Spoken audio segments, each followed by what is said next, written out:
Well, good morning, everybody, or good afternoon, or indeed good evening, wherever you may be. Thank you for joining me, Rash Mahmood, and this live stream, this Group B match in the IMC Over 60s World Cup. We're at the Max Ward South Ground in Danville. Beautiful skyline of Toronto to my left, the city of Mississauga, where we are based, to my right. Well, both teams bearing fortunes yesterday. England squeaking past Zimbabwe to go 3 out of 3, and the USA in a heartbreaking loss to the West Indies, losing with just 5 balls to spare. They played 2-1-1, lost one. So crucial game here. Egon and Lennox, the England skipper, won the toss, and he's put the USA into bat. And Javika Warasinga, the USA captain, he didn't seem particularly perturbed at that when I spoke to him out in the middle after the toss. So we're just about all set to go here. Your umpires, Azad Hussain from Canada, Peter Tate from Australia, Francis Fernandez and Parul Pandya are your scorers. Ronnie, who is going to be the most important person here, sitting to my left, the technician, he's shaking his head, but you've got a lot of work to do, my friend. So we're just about to go.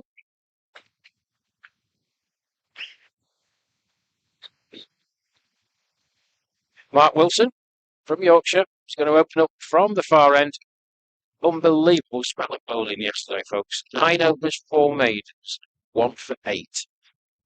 Staggering performance. He got the ball to jag about all over the place. Now, this pitch has been played on a few times. Those who have been following my commentaries during this World Cup will know that let's hope that it plays better than it looks. So we're all set. Here we go then. First ball. It's wide outside the off stump. Taken by Simon Routh, and there's no run. Well, these two teams, bizarrely, and because of the nature of over 60s cricket, do know each other pretty well. We played them in the World Cup in 2024. That was a really one-sided game. England winning quite convincingly.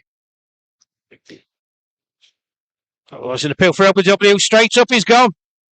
Second ball, LBW. Up goes a finger of doom from the umpire. Azad Hussain didn't get forward very much at all. It looked pretty straight to me as well. Early breakthrough for England.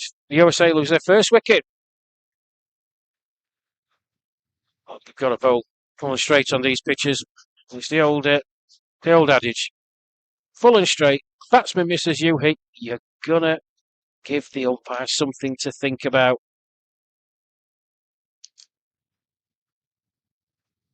Well, blinded start for England. Absolutely top notch from Wilson, carrying on his fantastic bowling in this World Cup. He has been superb. So the USA, not the start they would have wanted.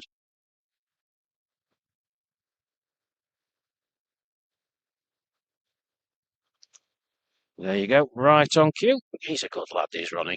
Yeah, he's a good top lad.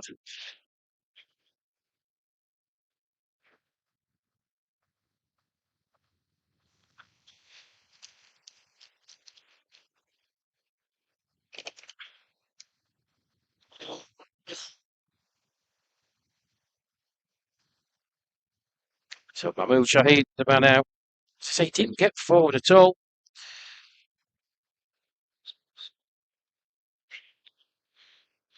So Prianga de Silva facing up. His batting partner, Mayur Bhatta, already scored a century in this World Cup. As Wilson makes his way in again then from the far end. Silva on strike. It's a nice looking shot. Straight to the fielder in the covers. Edward and Lennox, and there's no run.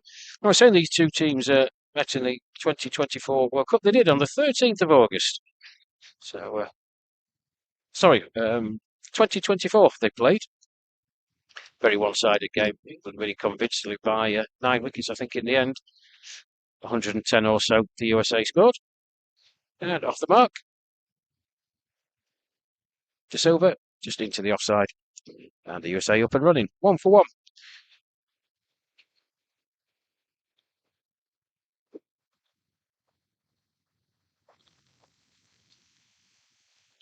And the USA toured England last year. 6 games they played, 3 one-day internationals against England and 3 matches against the England Lions. And if truth be told, it was a tough old slog for them. Heavy, heavy defeats, but they would have learnt a lot from that. Last time they played, as I said, 13th of August 2025, England 382 for 3 and bowling the USA out, all out for 108. So pretty one-sided. Squirts off the outside edge. Factors bat. A lot more to the total. 2 for 1. But they do have some very, very talented players. And quite surprisingly, and I'll run you through the teams at the end of the over. The skipper, he led by example in the 2024 in Chennai. 7 innings, 413 runs at an average of 59 with a century and 2 half centuries. She's gusty conditions here. Very exposed ground. Maxwell South ground. Wilson in. De Silva. Good looking for a defensive shot. Set off, but his partner, Mayo Bhatta, put the big stop sign up. Good start for Mark Wilson. Good start for England. First over then. Striking with his second delivery. USA 2 for 1. So I'll quickly run you through the teams. For England, Ed Gordon-Levitt the skipper, Mel Hussain the vice-captain, Timo Allen, Phil Deakin, Mel Dobson, Phil Hilson, Vince Mulholland, Simon Routh the stumper, Alan Whitman, Mark Wilson, Mohammad Zahid and Colin Cliff. For the USA, Javika Weerasinghe the skipper, Ravi Shuri the vice-captain, Marakanata, Mayo Bhatta who's out there batting, Wayne Copeland, Priyanka De Silva, his batting partner, Zubair Hussain, Rajesh Dati, David Martill, Ahmed Merchant, Mahmood Shahid, unfortunately, back in the pavilion, and Rizwan Sheikh.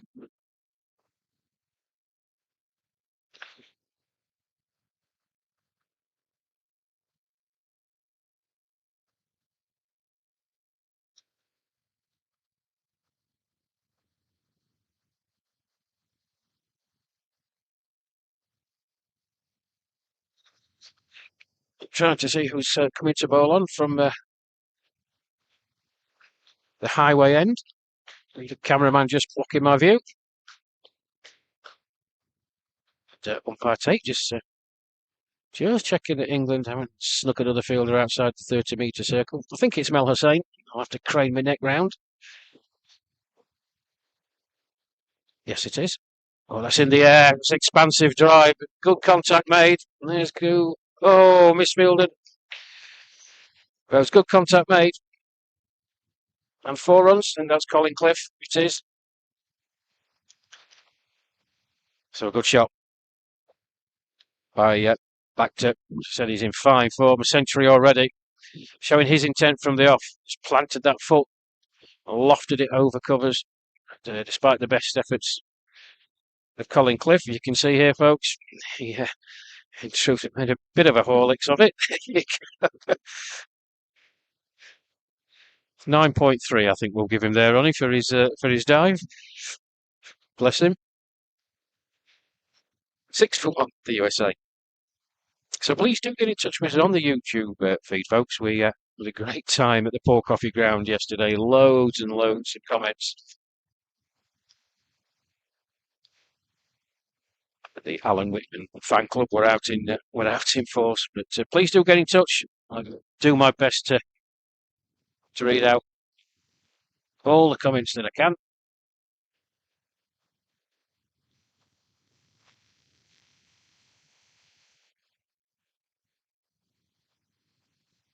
Hussain makes his way in again. That's just dropping wide of Mohammad Zahid at mid-off and chase for him. Okay.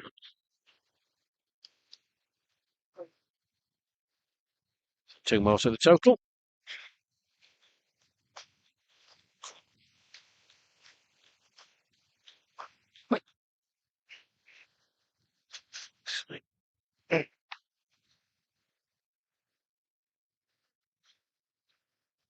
Hussain makes his way in again. Nicely into the onside, but straight to the fielder, and there's no run.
but they'll be looking to win this. Depending on results in the other group matches today, could sit themselves nicely atop of the table, guaranteeing at least one of the top two spots in the group. First two go through to the semi-finals. The winner plays the winner, second place in Group A, and the second place in our group plays the winner of Group A, who are currently Australia. So Wilson in once more, goals. It's just played back to him. Right back to, and there's no run. So like most of the teams here in the England boys, it's a tough old schedule. The cancellation of the Zimbabwe game the other day, we had to play it yesterday, playing the USA today. Day off tomorrow on Sunday, back in action on Monday. That's a great shot. He swivels on it.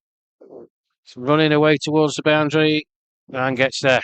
Well, real sign of intent from Mayo Bacta. Said he's in good form. A century already.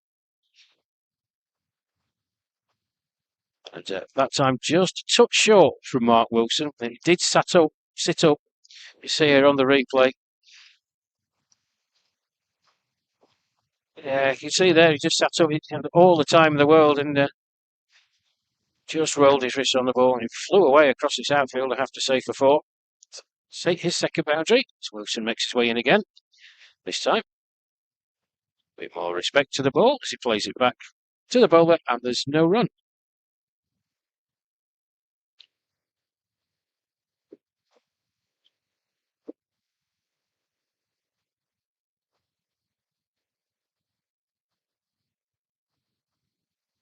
Short again, heaved, and four more. He's rattling along. He's back to a very, very fine player. You see here, just a touch short again, and he sat up. You can see it perfectly on the screen, folks, with that replay. Thanks, Ronnie. But he was onto it in an absolute flash. A couple of bounces, crossed the boundary for four. 17 for one then. The USA recovering well from that early setback, losing Mahmood Shahid. Second ball, LBW. Going along very nicely. It's 6 and over. We're delighted with that. Wilson in again. This time just played out into the offside end of that Mark Wilson over. An expensive one. 8 coming from it. 3 overs gone here at the Maxward South ground. England winning the toss, putting the USA into bat. 17 for 1. The main instigator of that, Mayo Bacta. 16 off the 13 deliveries that he's faced. His partner, Priyanka De Silva, just a single from the 3 deliveries that he has faced. As Mel Hussain will continue.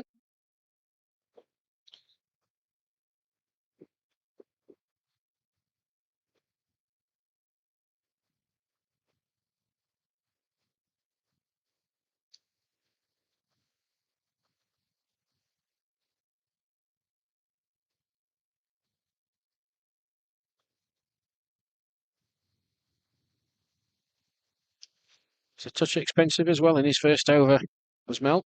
7 coming from it. So De Silva on strike. Right-hander and a right-hand, left-hand combination. Hussain makes his way in. He just tucks around the corner. He's going to be close. He's gone. He's gone. He was going to be close. You see on the replay, went straight to the fielder. Oh dear, oh dear. Well, Mayo Bacta, he's just looking back to his partner. I mean, the call was instant from Priyanka De Silva. And in fairness, Bacta was at the non-striker's end and he set off, but it was a good bit of fielding. Right over the stumps, and Simon Routh positioned beautifully. Here you go. You can see, bang. He was off straight away. Just picked up there. And just the umpire getting in the way, but it was a really good piece of fielding.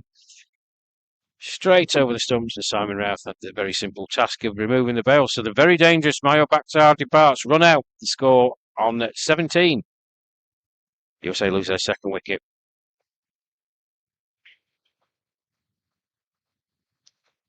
Well, just the start that England would have wanted, and probably didn't want Mayo Bakhtar to stay there for too much longer. He was looking very, very good indeed. But he departs. USA rebuilding required then.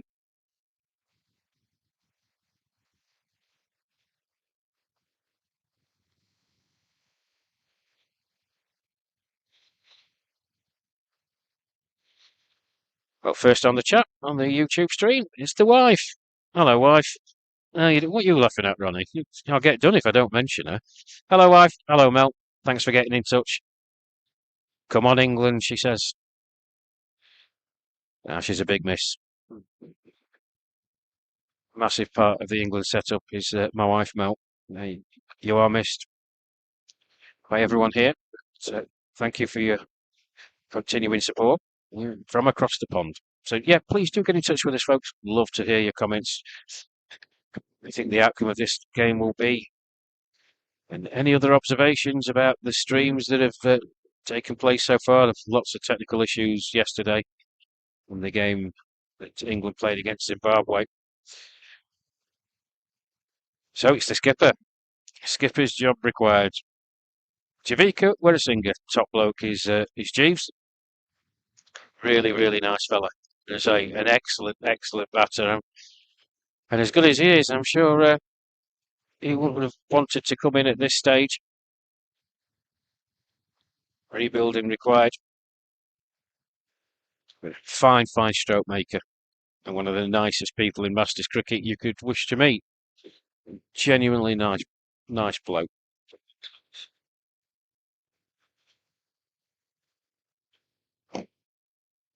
Saying then, it's a bit shorter. Just speaks up a bit. Wrapped Weresinger on the gloves.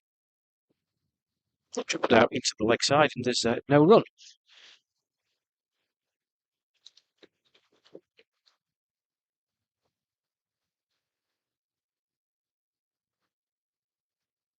Shorter that time. Been watchful by Weresinger. Giving us on his tiptoes. Backward defensive shot. So England, I was talking to the England skipper Ed Gordon-Lennox just after the coin toss. Again, just took round the corner on the leg side, straight to the fielder. End of the over then. 4 gone. Good start by England. The USA 17 for 2. And Ed Gordon-Lennox is looking to make inroads early and often. He knows how powerful this USA batting lineup is. He can get in and amongst them early doors. Maybe eke out another wicket in the next 5 overs, 6 overs. What we've seen so far, folks, with this pink ball that's been used for this tournament, it's certainly zipping about a bit. The first 8 to 10 overs, then the hardness wears away. It becomes a bit easier to bat, notwithstanding the state of the pitches and the concentration that's required.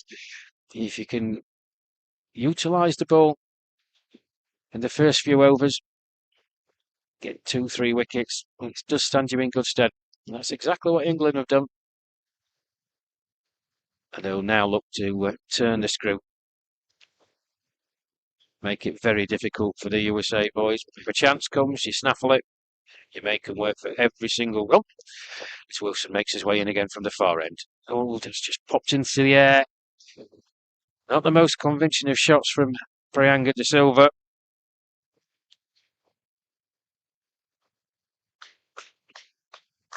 Simon Rath behind the stumps today. Kent's finest. Colin Cliff took the gloves yesterday on his debut for the England seniors, and congratulations to Colin.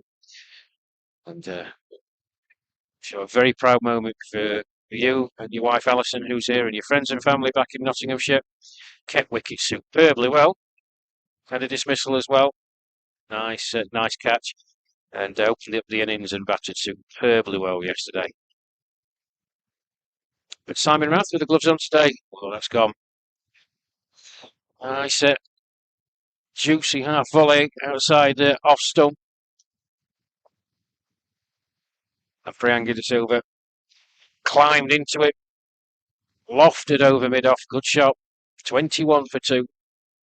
He moves on to 5 off the 8 deliveries that he's faced, but it's a very, very good cricket shot.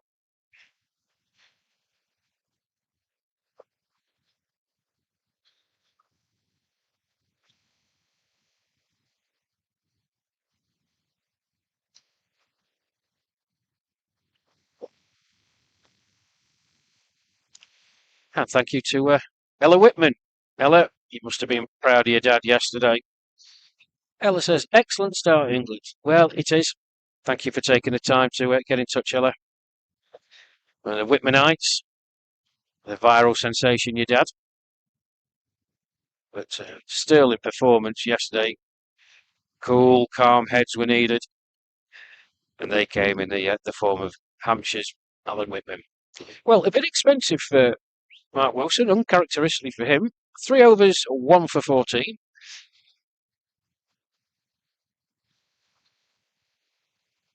The USA, 21 for 2. 5 overs in. Just a little conflab. Melisane and Ed Gordon-Lennox in discussion. Well, Ed Gordon-Lennox is certainly in discussion with Peter Tate. No idea what that's about. They're looking over in the direction of the scoreboard. Oh, yeah. What's going on there, Ronnie? They've got some new electronic scoreboards ordered, folks. They were stuck in customs, allegedly. They've arrived, and there's a great and the good trying to work out how to turn them on. And then somebody is just saying, hang on a minute, where's the remote for it? And have we got the batteries? As Melisane comes in, that's shorter. Singer just turns that straight to the man at mid-wicket, and there's no run. You know that's going to happen, don't you, Ronnie? They'll have the remote, but they'll have no batteries. I absolutely guarantee it. Anyway, say, in once more. There's a slow, floaty delivery. Just squirts off the inside edge of Werasinger's bat. Backwards of square. There's a fielder there, and there's no run.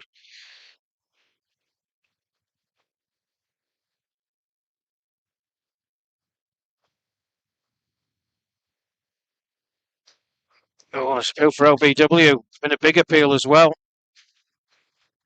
It sounded a bit too soundy to me. It may have been an inside edge. Hard to tell from our vantage point.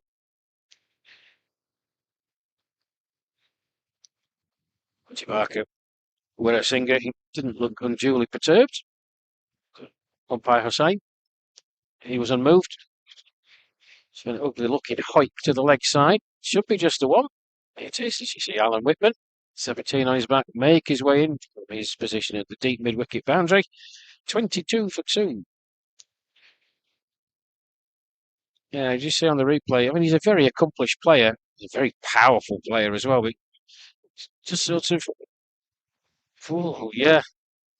Well, I'll take it back, Mel. It's a good shout. It's a good shout. Oh, that's in the air. It's wide of the man at short mid wicket. Two's the call. They should get it. Mohamed Zaid does the fielding.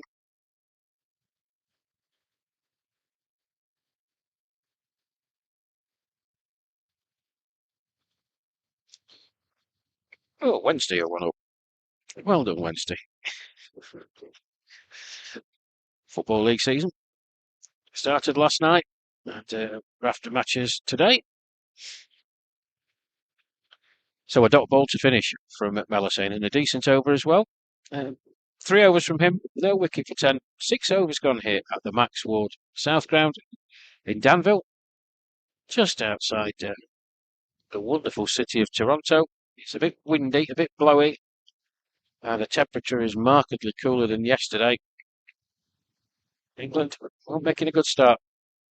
Mahmood Shahid, LBW to the second delivery of the innings off the bowling of Mark Wilson, and then the very, very dangerous Mayo Bhaktap mix up between him and Priyanka De Silva. De Silva hitting the ball really straight to the fielder at square leg, and he set off. Good bit of fielding, throw right over the stumps to Simon Routh to remove the bails. He departed.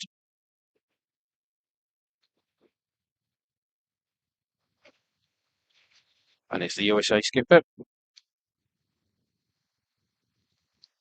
Chivaka, Werasinga on strike. It will be Mark Wilson to continue. Characteristic for him, being a touch expensive. Oh, it's edged. Well, Mohamed Zaid at sort of fly slip area, short third. Was in the air, just bounced in front of him. Yes, was the call. And De Silva made his ground. One more to the total, then 25 for 2. We hope to try and keep you up to date with the other games taking place today. There's a whole raft of games. So I am on my own today, folks.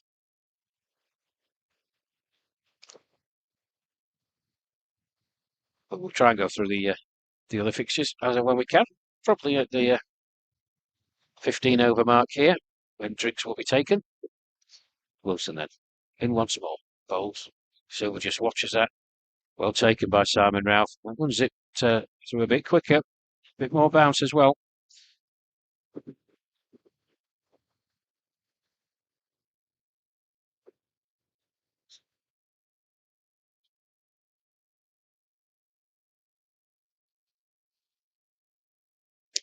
One again, outside the off stump.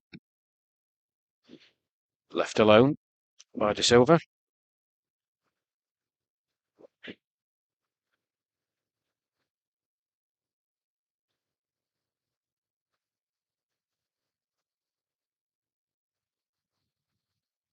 Fuller this time. Oh. He's just walking. So I think he's going to have to get a wriggle on. Well, it's a pretty nonchalant shot. Just picked up. It's just a flick. It flew over mid wicket. 4 to De Silva. He moves on to 11 from the 16 deliveries that he's faced. 29 for 2.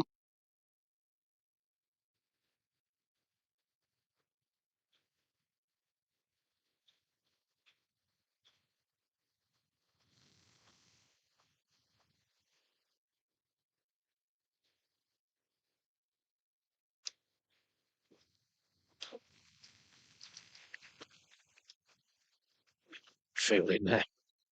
Nicely tied by De Silva, right off the middle of the bat.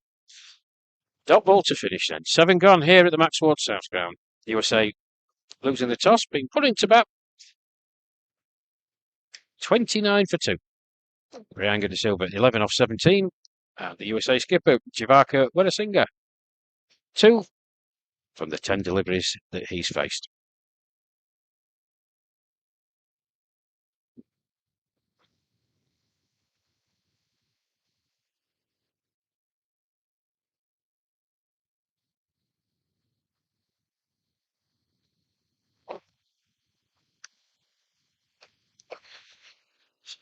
Quick break in play.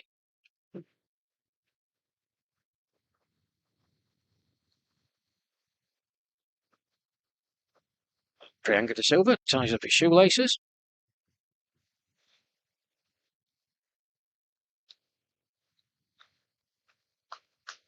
Melisane then. Continue from the highway end. Exquisite forward defensive shot by the USA skipper. And there's no run.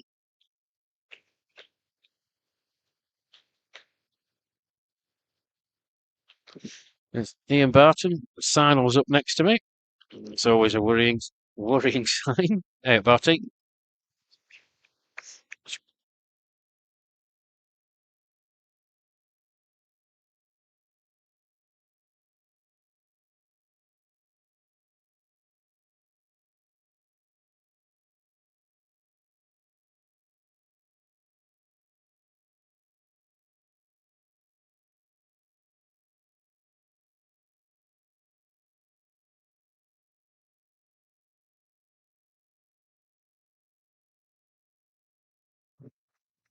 Okay, well, joining me in the commentary area. Still Ronnie and myself. Lancashire's finest. Ian Barton. How you doing, Bart? Good, thanks, Rash. Yeah, feel a little bit better today after a bit of the 24-hour lurgy, but yeah, feeling a lot stronger today, mate. Good start by the boys. Yeah, obviously Jockey taking the wicket on the second delivery, and the dangerous Mayo Bhaktar being run out. Here you go. I mean, he's a fabulous player. Oh, that's short. Well fielded again.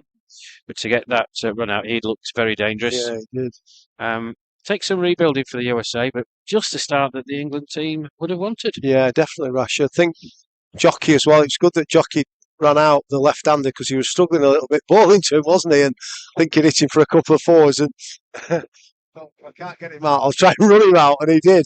So that's a great bonus for us lads because he looked really dangerous, Rash. That's a good. Oh, it's good work by Simon Rao. Oh, that's a finger of doom from umpire Hussain at square leg. Isn't raised. What a piece of keeping, Barty. I mean, those were off in a flash. Yeah. He's quality, Simon. He's really.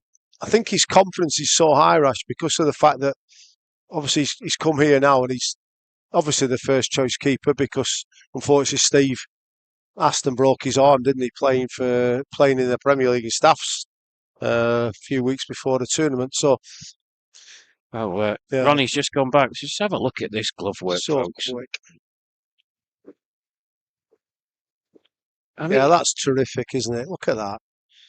Yeah, Simon's really, like I say, he's a confidence player, Si, and obviously got to know him quite well in India when we went touring over there. And I don't think he's ever felt that comfortable in the England team. I think he's always felt like he was a stopgap, and like all of us do. Sometimes we all feel like we've got imposter syndrome, and I think by having been number one choice now has really helped him. And his glove work, I think, is absolutely first class. It certainly is. And we are blessed in a very deep talent pool at keeper. Colin Cliff out here as well. He kept very well yesterday. His debut for the England senior side, and he took a very nice catch. Hayley Hurrell, thank you. Getting in touch on the YouTube stream. Good luck, England, and come on, Vince, I think she says. Vince Mulholland. Obviously part of the Essex Mafia. There's a few of them. They get everywhere, don't they? They get everywhere. So, 31 for 2 off 8.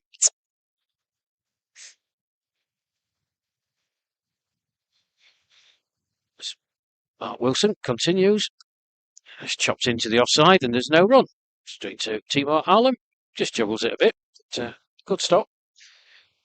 That was amazing stop before Rash by head at extra cover. Yes. I mean, for a guy at 65, he's dived full length, one-handed. Just incredible. The lads at 21 had been chuffed for that. Yeah. What's he doing, the fool? He needs to get a minion to do that. He's the England skipper. Where's a minion when you need one? Skipper doing it. Who would you have as your minion in the English squad? Well, you're probably looking at it. I would have thought. Thanks, Rash. You cross them, I'll let him in. All right, yeah.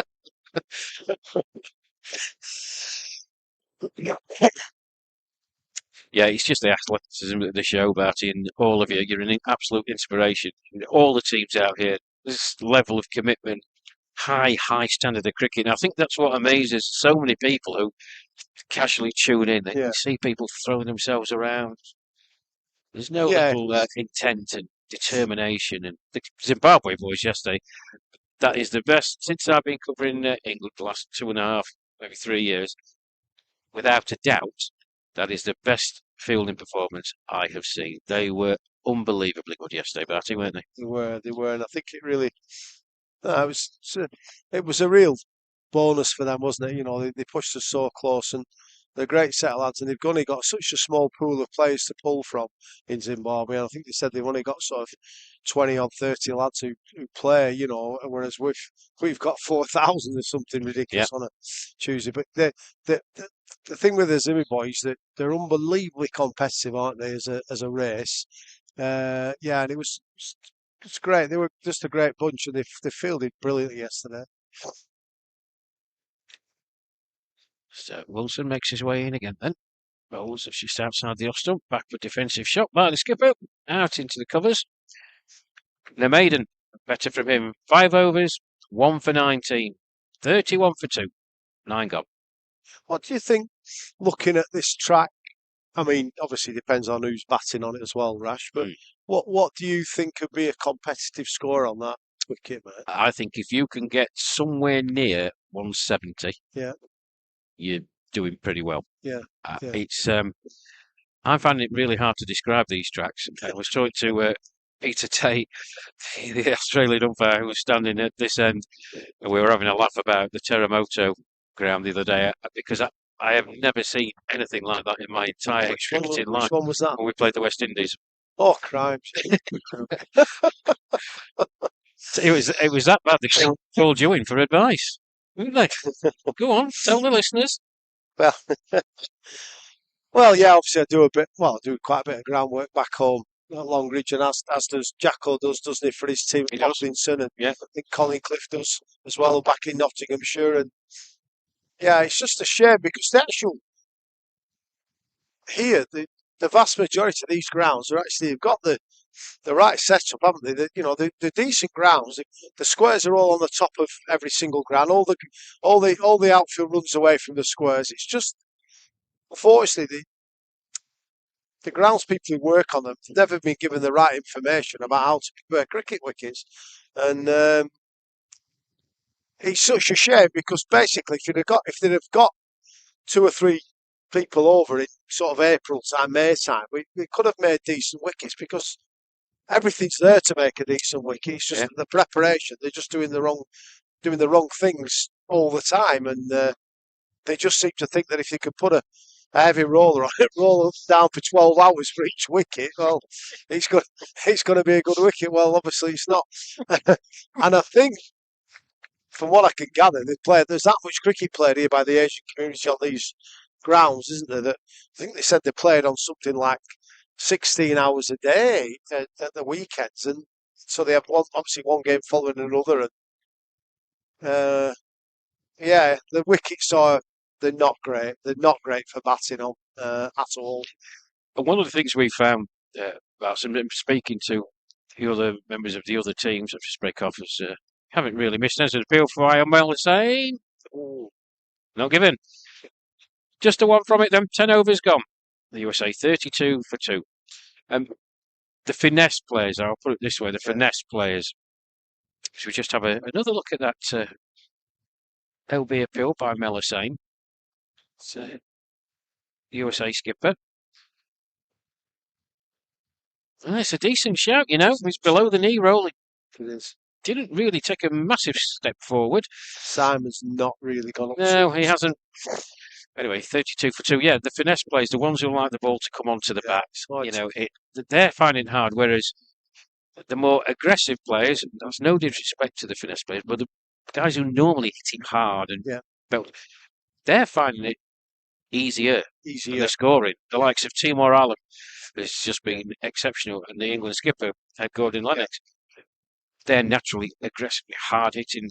You've had a couple of goes out here about it. It's not gone your way, but what's your impression been when you've been out there? I'm probably the wrong person to ask. You haven't been there long enough, have you? That's it, middle. Thanks, man. Thanks, that's what I like about you. Nothing. Absolutely nothing. No, but you've big experience, haven't you? I played in the Canada game, didn't I? The friendly, which was a very, shall we say, unusual wicket. And I got stuck in there. We were 40 off for 4, weren't we? I came in at number 6. Yep. And I got stuck in, and I enjoyed it. I mean, me and Phil Hilson put a really good partnership on, and we ran really well. Obviously, it was hard work, but I enjoyed the fact I got stuck in. It's very difficult to score runs. That particular game, obviously, the outfield was very, very wet as well. Yes, humid and full of. But the 2 games I played in the competition, I got. I think it was quite difficult against the West Indies. Only came in at number 5, I think, but. It's just so difficult because the wicket stops. It's the ball, really dry, going through the surface, taking ups. Unless the ball's right up to you to hit on the half volley or a full toss, you can't even trust a long hop because there's a good chance that a long hop could just roll along the floor. So that's the issue. And then obviously, in the air, I didn't want a chance. And then yesterday, obviously, I got one that got out stumped. Mr. Bowden gave me out stumped. I'm not sure I was, but there we go. And then obviously yesterday I got one that pitch sort of, well, not halfway down, but it was certainly short, and it just ran along the ground and hit me on my bootlaces.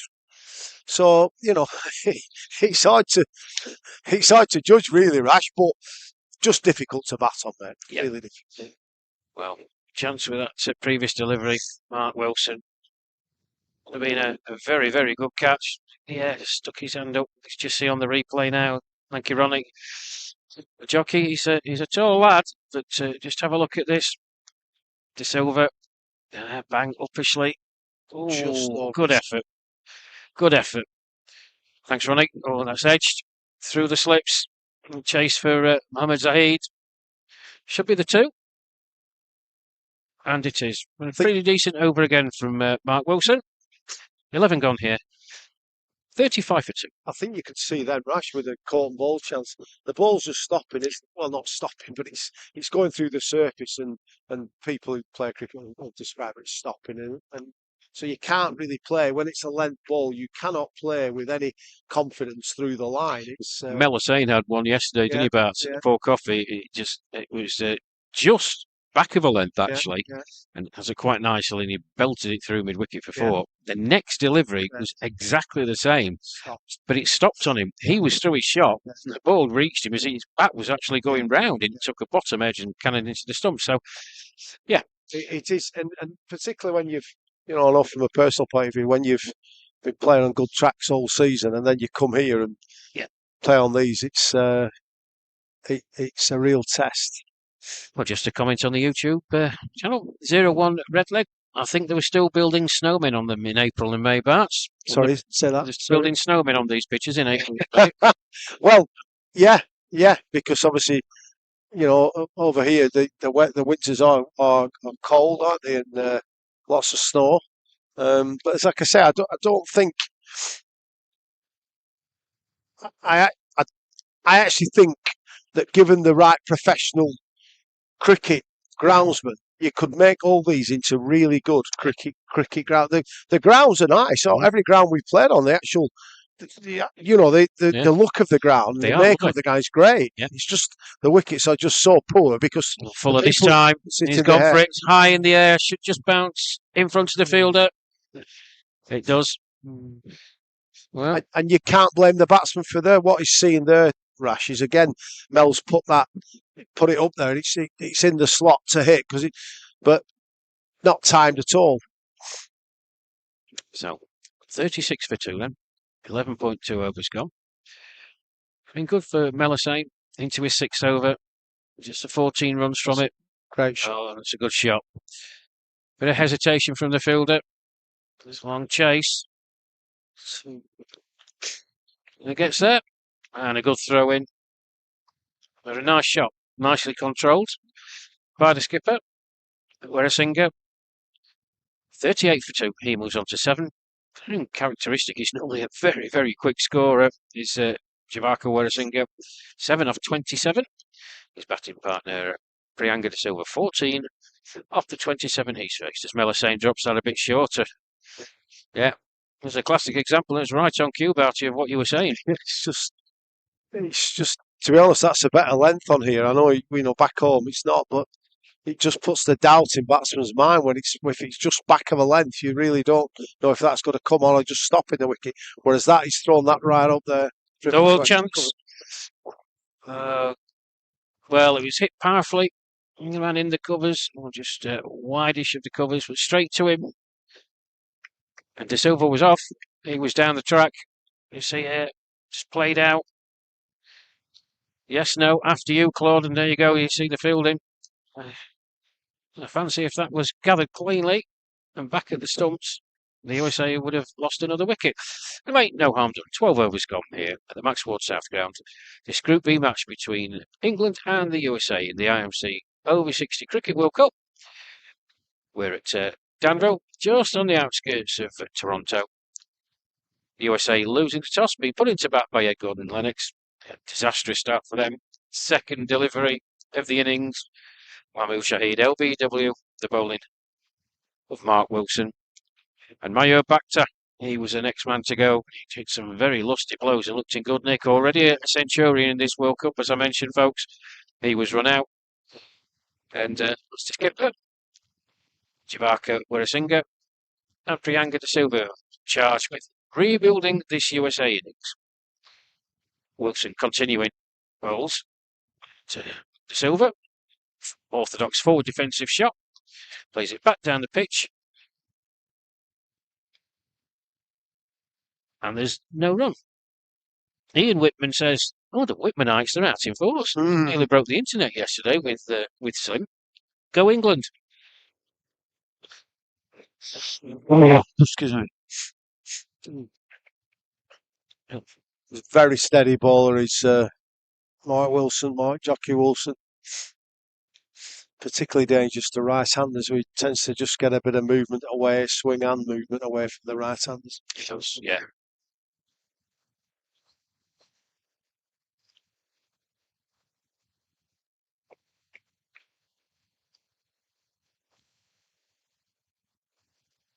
He always seems reluctant, does Mark, to actually get a second slip in there or a gully. And when I watch him bowl and when I've been on the field with him, the ball goes a lot to gully and whatever. And I always tend to think that he could just be a little bit more attacking, because it could be a wicket. To the air, that should be out, and it is. Good catch. And that's the skipper, I think. It is the skipper, yeah. He's got a great pair of hands, hasn't he? He's an incredible athlete for a guy at 65. His head, Gordon Lennox. He's really is a fit lad, and he's got a big pair of hands there, hasn't he? And I did think at our age as well, but he's running backwards. He's running. He's sort of it's that length. He's tried to hit through the length of a length ball, just not got any time, and it's gone to extra cover. And Ed, he's backpedaling there, and it's a really good catch. It's a really good catch at this age level, and he's backpedaled 3 or 4 strides, hasn't he, Rash, there, and plucked it out the air. So 38 for 3, Matt. It's becoming a good start, this, isn't it? Second wicket for Mark Wilson, so Priyanka De Silva goes. 14 off 30, caught by the England skipper Ed Gordon Lennox, and as you said, Barty, really good catch. Backpedaling, made it look exceptionally simple and easy, but I can assure you folks it wasn't. So, rebuilding again required. 3 wickets. England will be delighted with the start they've made. 12.5 overs in. 38 for 3, the USA. Yeah. And I think as we all get older, the hardest catches are the ones when you're having to backpedal. All right, I didn't have to go miles then, but he was still 3 or 4. And it's very, very windy out here, as you can probably hear on the mics. It's a very blustery day, and that was going with the wind as well, was that ball. So it's every credit to the skip, every credit to Mike Wilson, who's old jockey's bowling great again. He's been absolutely fantastic up to now on this tour, hasn't he, in the World Cup. He's terrific. He certainly has. He ate sort of 9 overs for 10 or something yesterday, hadn't he? 9 overs, 4 maidens, 1 for 8. 9 overs, that's fantastic. So Parakanata, the new man, just plays his first delivery out into the offside. Very comfortable single for him. He's off the mark. 39 for 3. Yeah, it was an outstanding. Yeah, it was. Outstanding display of sea bowling. Yeah. It really was.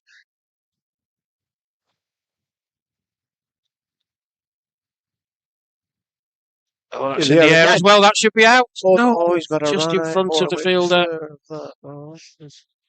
Just trying to look who that was. I thought he was going to make an effort to catch it, and then he's bailed out. Sort of aborted, didn't he? He sort of went to catch it's it. Dobbo, I think. Aborted. I think it's Mel Dobson.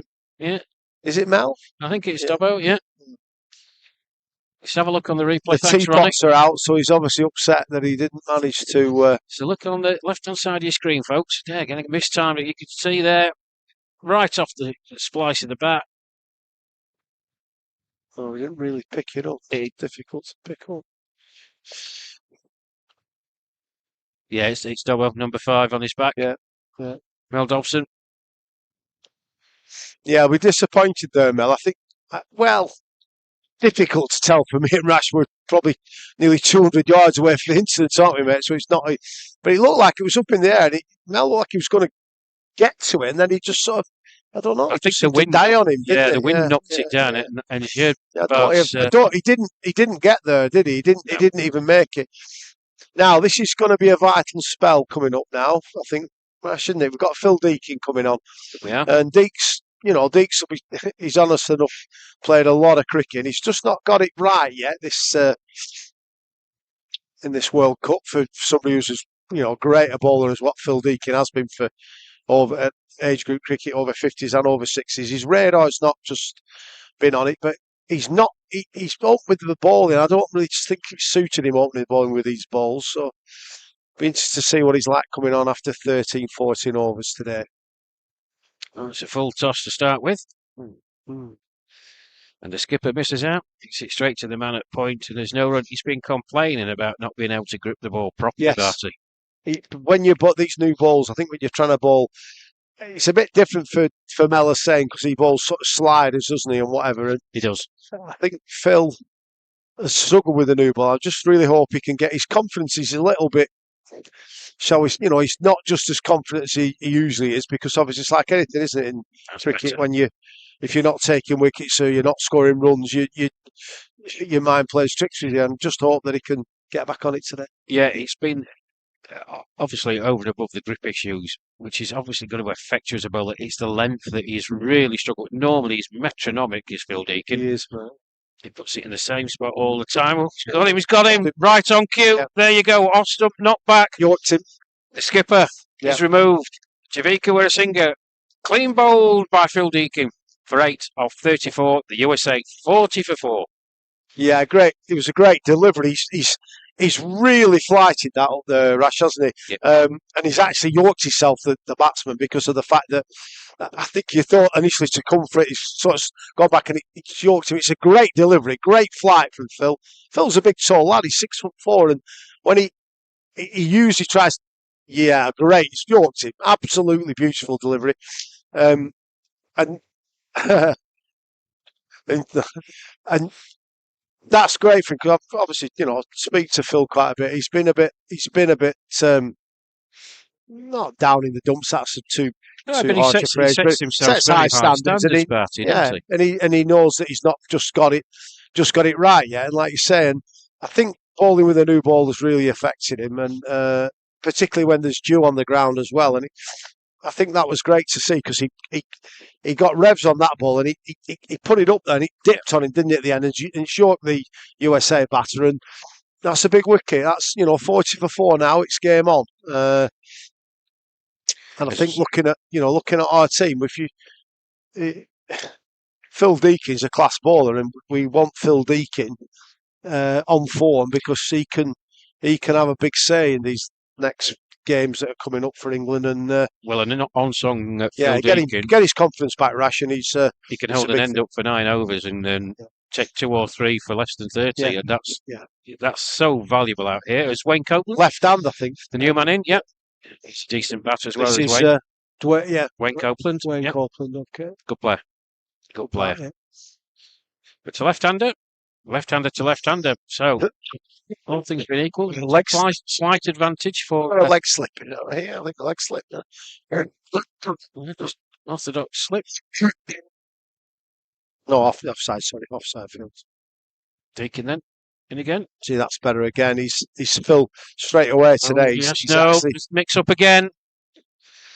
Well, there's been 2 or 3 occasions, and of course the most devastating one was the run out of Mayo Bhatta. Can ill afford to lose another wicket. The USA here, precarious position that they're in, 40 for 4.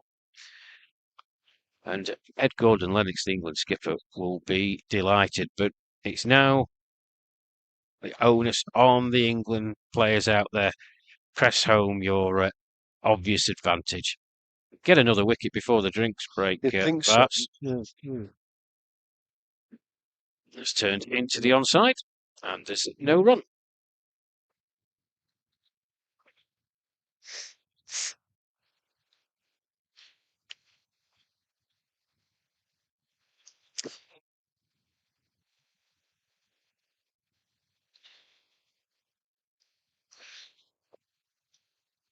End of the over.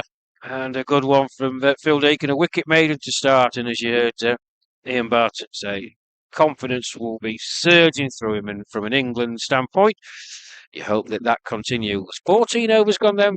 This final over before the drinks break. USA losing the toss, being put into bat by the English skipper, Gordon Lennox.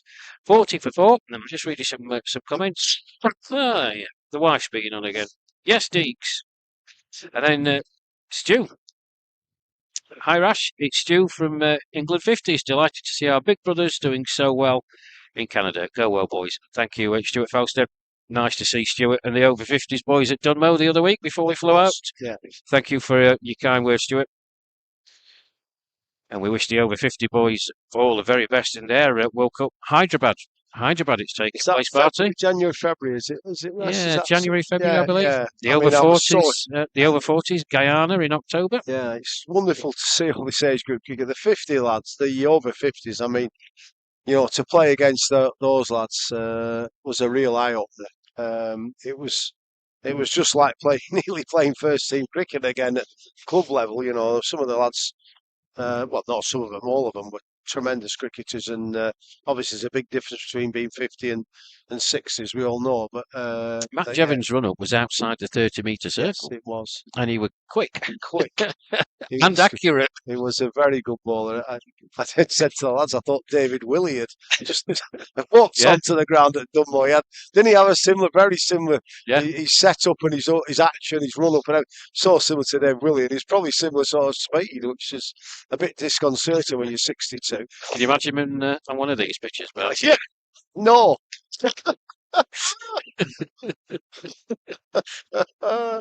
But no, it was great, and I wish them all the best. And a great set of lads. They were all obviously, they were really trying to impress, weren't they, and whatever. So obviously the standard was incredibly high. But yeah, it was great to see him, and he sort of brought us back to earth fairly quickly, right? But it was a good experience. I really enjoyed the game. Actually, really enjoyed the day. Well, since the dismissal of my batter, who took a bit of a liking to Mark Wilson, clubbed him for a couple of fours. He's been excellent. Yeah. 2 for 24. Just one delivery remaining in this over, hopefully for Mark, and then we'll have the drinks break. I'll try and rattle through the other scores. In he comes. Oh, that popped up. Yes. Parakanata. Surprising. So drinks here. 15 overs gone at the Max Ward South ground. This game between the USA and England. Did you see that final delivery? Look at that. It's not banged in, but look at the rise. Yeah, that's going to concentrate you as a batter. Yeah. Well done, Ronnie. Thank you very much, sir. We'll take a short break here, and we'll be back in about 3 minutes' time, the players, but I'll try and run you through the other results or the other standings as we have it. You just have to bear with me, as my laptop's on a go slow, and I can't see because of the glare. The wife will be listening now. She goes, I told you to get one of those screens from Argos. I know she'll be there. She'll pop up. I'll tell you what, Barty. She'll pop up on the chat. She'll go, I told you so. Hey, I'll tell you what. I'm telling you. These wives are normally right, aren't they? I'm telling you. You noticed that over the years. They tend to be right, mate. Have a pint on it. Have a pint on it, Barty. Right. In the other games, New Zealand versus the West Indies at the Port Coffee Ground where we were yesterday. Yep. New Zealand, 83 for 2 off 13. Strong side, aren't they? India, they're 55 for 2 against Zimbabwe off 14 overs. That's right behind us. That game behind us. It is. Yeah.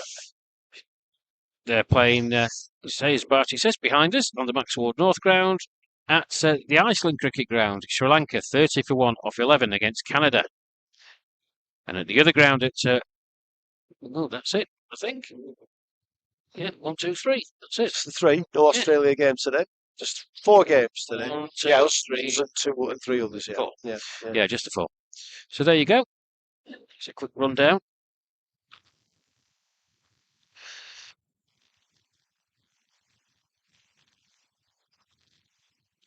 Could do with it.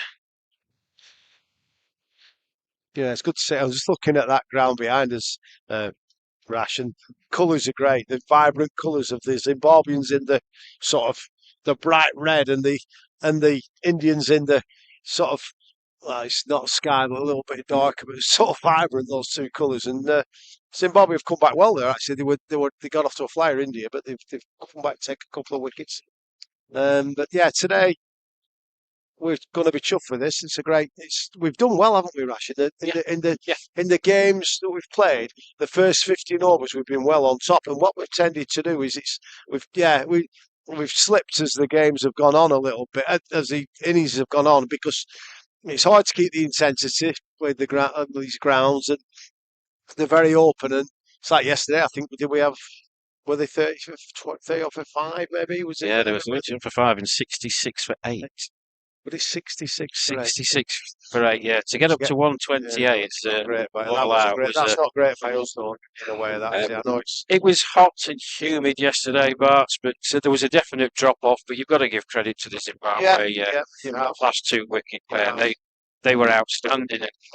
But for a rush of blood to the head, they could have stayed there for another 4 or 5 overs. Maybe the way they were going, another 20 to 25 runs. I think that becomes a very, very challenging target. And truth be told, cool. Quite easily won, I'm not sure we would have got there. We wouldn't have got there. I don't think because we had an almighty wobble. Ed Gordon-Lennox was absolutely delighted at the end. He was a drained man. Yeah, he was. So, resumption. Phil's on. Drinks, Phil again. Wicket made to start. Can he continue? Bowles, that's just took straight back to him, and there's no run as a plane wakes its way across the skyline. Got the radar going a little bit, hasn't he? Yes, he has. Into Pearson International Airport. A lot straighter today, Phil. He's getting it up there. His run-up looks a lot more fluid. And here's the point you made, Bart. Getting that wicket in the first over, but just visually, his run-up looks absolutely bang on now. And I know, obviously, playing with him at Lanksmate, he's bowled really well this season. He's just come out here. And I think what happens as well, you don't play a lot of cricket, really, to start off with. Rash, I think we played the friendly game. We arrived on the Wednesday. We played the friendly game on the Friday. Then we didn't play a game till, was it the Monday? Then you got the rained off. So you actually, and the practice facilities aren't great.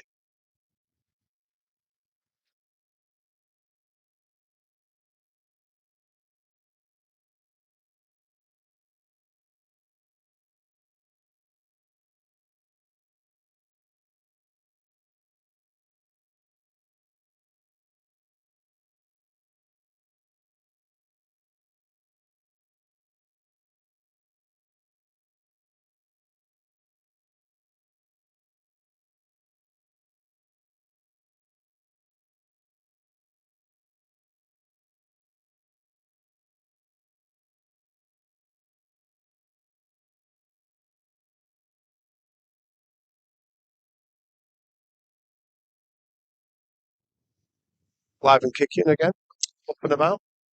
So, Ronnie, our technician, is just going to go somewhere else for the next half hour or so.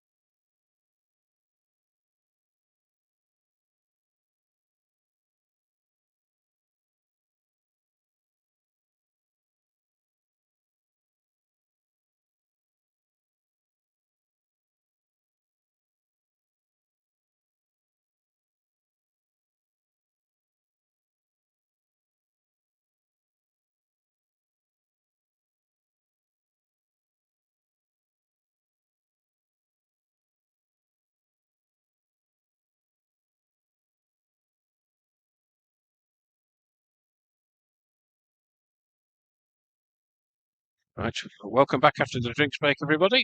And apologies for the stream stopping. But Ronnie's made his way back to us and press of a button, and apparently one of the leads fell out. So neither myself or Ian Barton, who was alongside me, technically gifted. Well, he's clueless, and I'm even worse than him. It doesn't say much, but we've tried to keep going in the interim, so hopefully we'll catch up. With the state of play, as you join us just after the resumption of the drinks break, 83 for 4, the USA. Attempted sweep by Wayne Copeland. Comes to nothing. He's 24 off 51. His batting partner, Parakanata, 17 off 53. And it's been a hard slog from they came together. Just watch the replay here. Mel Dobson is in fine form. Tempted sweep. It's the second time he's tried that. Copeland, he's missed on both occasions. End of the over then, 31 gone. First over after drinks. The USA progressed to 83 for 4. This partnership worth 43. We've got to say, the bowling figures for England make very good reading. Mark Wilson opened up 9 overs, 2 maidens, 2 for 25. Melisane, 6 overs, 1 maiden, no wicket for 16. Misley from Mel. Phil Deacon, great to see Phil back, getting to somewhere near his best. 9 overs, 1 maiden, 1 for 19. And Mel Dobson, seeing him finishing up there. 7 overs, no maidens, no wicket for 22. So changes now at the highway end with Phil Deacon bowling out. It's going to be Mohammad Zaid to take his place, left arm spinner. Struggled a bit so far in this tournament. He has taken 7 wickets, however. You wouldn't think that's someone struggling, but he's not up to his usual high standards, as we were talking about it myself and Ian Barton, who's alongside me. Good to see Deeks back, but he struggled as well. Mohammad Zaid has struggled as well, so let's see if he can get into a rhythm early. To make his way in then. That first one, well, that zips outside the off stump, bit of bounce. Where can I sit? Where can I commentate? Okay, I'll.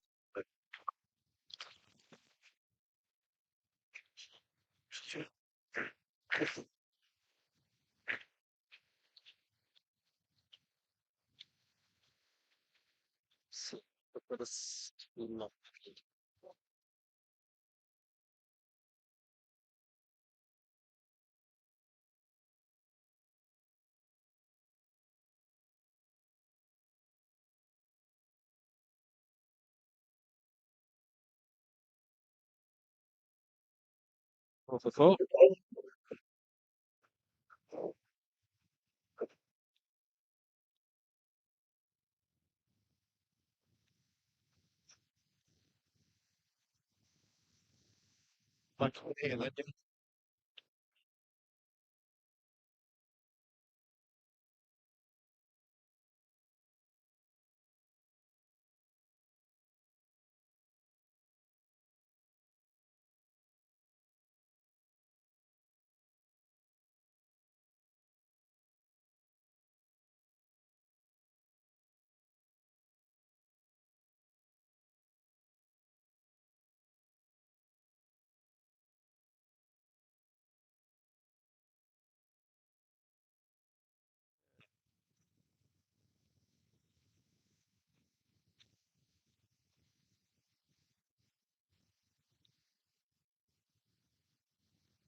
One overs gone. Fine. So with 13 after this, I don't quite understand why Oh, just in front of the fielder. Melisane, he's looking like he's going to be injured again. Yeah. He's not. He's hurt his shoulder again as well. I don't know. It is a strange one. I can only presume that Mel Dobson's going to bowl out from the far Yes, end. yeah. Mohammad Zaid will continue from here, and Vince Mulholland will replace him. That's nicely played by Copeland, just into the offside. Trots through for a single. One more to the total. 89 for 4, and the end of the over. So 5 from it. Yep.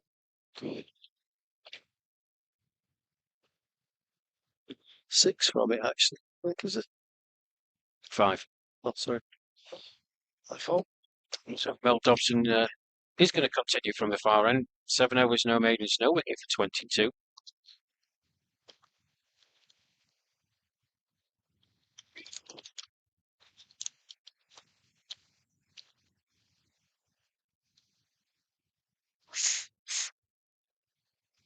Forgot to ask you the big question, my old friend. I went to Don't do it. Right. Why Have you been checking?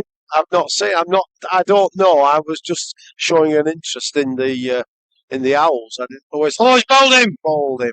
Right on cue. Full of delivery from Mel Dobson. Yeah. A big swing. from Wayne Copeland. He's out for 28, clean bowled by Mel Dobson. The USA lose their 5th wicket, 89 for 5. And to be fair, I think that's been coming, hasn't it? He's had a couple of swings exactly like that in the last over, really well flighted. Yeah, he's looked to hit that over long on.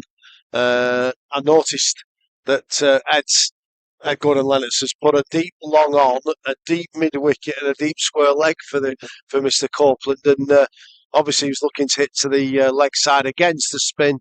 That's well flighted from Mel. He's put it up there. It's pitched on sort of middle and leg, and it's hit the top of off. It's a great delivery. Big wicket. England. I don't think England, if I'm correct, I don't think they got a wicket in the block, the 15 over block from. Is that correct? Correct. But from 15 to 30. So it's good that they've got back in straight away, and they've brought that partnership. Well, they found the internet, I'll tell you.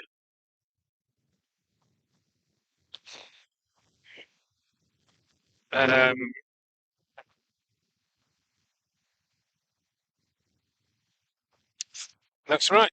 13.3 overs when the USA lost their 4th wicket. That's the skipper. They were 40 for 4. Yeah. So nigh on yeah. So nearly 20 overs without a wicket. Yeah, they've gone from 40 for 4 to 89 for 4. So it's not damaging the England scorecard, but it was, as we all know, you like to pick up wickets. Could be a run at, I know. Melisane showing real annoyance there, the fact he didn't pick the ball up properly. He felt there was possibly a run out opportunity. Steve Aston. Steve Aston. Hello, Steve. What are you mate? All right. The wind really as frustrating as the weeks go on, I would have thought.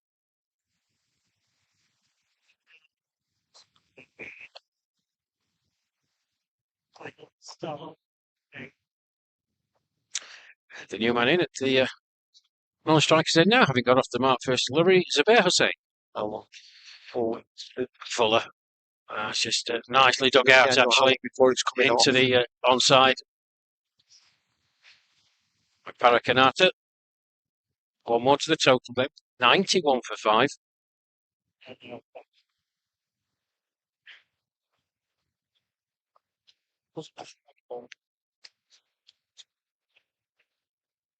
Well, short of that time by Dobson. Just into the offside. Phil Hilson runs in from the deep extra cover boundary to do the fielding and keeps into 1.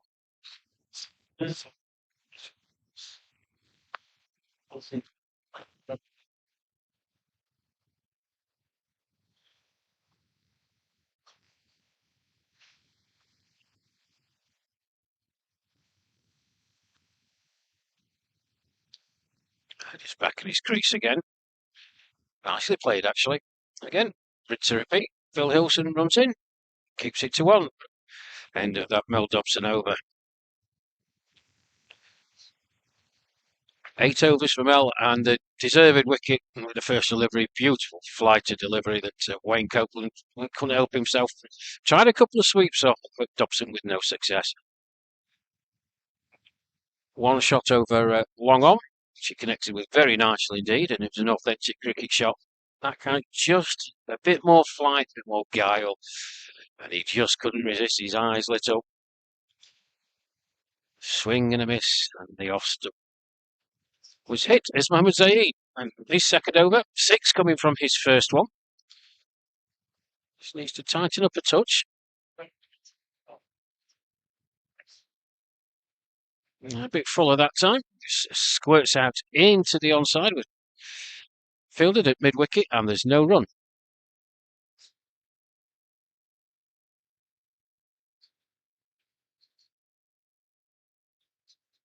Flighted again.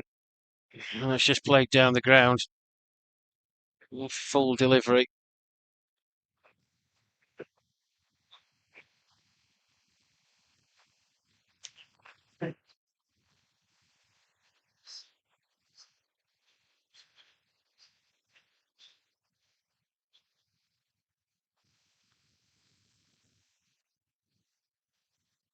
Well, Ed Gordon Lennox, skipper's just having a word with Mohammad Zaid. He was trying to tinker with his field a touch.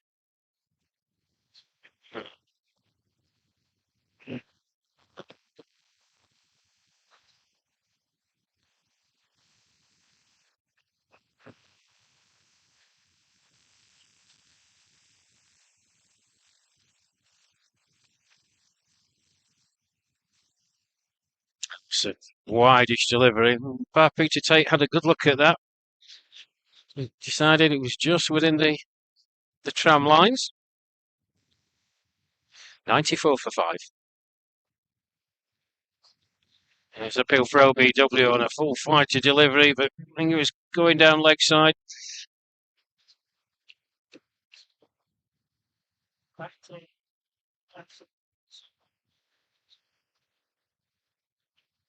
Just see on the replay quickly, folks. Here he comes.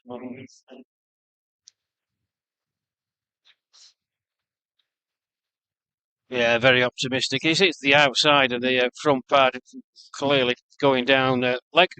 End of the over, just a single from it. 34 gone here at the Maxwell South Ground. The USA losing the toss, putting to bat 94 for 5.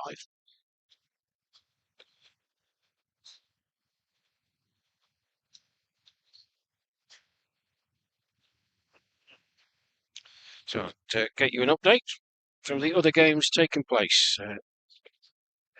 New Zealand, the Paul Coffey Ground where we were yesterday, 189 for 3 at the drinks break of 30 overs, so going well.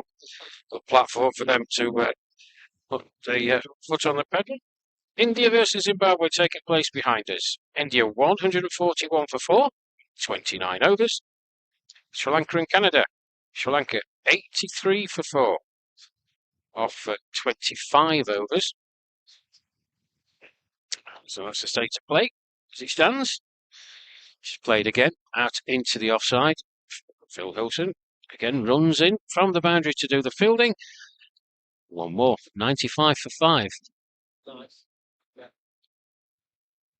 At the downtown sponsors. Yeah,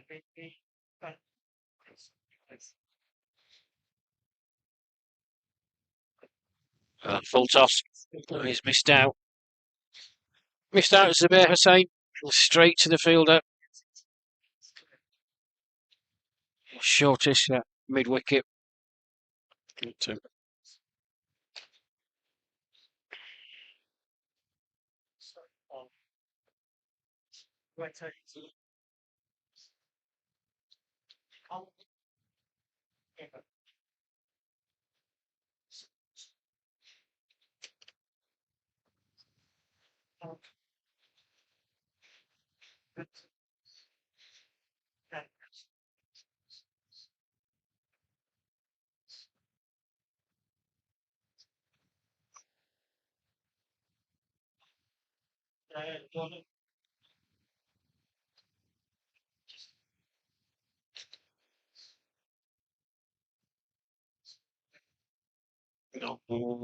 Fielded.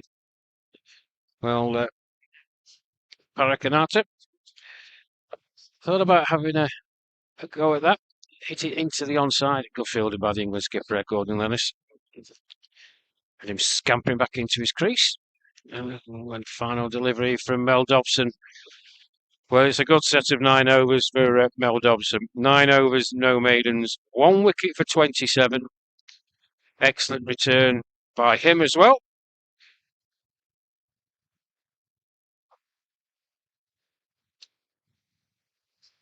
"35 overs gone here then at the Maxwell South Ground. 10 overs to go. The USA 96 for 5.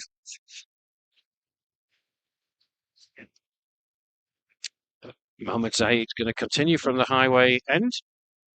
It'll be interesting to see who comes on at the other end. You heard Ian Barton speaking. Vince Mulholland would be my guess. There's Alan Whitman, of course. You've also got Mel Hussain. He operated from this highway end. They may opt to use him from the other end. We'll see. It's the wind again. Whips up here. Really exposed. We are quite high up.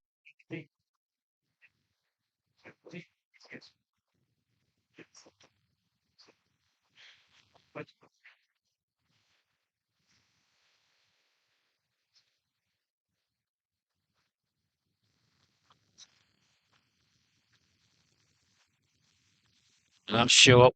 That's clubbed down the ground.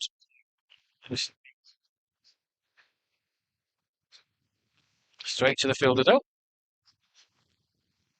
One more to the total, 97 for 5. Timur Allen out there in the deep. That's a rank bad ball. That's just a full toss. That's been clubbed away into the onside. And with that, the USA bring up their century. 101 for 5. Very poor delivery from Zaid. He got the treatment he deserved. Slow, loopy, full toss. You see here on the replay. Thanks, Ronnie. It was a nothing ball. And dispatched very nicely indeed.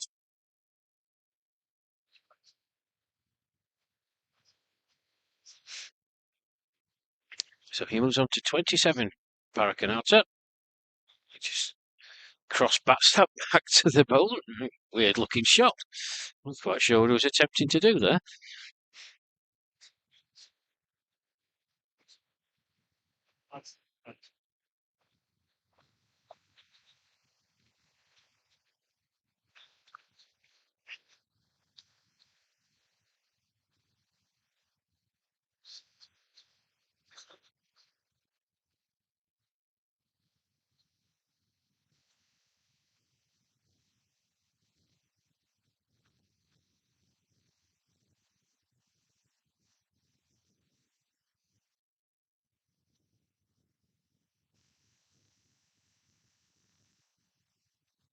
Hit powerfully again into the onside. Melisane and Colin Cliff converge. Mel leaves it to Colin Cliff to do the fielding. One more to the total. And a no ball signalled as well. I can't see if it's a free hit. I'm just waiting for umpire Peter Tate to signal. There you go, folks. Whirly, whirly, whirly, whirly over his head. I don't know what the no ball was for. I've hazard a guess it might be too many outside the circle. I can't see. There's a tree there. 2, 3, 4. Yeah, it is. Yeah. Yeah. So too many. He's bowled him. Off a free hit. And there's your luck. So 36 gone, 103 for 5. Disappointed in Mohamed Zaid. No wicket for 14 from his 3 overs. I fancy that was because there were too many fielders outside the circle, and then obviously the free hit. It doesn't matter if the stumps are demolished, as they have been. So I think looking at that, it's interesting to see now what's going to go on at this end, because, like I say, Vince Mulholland to me is he's a linchpin of this side. He's bowling from the far end. That's double finished. Yeah, double finished. 9 overs, 1 for 28. Yeah, it's a really good spell, isn't it? Really good spell. I'm just going to leave you for a few minutes, folks. Yes. Leave you in the capable hands of Ian Barton.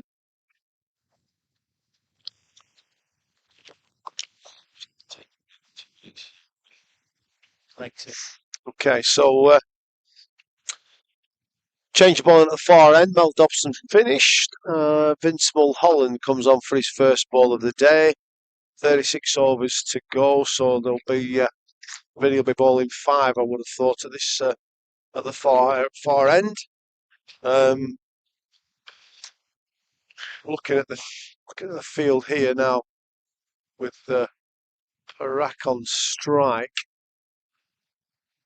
Right hand, he's got a short third man, probably not saving one. Backward point, deep cover point, extra cover and mid off. So 5 on the offside. Leg side field, skipper in at mid wicket. They've got a deep square leg. We've got a deep mid wicket and a deep long on. So three boundary riders left on leg side, with 1 in and 1 boundary rider on the offside. Here comes Mulholland to Parak. Short outside the off stump. Cut away by Parak to Phil Hilson at deep extra cover, 1 run. interesting part of the game now is that obviously the run rate's only at 2.88. This is the 37th over. But 5 down, probably looking to, ideally for the US, you think they wanted to get to around 160, 170, but they're 5 down, so anything can happen here with wickets in hand. Cut away to the offside again for a couple. Phil Hilson again sweeping up on the deep extra cover boundary. So Vinny just needs to find his line and length. Obviously just coming onto ball. Been in the outfield for 36 overs.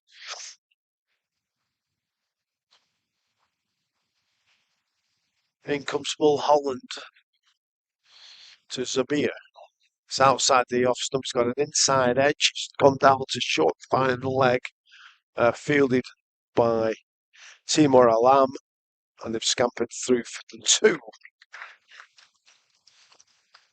Anyway, the USA spectators to our right. Becoming a little more animated. That's well ball by Vinny. He's gone to square cut that and he's chopped it down to inside his to fine leg.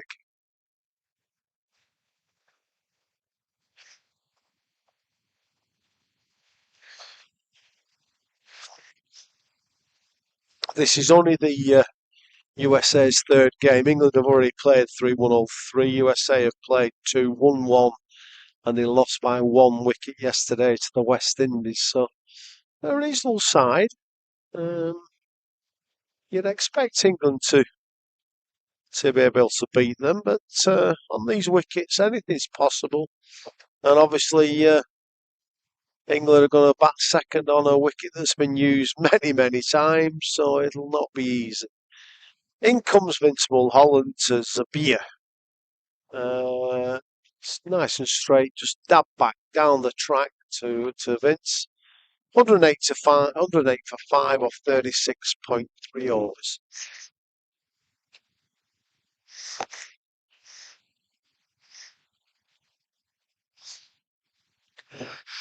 Oh, excuse me. Mulholland again. Zabir. Let's call that. It's gone for a quick single and it's really good running actually. It's hit short to Colin Cliff. He's not got in there and they've scampered through for a single.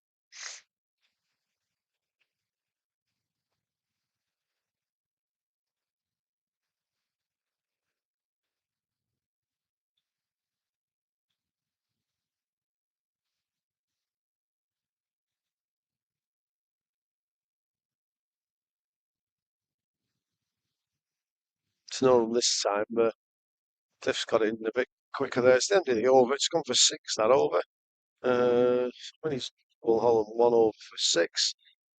USA 109 for 5, 37 overs. So 8 overs to go. This is a really, really crunch point of the game now.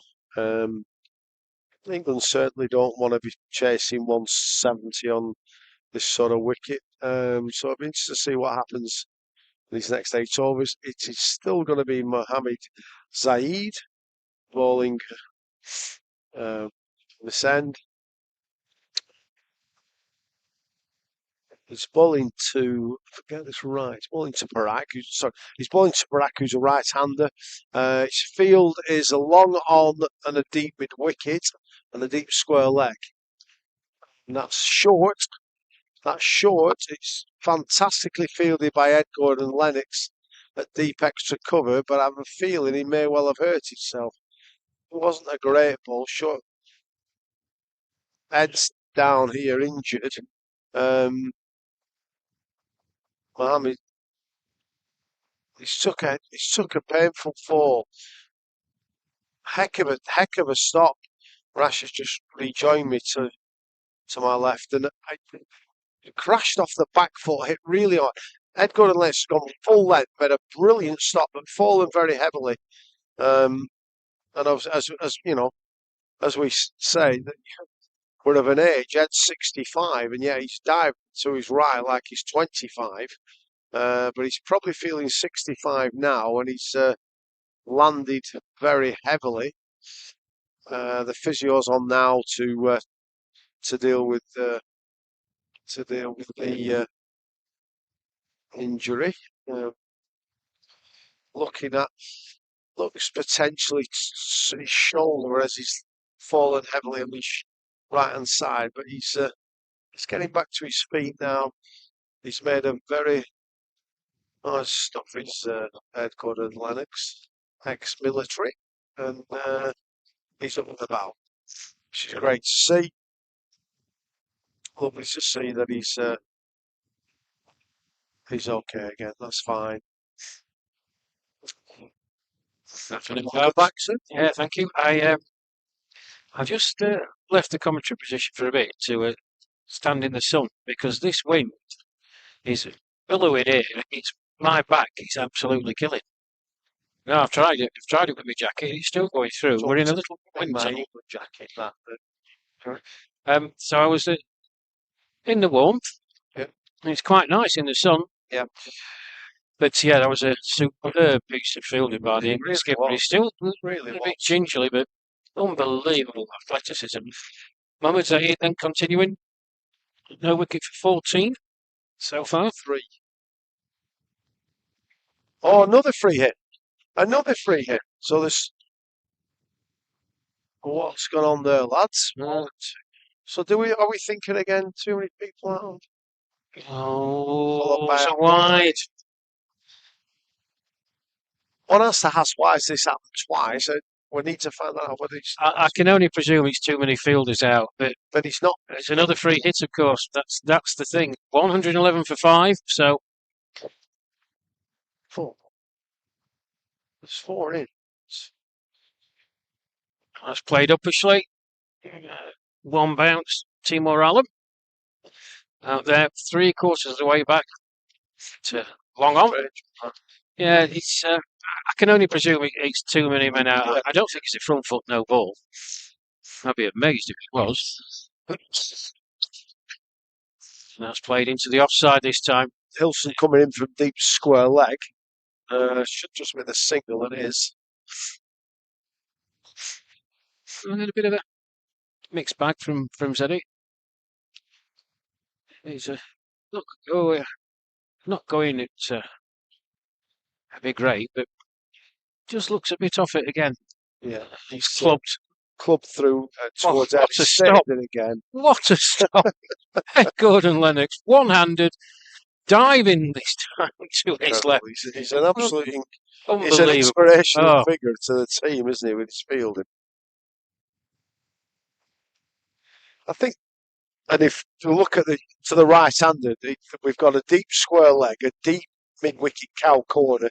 We've got a long on that's sort of wide, as Mel is saying, and a lot. I think we've possibly got 4 outs on the leg side. I'm just trying to work out. Do you think Timor's at long off or long on? He's very straight, isn't he? There. Yeah, yes. End of the over and another good stop by the skipper. Yeah. To end it. 38 gone then. 7 to go. 113 for 5. The USA having been put into bat by the England skipper. It's been tough going for them. The men out in the middle of the minute, Zubair Hussain, 10 off 22. And the mainstay of the innings, really, along with Wayne Copeland, Parakanita, 30 off 71.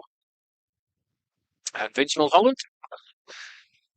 But it is very quickly. It's very difficult, isn't it, to score a runner ball on these wickets over any length of time. You know, you might come in and thrash 10 off 10, but generally to be able to score 30 odd or 30 odd balls is not easy. Now, it's taking a bit of care with the field here. I'm noticing that deep mid wicket is coming up to mid wicket. So for Vinny Mulholland, we've got a deep square leg and a long on. In comes Vin now to ball on the leg stump, and they're looking. Yeah. That's Jockey, I think. They've just scampered a single to mid wicket. Jockey was coming in off the fence there. That wind is not good. So we're looking at a short third man, a backward point, a cover point, and an extra cover on the offside. One sweeper.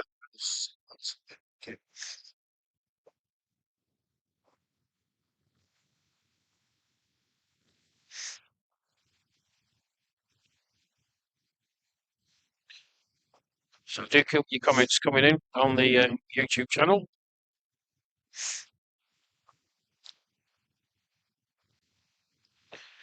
So Mulholland makes his way in from the far end.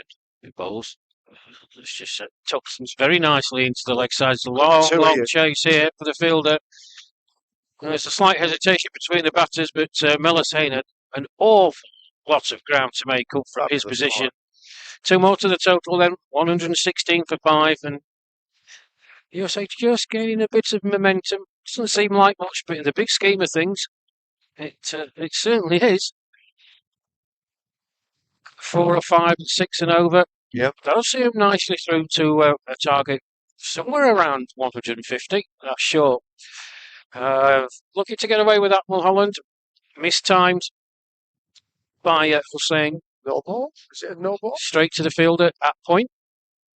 No ball. I've got a feeling it's a no ball and a free hit here. Free hit again. I don't know what's going on here, Well, it's definitely a free hit, this, again. Yeah, we're going to have some sort of talk with the umpires at half time. That's high in the air. It's probably going to be out. Yeah, it was a very, very well judged catch by Mohammad Zahid in the end. But to no avail again. That's twice that's happened. That's quite bizarre, actually. Isn't it? Two wickets off the free hits. Well, it was Zeddy who clean bowled the batsman, didn't he? Yeah. Free hit. Exactly. So, did they get the run for that? Presumably they do.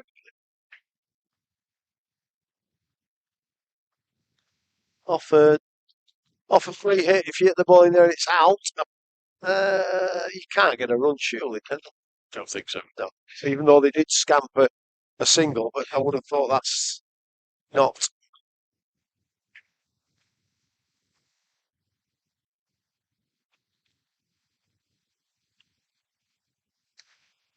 No, there shouldn't be a run there.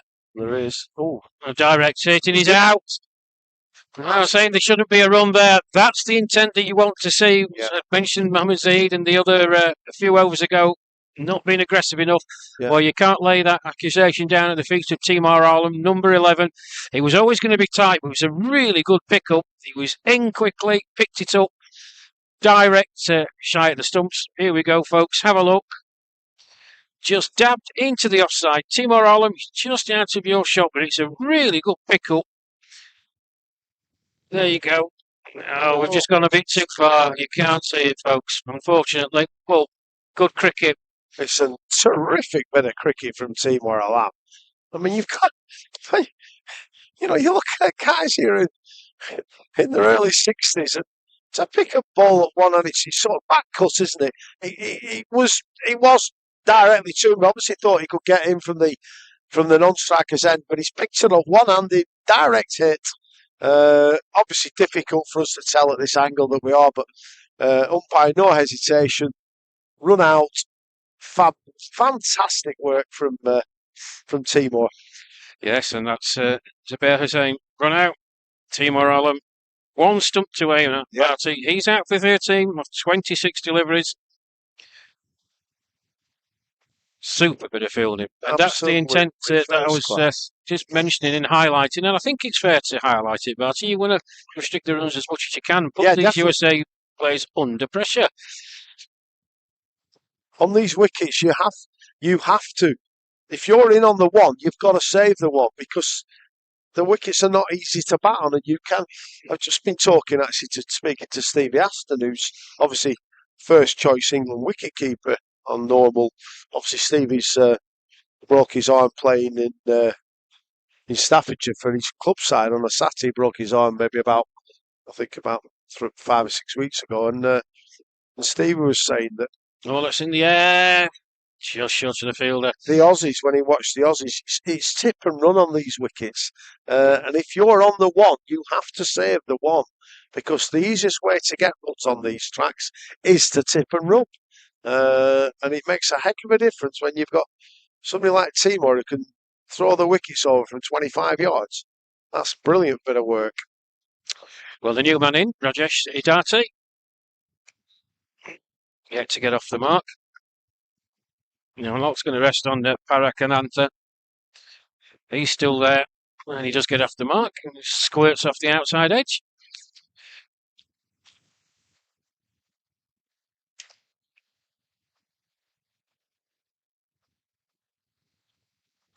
120 for 6 then, the USA. Losing the toss, being put into bat.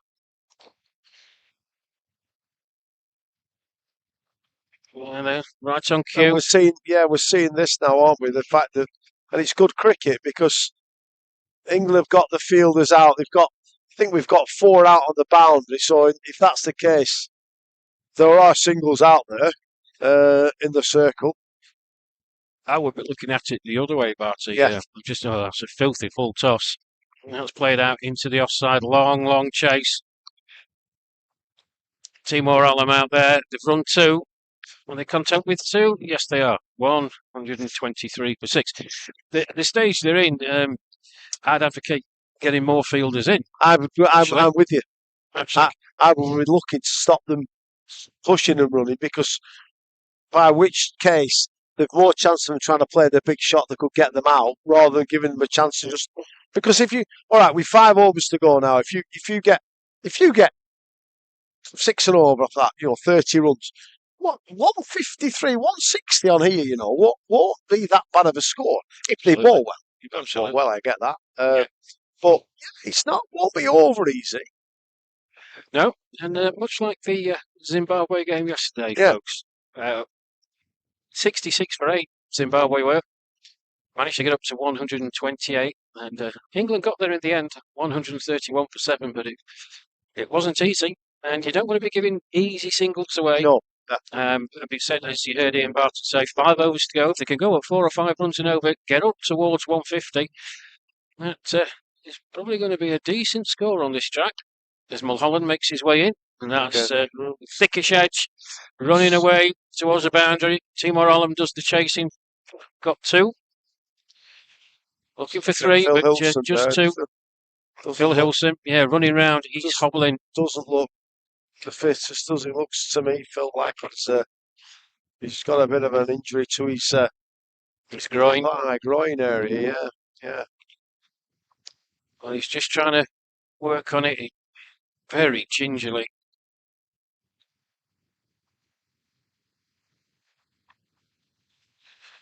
So, Holland then makes his way in again from the far end.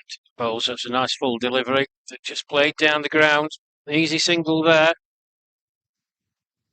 1 more to the total. 126 for 6.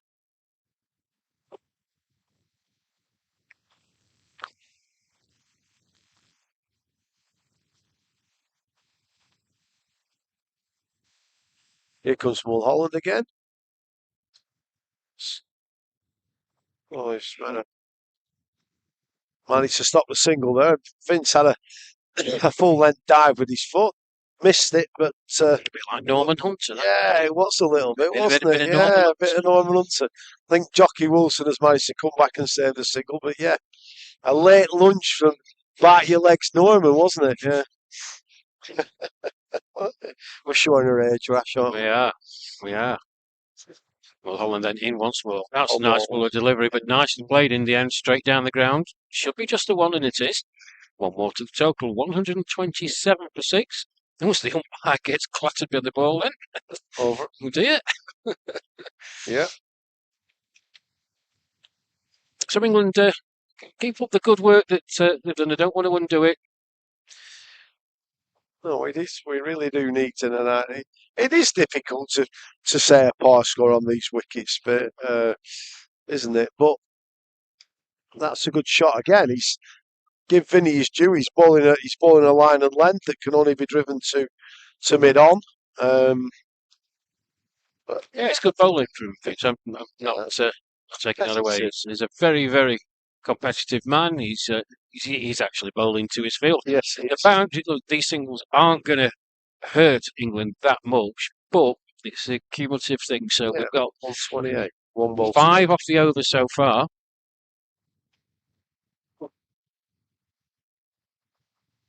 That's a big swing. Shot. That's a very good shot. Well before.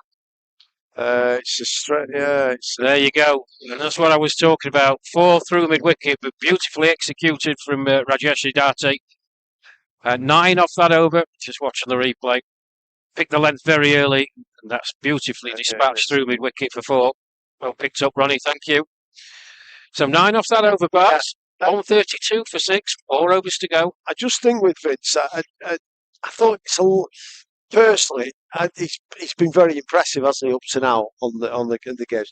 I think it's late for him to be coming on. I think at 36 overs gone by the time he comes on. I just think it's a long time. I'd like personally to see him a bit earlier because I do think that he does tend to, with the newer ball, he does tend to do quite a bit with it. And I think it's when it's 36 overs old, it's quite a difficult job to bowls a lot of cross seam, does Vinny? And he does bowl a lot of cross seamers, and maybe on this surface it's probably not reacting the way that it did for him in India when he had so much success. But Mohammad Zaid from the highway end, he's having a conversation with Ed Gordon-Lennox.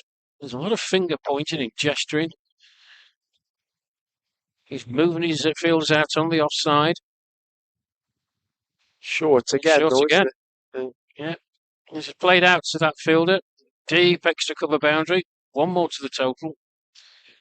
He just doesn't look happy at all, Mohammad Zaid. No, he's quite an animated sort of character. He is. He's very big on his field. Oh, dear. Again, that's short and wide, and I don't know. It's a difficult one to work out what he's going to bowl. Zeddy, he's very inconsistent, but he's again pointing. He's big on these field places, and yet he's very insistent on certain people in certain places, but he then doesn't put the ball where he's indicating. Doesn't want to throw this. Scampered through a nice single there. Good cricket from the USA lads. 134 for 6 off 41.2. I think give this one criticism, Bart, and people that I talk to in and around the game, not to connect with the England team. I have to say, that's just played out into the offside, and there's no run. There's a no ball again, I think. Was it Peter Tate? What was his England then? Well, it looked very much like a no ball signal. Thanks, Ronnie. Just saying two left. We can't have another one. Just saying 2 left, is it potentially? See, that's a much better length. Just chipped over Zaheed. Should be 1. The people I talk to in and around, and of course I'm the England commentator, but I'm completely unbiased. And one of the criticisms, and one of the points that gets raised quite often is England, very dominant side, and they've often had teams really locked down. Yeah. They just haven't pushed through. Yeah, correct. A bit of risk averse, maybe. Correct. I think also that on these wickets, I personally, and I know it's difficult because of the fact that everybody's over 60 and running in and trying to bowl medium quick on here is difficult of our edge. But I genuinely think on these wickets you need to play 3 seamers personally, because I think the quicker the ball is coming through, the less time you have to react, and the wicket's horrific a lot of the time. I get it, the fact that it's difficult because of the the stress on your bodies, and I think that's possibly why we're not killing sides off, because we maybe the seamers have bowled out after. So you've say 9 at one end, and then maybe a spinner, and then a seamer comes on and bowls his 9. So you get to sort of 30 overs, and then you're just left with the spin. The only way around that is to bowl 3 seamers, because Vinny's come on today, obviously later on. Change. Mel Hussain coming back now, isn't it? Yeah, well, I don't know whether Vince Mulholland has got an injury. 3 overs, no wicket for 20, but he did that sliding thing, trying to stop the ball. I don't know whether he's injured or not, folks, but anyway, Mel Hussein's come on from the far end. 3 overs to go, 136 for 6. Straight to the fielder at mid-wicket, and there's no run. I do like Mel as a bowler because he very good. He bowls wicket to wicket, doesn't he? It's not easy to get away. LBWs are a big thing on bowls with Mel. Hope I don't put the kiss of death on him. Ooh. A big yahoo there. This ball's gone absolutely nowhere. But no, Mel's from the city end here, and he's dropped onto a decent length straight away. He's got 3 men out leg side, deep long on, deep mid wicket, and deep square leg. Good delivery. He's got to see his 3-dot balls here. Fired in great. quicker and flatter. But that's my point is, with the control you'd normally get from Melisane, bearing in mind that USA are going to try and play some shots in the last few overs, do you need a deep mid wicket and a deep square leg? You're going to challenge the batters to go over anyway. If they're going to go, I think he just this guy tends to look at mid wicket more, but this is great bowling, by the way. Excellent. He's only gone for wraps off the pads. Should be a leg bite. We'll wait for the umpire signal. Very dainty. There you go. Yeah. One more to the total. So he's actually, from his bowling figures, 4-dot balls, which is pretty impressive when you're bowling in the 43rd over of a 45 over game. Yeah, that's nice. That's the leg side. From Paraka Ananta. It's the 1 run. So one more. Yeah, so his leg side, he's got a short, fine leg, and it's like I said, 3 men out leg side boundaries, 3 riders, and I think the skipper's at mid wicket. So it's a 5-4 leg side field. He's trying to bowl wicket to wicket, nice and straight. It's a really good over that. It's only gone for probably 3 runs, has it? Which is a pretty great effort from when you're bowling it over. It's a good effort. Yeah, good over. And he's getting a warm round of applause from his teammates as well. It was much better. 139 for 6, then 2 overs to go. This match at the Maxwell South Stadium in Danville, just on the outskirts of the wonderful city of Toronto. The USA versus England. The USA losing the toss, being put into bat. We're in a hole early. Second delivery of the match, Mark Wilson. Trapping Mahmood Shahid.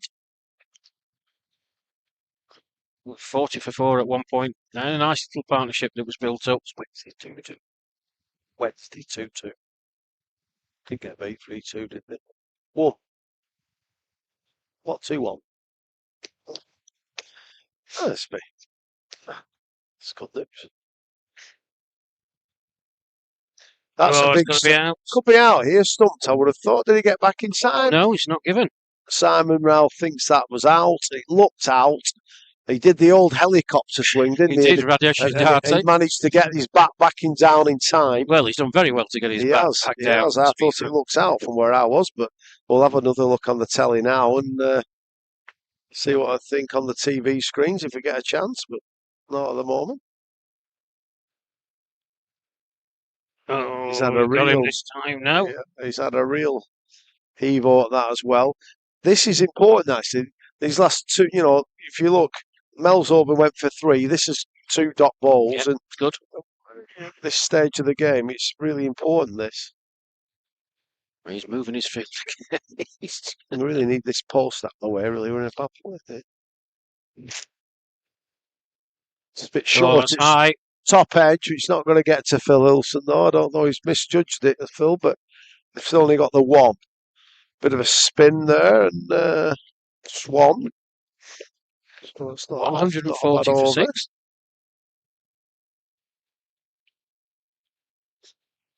Well, the psychological aspect, Barts, is if the USA do get to 150, it will buoy them. They'll know that. Yeah, it's the game on at 150. They're certainly in the game. That's out, stumped. Yeah. Well, you cannot fault Paraka Ananta for his efforts. 40 off 83, but coming down the track. Yeah. Mohamed Zaid picks up a wicket courtesy of a good bit of work by the England stumper Simon Ralph. 140 for 7. Yeah, that's. I would have thought a stop dismissal, isn't it, for Zeddy? That's why it's frustrating when you're watching him, because he turns it a long way, and it's just a matter of him trying to land it enough times in that area, because he's good enough to do so. And that was perfect, well flighted. Batsman tries to use his feet, and you get the turn and bounce past the outside edge, and Ralphie does the rest. And I think that's what the frustration is with Zeddy, that we know he can do it. Oh, absolutely. You want him to do it more, but anyway, this is a really good over, by the way. It's gone for 1 run off 4 balls, which it's the 44th over of the game. We've done really well these last 3 overs. Every credit to Mel for the over he bowled, and this one here from Zeddy. If we can round this off if Zeddy can keep it tight these last 2 balls, it's a top effort. So Ravi Shuri, the USA vice captain, toured the UK last summer, 6 games. You were involved in those, Barty, weren't you, against the USA? I played. I did play for the Lions against the USA. Yeah. I did. They didn't bring a strong side over, did they? No. If I'm not mistaken, is this guy you? Why on earth is this young man wearing a different kit to the rest of the team? Maybe he's. Maybe he is your equivalent in the USA team. You are our Gok equivalent in the England team. Don't be curt. I think he looks quite natty. Oh yeah, nothing against it. It's a different coloured kit than the rest of the team. Well, which thanks to Ronnie Parakanante, he scored 56 against the West Indies yesterday. So did he? Listen, he dug in. He did a job for his team. He should be well proud of his efforts. Yeah. And indeed, Wayne Copeland. It was it was a hard watch, but exactly what the USA needed. Not easy for any. For the only innings I've seen Timor Arms in is which I thought was absolutely class. But everybody else struggled to score. Oh, beautiful from Melisane. Look at that. Lovely. Inch of the air. Nice and full. And Ravi Suri, well, short and sweet. He's out for 1 clean bowled by Melisane. The USA lose another wicket. 141 for 8. This is terrific for Melisane. You're looking now. Nearly a Yorker again, I think, really, Rash. He's coming in now, well flighted. He's yoked himself, another Yorker. And superb bowling from Mel, and great to see him. He's punched the air then as he's knocked the off stump back, and very competitive person, Melisane. Super cricketer, bat, ball, and in the field. And it's great to see him. This is a really, really good spell of bowling. He's 7.1 overs, 1 for 18, and to come on with 3 overs to go at the City end. And I think his first over went for 3. This over's gone for, to say the first ball's a wicket. So every credit to Mel. Hopefully we can round this off now and sort of maybe potentially, if they keep playing aggressively, potentially bowl them out. That's what we'd hope, isn't it, Rash? Yep. So new batter, Rash. You're a lot better than Rash. Rizwan Sheikh? No, sorry, it's Rizwan. It's Rizwan at this end. 5 overs, 5 balls to go. He's having a counter for the fielders as well, just to reinforce it. Here comes. Sasane makes his way in again. Oh. Wraps him on the pads, who is looking to sort of shovel that somewhere into the leg side, but made no contact whatsoever. See on the replay, he's. I use the word shovel. You can see here, folks. He's trying to sort of, I think, shovel it round, sweep it round, isn't he? He's him on the back leg. He tried the same similar shot again. Great work by Simon Ralph. That's absolutely outstanding keeping. Outstanding. Look at this, folks. Absolutely brilliant. Yeah, you're going to get a good view of this. In comes the same. Look, there you go. Down the legs. Look at this. Look at the take. Yeah, it's brilliant work, Simon. It's brilliant work. He's bounced as well as that, right? Yeah. As well, he's bounced, pitched on leg and turned, and he still took. That's absolutely terrific. Now, I want to just talk to you about it here, Rash. And this happened yesterday. Obviously, it's council ground staff, isn't it, who come up and do the work. Yes. And yesterday's wicket, the last thing you wanted on that at the interval was a roller. Was a heavy roller. And I actually managed to say to, unfortunately, it was too late because they just appeared from nowhere and started rolling the wicket. They did. Which as a batsman, the thing had settled down. You do not want a bloody 2-ton roller on that when it's dry as the Sahara Desert. And that's a good hit. Well fielded. Well fielded, Mohammed Zaid. And nice I mentioned to say to Ed last night, because they never ask Ed, they just turn up and do it, and hope that we may well stop them doing it today, because that's not the thing you need to do. No. So we've got, I think, just the one ball. Have we got no? Three It's balls been a to go, I while, think. hasn't it? Two, maybe two to go. Two to Two go. to go. Yeah. Oh, down the leg side again. And I'd say this is the last ball coming up now. The 145 for 8. Or Leg, 44, yeah. leg by signal. Leg by signal. This is the last ball of the innings. Unless there's a no ball or something of that sort. Oh, what's that signal? Oh, Billy Bowden's just appeared. Goodness No, me. oh, no. Anyway, here we go. Melisade, last ball of the innings. Cut away for 1. That's a good effort. 146. I'm going to So, stop. end of the innings then. The USA do see out their Yeah. 45 overs. one. They reach a total of 146 for 8. And then not out in the middle. Rizwan Sheikh, 1. And I'll just clap these off. Is that all right? Thanks, Rash, Rajesh for Shidati. allowing me Keep to off sit you go, next to you Barty. and commentate for a while. And I've really enjoyed that, buddy. And I'll see you in the second innings, all being well. You're welcome. I think you might be usurped as some of the USA supporters you can see on the screen. Delighted. So quickly take you through the bowling figures. Mark Wilson, outstanding. 9 overs, 2 maidens, 2 for 25. Melisane, 8 overs, 1 maiden, 1 for 22. Phil Deakin, a wonderful spell from Deeks. Good to see him back to somewhere near his best. 9 overs, 1 maiden, 1 for 19. Mel Dobson, excellent as well. 9 overs, no maidens, 1 for 34. Mohammed Zaid, 7 overs, no maidens, 1 for 22. And Vinnie Mulholland, 3 overs, no maidens, a wicket for 20. Well, it was a hard slog for the USA, but they got there. Some good individual performances. Mayo back to, he'll be disappointed.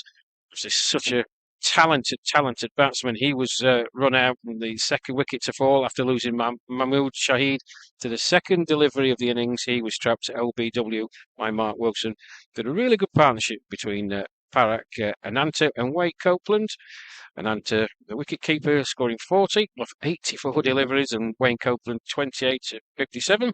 And some late resistance from Zubair Hussain, scoring 13, and Rajesh Shidati not out at the end of 14. Got the USA up to 146 for 8. So, half an hour break here, and then England will set about their run chase. 147 the target. So, on behalf of Ian Barton and myself, Rash Mahmood, my good friend Ronnie beside me, we'll see you in half an hour.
Well, welcome back, everybody, to the Max Ward South Ground here at Danville on the outskirts of Toronto for this Group B match at the IMC Over 60 Cricket World Cup between the USA and England. Rash Mahmood with you on the commentary. Thank you for joining me. Well, the teller to tape so far, just resuming after the innings break. The USA losing the toss, being put into bat by the England skipper Ed Gordon-Lennox. It was a struggle for them. Some late heroics, some very defiant middle order batting, got them to a score of 146 for 8. So England looking to make it 4 wins out of 4. Just to come onto the field, it's going to be the left-hand, right-hand combination, I believe, of Colin Cliff, batted so well yesterday in the match against Zimbabwe, and Mel Hussain. So your match officials, umpire Azad Hussain, standing at the city end. Peter Tate from Australia.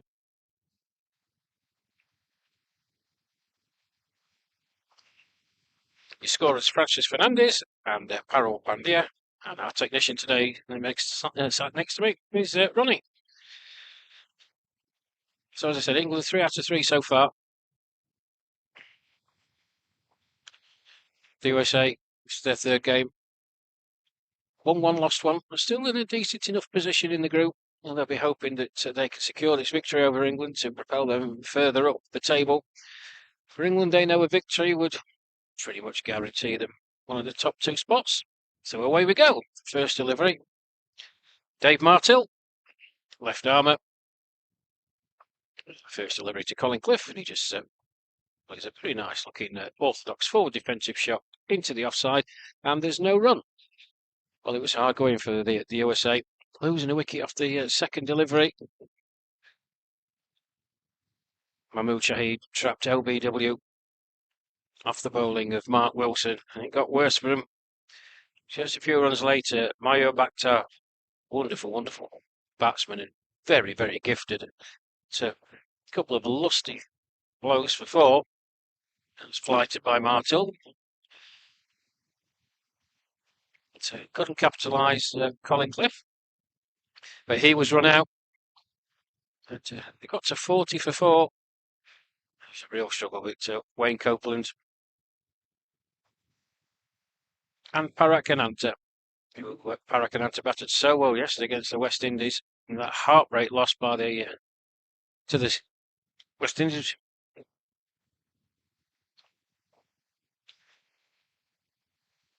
Dug in, and England did take a wicket for 20 overs. It was hard going for the USA, but they stuck to their guns really well. And they've shot by Colin Cliff into the offside, fielded at point, and there's no run. And they've got a total that they can certainly try and defend on a pitch that concentrates your mind as a batter every single delivery. Didn't look to do too much early on. This pink ball, as I said in the broadcast, those who were with me, the first stanza, first 8 to 10 overs, ball does nip about a bit on these surfaces, unpredictable bounce, and what have you. If you could just induce some false shots from the batsman, the ball not coming onto the bat quite as much, and then other balls hanging into the surface. It's been a feature of this World Cup, all of which is really teams struggling early on. So Martill starts with a maiden good start from him. Mel Hussain will be taking strike, the right-hander, so the right-hand, left-hand combination for England.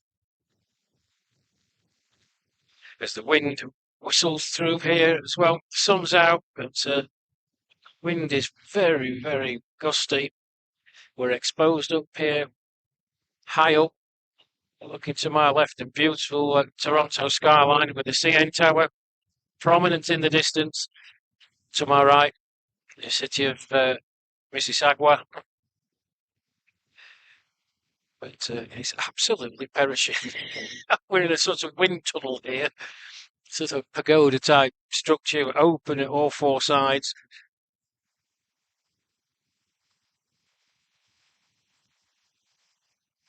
Sabir Hussain then, from the highway end.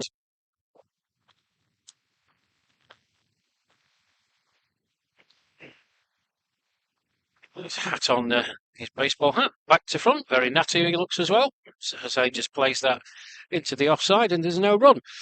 So the England boys have got to slow and steady, don't have to do anything daft. The required run rate, I think, start of play was something like 3.3 runs and over. So the question of digging in, accumulating your score. It's played off the back foot, nicely played by Hussain. Lovely shot down the ground. It's a chase for the fielder. Does he get there? He does. Yep. So England off the mark. Mel Hussain off the mark. Nice shot back down the ground for 2.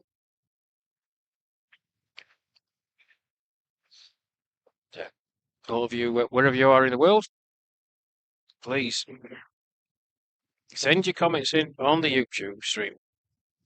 Try and read out as many as we can.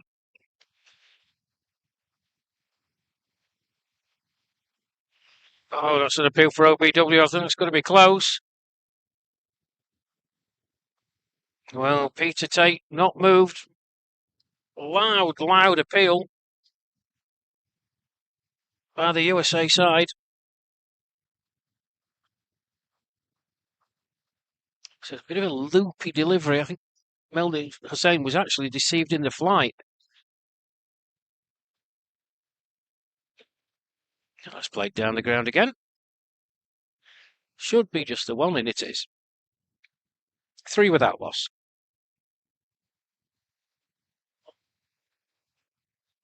Just have a look at this. Thanks, Ronnie. Well, really strong appeal. Let's have a look. Yeah, it was a floaty one. Yeah, I think looking on the replay, it's probably just outside the line of off stump and a bit of height as well. It was 5-pad area, so probably a very good call by Peter Tate. Very experienced umpire, of course.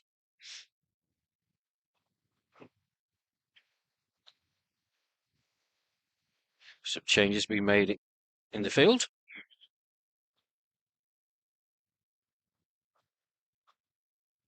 It's the left-hander, Colin Cliff. On strike. Yet to get off the mark. That's nicely played. That's a good shot. Just waited for it. And, chopped it into the offside. Good execution. He's off the mark. With a couple of runs. End of that over from Zubair Hussain. 2 overs gone here then. England 5 without loss. Chasing 147.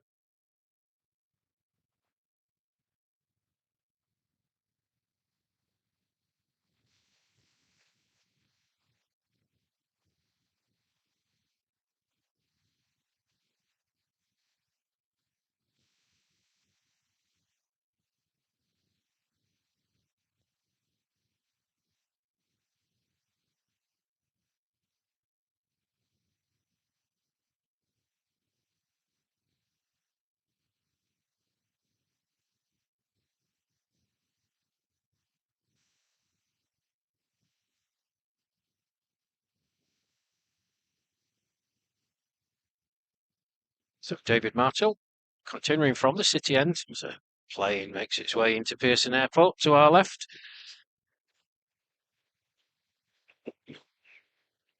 It's a bit leading edge there from Mel Hussain, but safe enough.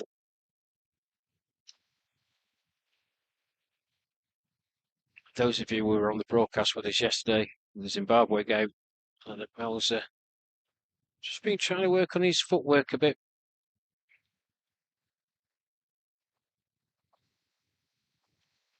Right to the pitch of the ball, and that time extends that left leg. He's just trying to turn a few of the deliveries into sort of genuine half volleys rather than trying to wait for it and the vagaries of the pitches and the different bounces. Well, it's got the chance that if you do that, it's going to turn sideways or roll along the ground, but that's a great shot. That's a great shot by Mel Hussain. Well, it was in the slot. He executed to perfection. First boundary of the innings, 9 without loss. Melisane moves on to 7 from the 8 deliveries he's faced. There you go, right in the slot. The execution was perfect. Great pictures. Well done, Ronnie and the team. Good confidence booster. And he's been batting really well, Melisane. I have to say, he got an awful delivery against the West Indies a couple of days ago at Terremoto. The ball probably didn't get more than 2 inches off the ground. From pitching halfway down the track, it was a staggering delivery. He was trying to play it on the length, trying to smash it through deep mid-wicket.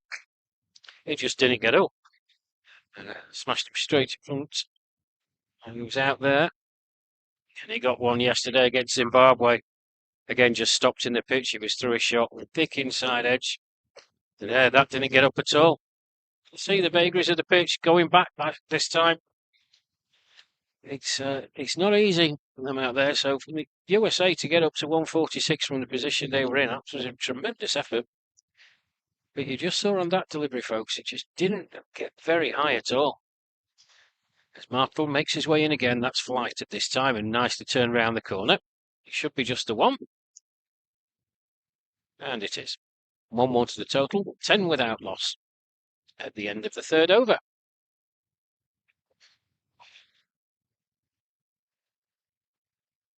Just have a look at this, what I was talking about with that delivery. Just look at that. He's a tall man, Melisane. Look at him looking at the ball and the pitch. He's a tall man, but it just shows you, folks, it's really, really difficult on these pitches. And you expect the ball, home conditions in your home nations. Yeah, you know it's going to be a bit different, but you don't mind if it's a bit too paced as such, but it's the bounce more than anything else. So, Zubair Hussain, 5 off his first over. He's going to continue from the highway end. Hussain on strike. Makes his way in. Bowls. And Hussain just sticks out that front pad again. We'll wait for Peter to take signal. Leg by signal. 1 more to the total. 11 without loss.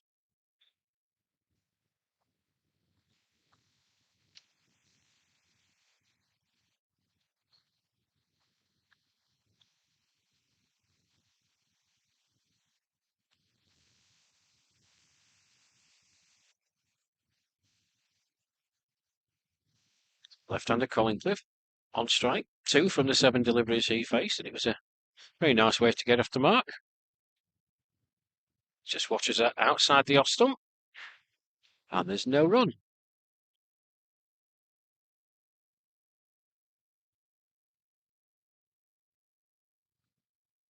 Oh, it was a floaty one from Hussain.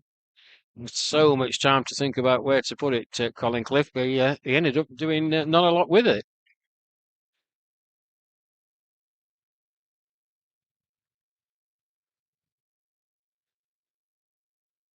A bit flatter, a bit quicker from Hussain that time, but again, Cliff watchful as he sees it go outside the off stump.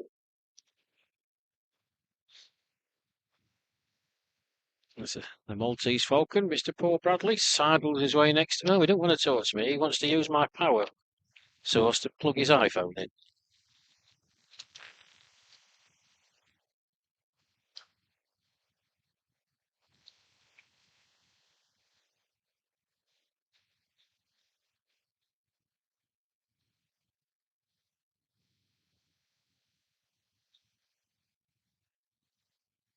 Now then. Yeah, Collincliffe looking down at the pitch inquisitively. It's a strange sort of attempt at a shot. Let's have a look on the replay.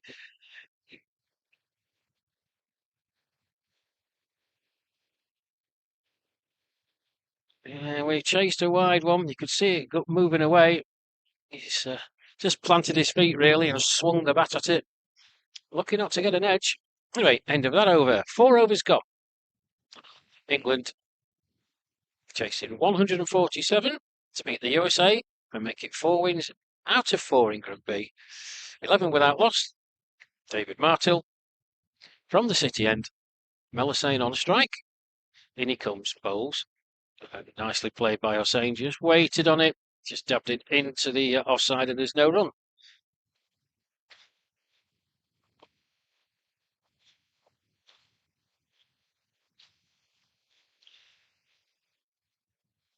Ian Barton just coming up to see if his services were required and this stanza. Nicely played by Hossain, watchful. Just waited on it a touch longer than he probably would have done back home in Essex.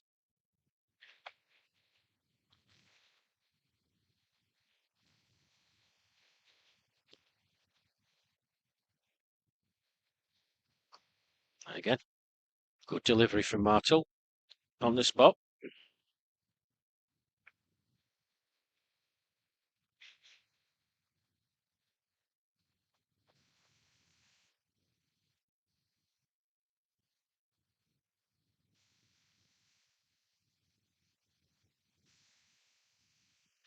Oh, rock back, deposited that over mid wicket. 4 runs again. It's a lovely looking shot.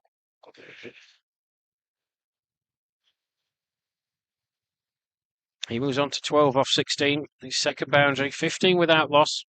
The end of this over. We'll bring in the England team manager, Paul Bradley. He's going to join me for a bit. But a nice shot from Hossain. Was confident on that, recognised the length and executed his shot. That's nicely played. Well done by Martill. Straight back to him.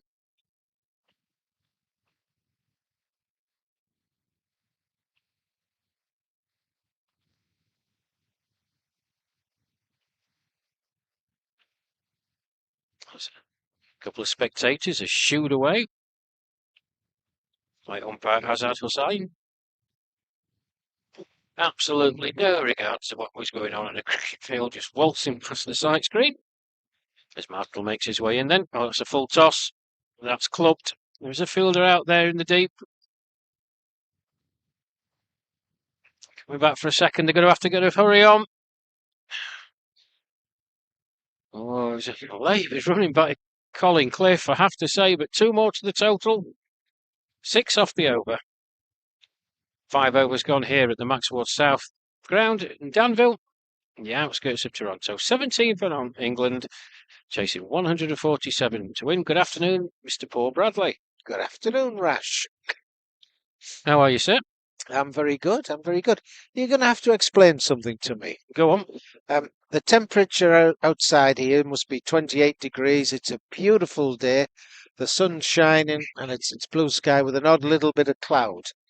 And yet, where you're sat, it's the wind's blowing. It's cold.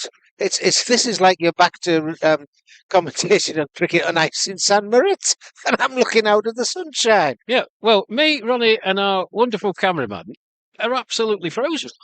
I think I need to go and get you a coffee. Everybody else is drinking ice drinks. I think you 3 need a hot drink. Listen, I'm a brave little soldier, Mr. B. It is absolutely perishing in here, aren't we, Ronnie? We are really cold.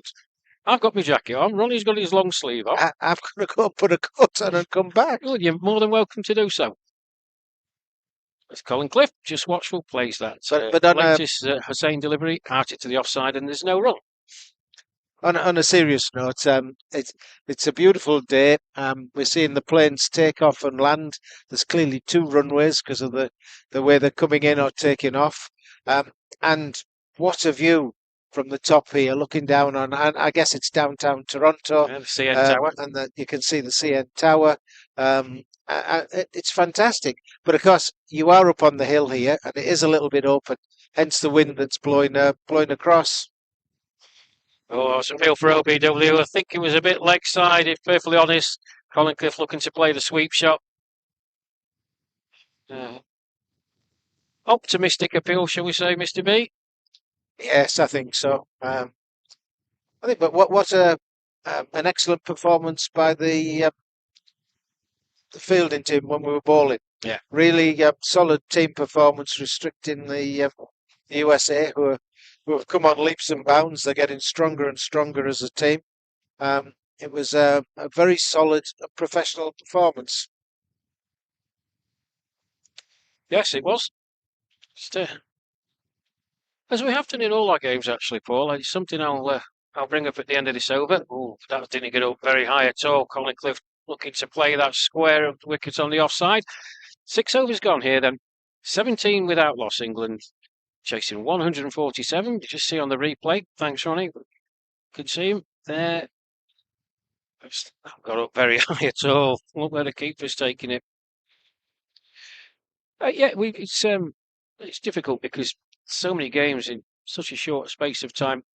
There was just a period in that I thought after the drinks break at 30 overs where we had 5 or 6 overs where we just flagged a bit, and that's understandable.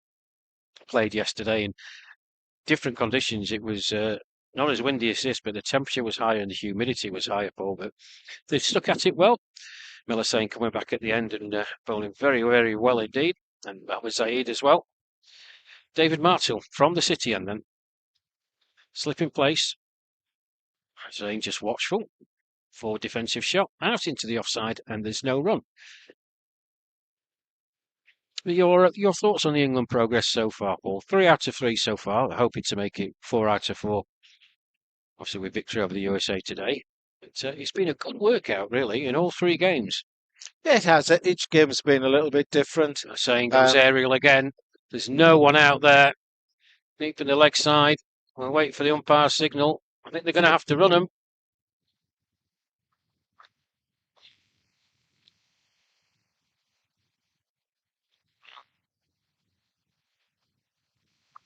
Oh, he finally singles 4 after an absolute eternity, and that fielder's going to be absolutely delighted. He's run 60 yards to his right-hand side. Do we not get 7 for that? The guys had run 3. Goodness me. Another boundary for Melasane, his 3rd of the innings. Maybe he's got to hit them a little bit harder. Yeah. Well, that has prompted a fielder to go out there. In fact, 2 fielders to go out there. One in the deep mid-wicket boundary, another orthodox mid-wicket, a man being brought in to the circle on the offside at cover point. 21 without loss, 3rd boundary for Melasane. David Martell makes his way in. Oh, he's gone the other way this time. That's in the air, and it's going to be safe. Tree blocking our view. They've run 2. And they're going to stick at 2. So Melasane showing intent and aggression. 23 without loss. 20 off 21.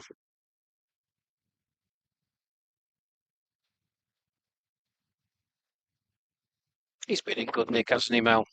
Paul? He's had a couple of shocking deliveries that have got him out, but he's been in good touch, really. He works hard, he practices hard. He takes a lot of pride in what he's doing, whether it's the bat or the ball. And this is nice to see because he's been aggressive. He's looking for that bad ball and he's putting it away, which will give him confidence.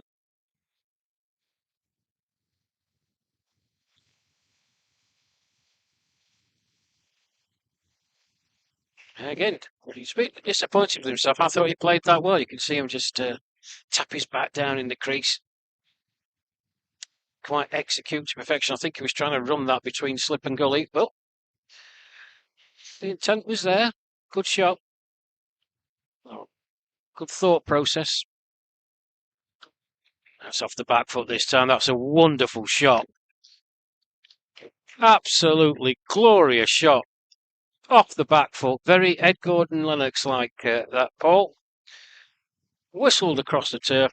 Another boundary to Melasane. He moves on to 24 from 24. England, well, they're going well. 27 without loss. As we see on the replay, it's just wonderful execution, Paul. Oh, very good shot. He's just waiting for that ball that he can put away. And as often happens, it was a 4 on the last ball of the over. Yes, 10 from it. And that David Markle over 4 overs, no maidens, no wicket for 21 for him. Sorry, his first over was a maiden, my apologies.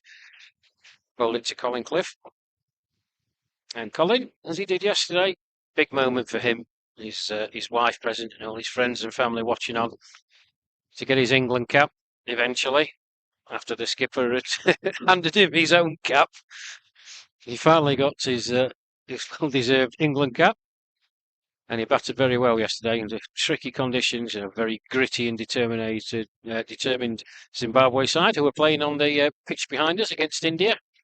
Very colourful scene on that ground. Red of Zimbabwe, bright blue of India.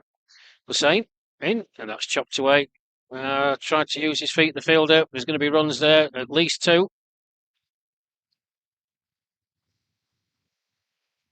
So 2 more to Colin Cliff. 29 without loss.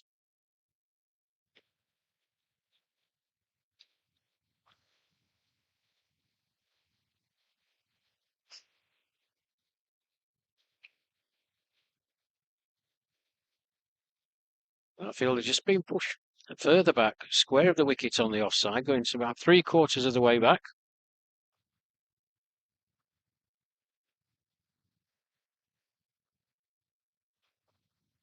It's nicely played. Just drifting a touch, was Hussain, and Colin Cliff just rolled the wrist on the ball.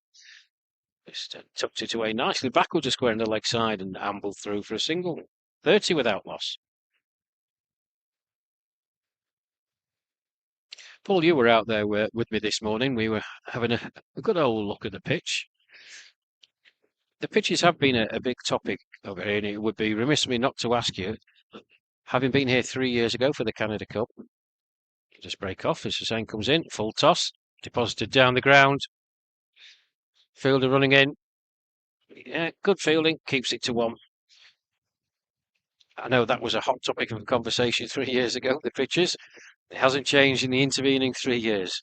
Yes, I think it has, to give them credit. All of these pitches, when you look at them, they probably look worse than they actually play, and they're harder than you think underneath. And there's been some decent scores. When we were here 3 years ago, 160, 180 was a good score.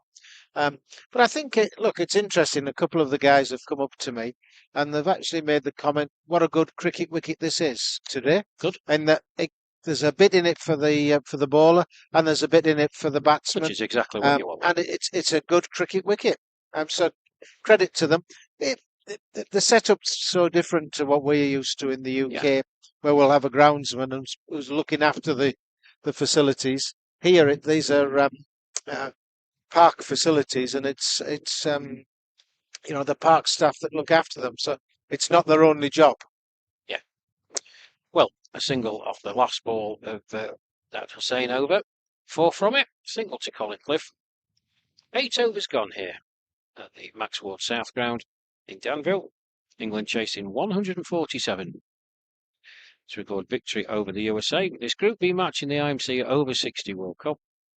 Go along nicely. 32 without loss. Colin Cliff 6 off 23 deliveries. Hussain going along a runnable. 25 off 25. And it's going to be a change of bowling at the City end. Dave Martell has been replaced. I'll have to wait for the scorers to input who it is, because I don't have the squad numbers on the sheet that was passed to me by the USA captain, Javaka Weerasinghe. Nice chap he is as well. So we'll just wait for the scorers to update it on the lozenge at the bottom of the screen, folks, and then you'll be able to see.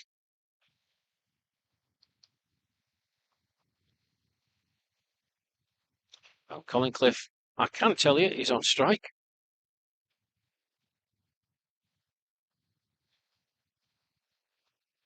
Oh, swing and a miss first up. And delivery wide outside the off stump. Just planted his feet. It's the second time he's done that. Little or no foot movement and a swish of the bat. Rajesh Hidati. So changes to the field. After that swish, reinforcing the offside. Very strong offside field, I have to say. slip, gully, fly slip.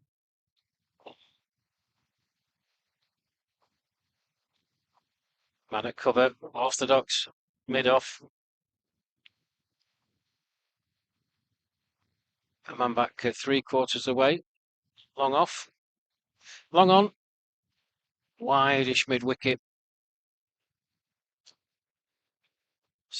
3 England players, very unhelpfully, stand right in my view.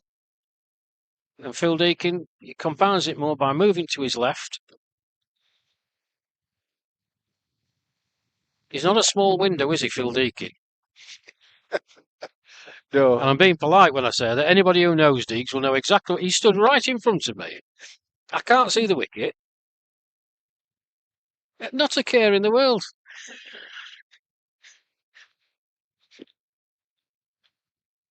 Unbelievable. 33 without loss. It's all right, you laughing, Ronnie. I can't see a thing.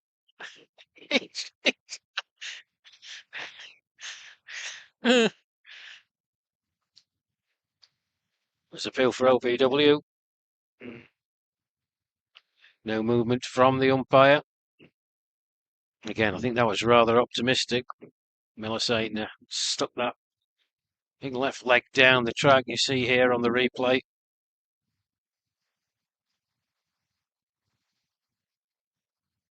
That's outside the line of off stump, I fancy. Optimistic shout. If you don't ask, you don't get.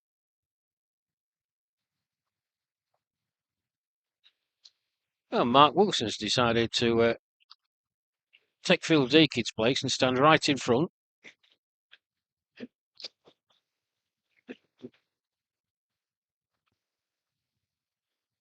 There they go. Yes. 3 amigos. Curly, Larry and Mo. Here no. See, no split, no. Oh, that's wrapped Melisane on the gloves with a length delivery, and he throws his bat down. You see him walking off the screen to the left, folks. That's going to hurt. That's spat up off a good length. At the end of the over, and nasty blow on the glove for Melisane. 9 overs gone, 33 without loss. England making a good start. You see this delivery here. It wasn't short by any means. It looked a perfectly decent length ball, but it's just spat up. There, look. You could see it. Wow, yes. Painful one.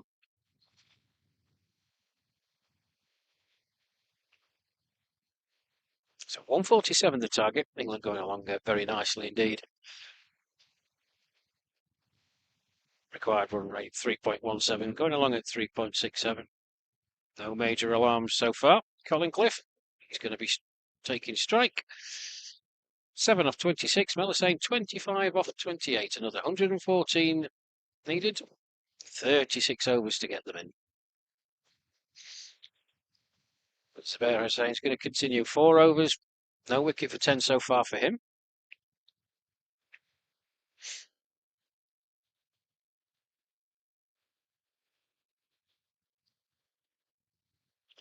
As Mr. Bradley continues to do his admin, how many WhatsApp groups are you in for this World Cup, Paul? A few. It's A few. It's ridiculous amount of WhatsApp groups you're in. Oh, that's the second time he's tried that to Colin Cliff, and it's the second time that Colin Cliff has looked a bit befuddled, if I'm perfectly honest. It's a slow, flighty, loopy delivery. Very much like a former England player. I'm sure he'll be tuning into the broadcast. So that's an appeal for LBW, but again, quite far down the pitch. But people will remember, and with fond memories, of course. Chris nodded in, and he got a lot of wickets with deliveries like that. Cliff this time. More orthodox shot. Straight to the fielder at mid-off, and there's no run.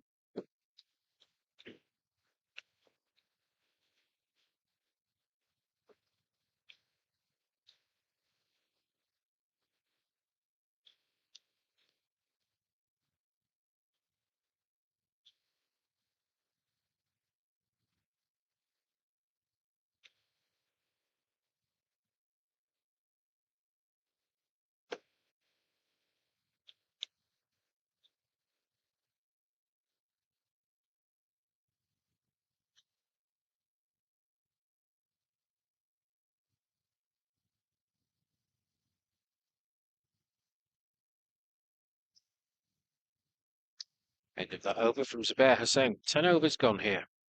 England 34 without loss. Good start, Paul. Good steady start.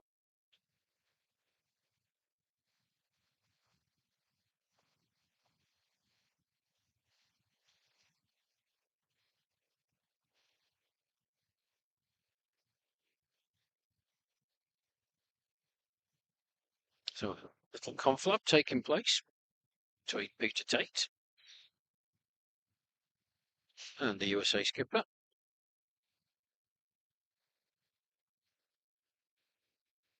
Rajesh Idate will continue from the city end. It's the one off his first over. Nice and tidy.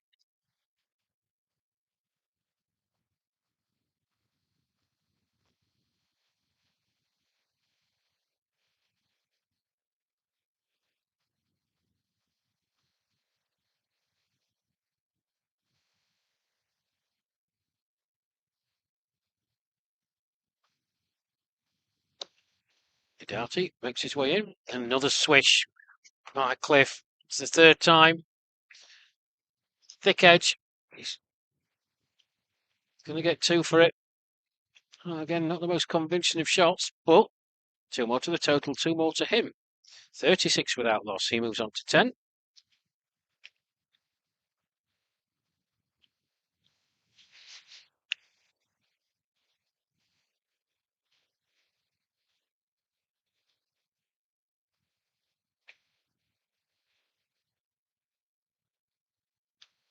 Just cross-battered that. It's hit very powerfully straight down the ground. There is a fielder out there in the deep. Keeps it to 1. 37 without loss.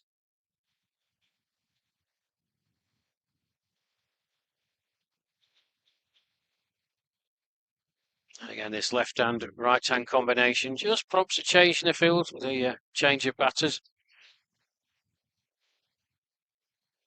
See, one of the USA players, I can't tell you who it is, warming up at mid-wicket. It's just played round the corner. Just wait for the signal from the umpire. Oh, he nearly falls over, given the leg by signal from the umpire. Azad Hussain. Very nice. Is that Mr. Bradley has a peek over his shoulder? Who are you waving at, Mr. Bradley? Just a few of the Zimbabwean players. Oh, right, yeah. Very good. They're a good set, staying in our hotel. A really gutsy performance yesterday. One of the best bowling and fielding performances I've seen since I started covering seniors cricket, Paul. It was outstanding, wasn't it? It certainly was, and they pushed us very hard. It was the toughest game we've had. Yeah. I think they were, especially as we've been in the hotel and there's been some good friendly banter between the guys. I think they probably upped their game a little bit, wanting to beat England. But it was very close, very competitive, and played in an extremely good spirit. It certainly was. And a cheeky shandy with some of them afterwards. Yeah, and I think that shows the spirit of the IMC World Cup, and some of these pitches could be levelers, and what a competitive game it was. Yep. We don't get to play Zimbabwe very often. It's wide ball. Again, it's a wild swish from Colton. There's absolutely no foot movement, but if it is, it's going away from where the ball is. So he had 3 swishes and then an earlier swish that managed to get an outside edge. I'd advocate him. Sounds like you're making him into a window cleaner. Yes. But it's very noticeable, Paul. He's just standing there, and if he connects with one, it's going to go. It's tucked nicely into the onside. Much more orthodox. I was really pleased for Colin making his debut yesterday, Paul. Proud moment for him, and he certainly didn't let himself or his family down. I thought he played very well yesterday, both with the bat and keeping. He did a tremendous job. He didn't look out of place behind the stumps at all, and he plays his normal style of aggressive batting, as you call it, the window cleaner, swish, swish, swish. He didn't do a lot of swishing yesterday, though. Swashing. Swishing or swashing, whatever you want to say. He just played very, very orthodox, and it was a very, very good innings. I've got to say, listen, for those out there that harum scarum cricket and like to see the ball disappear into the stands or what have you, it's certainly an innings that they won't have on their favourites list. But in terms of the context of the game and what was happening and what was required, I thought it was a superb knock. It was played. It was played well, and it was getting close at the end, but we were really always in control, and the guys were batting very well. Indeed. So, change of bowling at the highway end. Ahmed Merchant replacing Hussain. 40 without loss. England after 11 overs. Very good start by them. That's Cliff. Just watches that outside the off stump, and there's no run.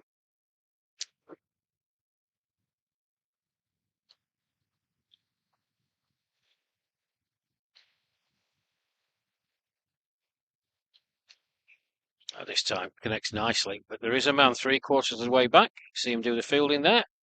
Just a one. 41 for one. Cliff moves on to 11. Melisane on strike, 25 from 30.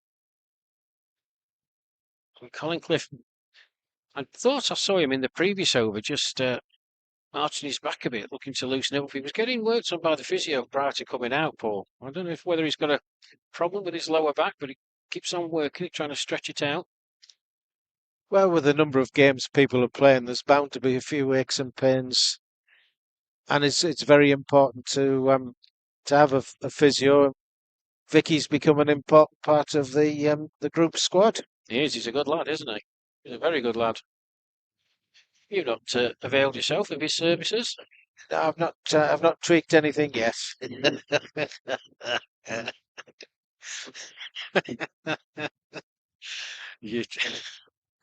Mrs. Bradley, I need to be phoning you.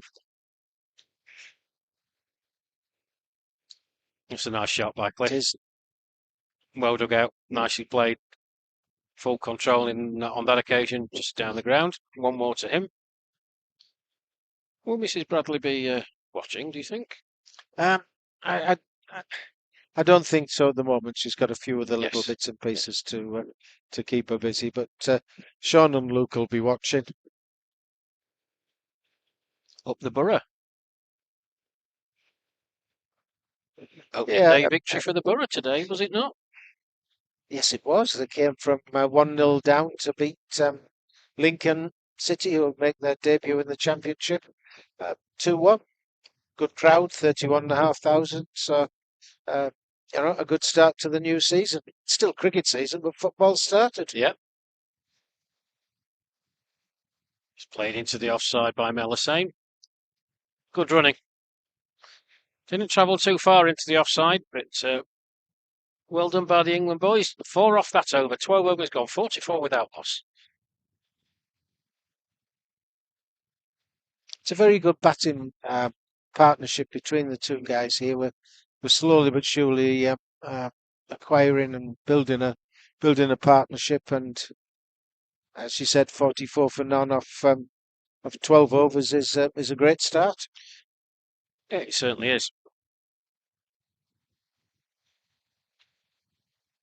And it's just what England required. Try and take the sting out of when we get to the 15th over and the guys out there will have a cold drink, I will go and get you guys 3 cups of coffee, I think. Thank you. That's very kind, Mr. Bradley.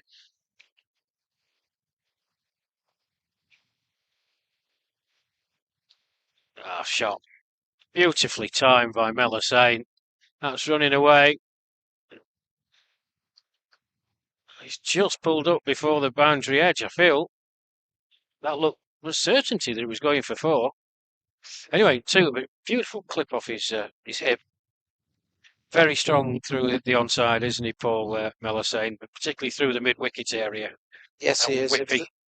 If they give him any leeway, he would play that ball.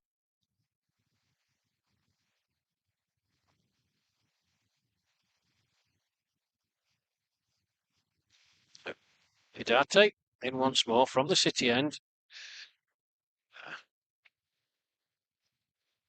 So, just a forward defensive shot. Has a little walk. Off screen, here he comes.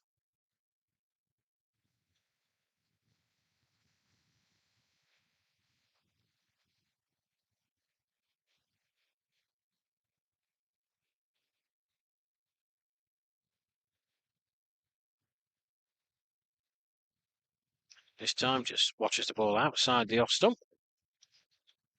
There he goes on his little trot again. Did you have a little routine like that, Paul, when you faced a delivery? You're waiting for the next one. Did you go for a little wander? Or... No, I don't think so, but I was mainly a bowler who would tell you he could bat. So he darts in once more. What a shot. Straight to the fielder on that occasion, but a misfield. Fancy they're going to get a couple here. They are indeed. It's a really good shot. And went very, very quickly to the fielder and just slightly wrong-footed him. Couldn't adjust his footing in time and Is it a no ball? No ball signalled.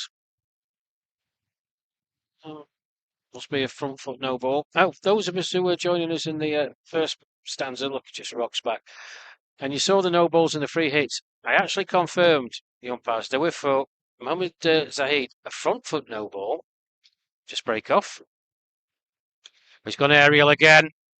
That's gone a long way. That's massive. That is 6 runs, and with that, Melisane brings up the England 50. 55 without loss. Wonderful, wonderful shot. In complete control. I said he's very strong through the leg side. Have a look at this, folks. Just look at the pick-up. Bang. He's gone a long way as well.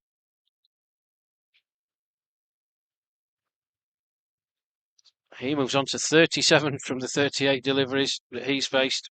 Wonderful cricket shot, Mr. Bradley. Yep, very good.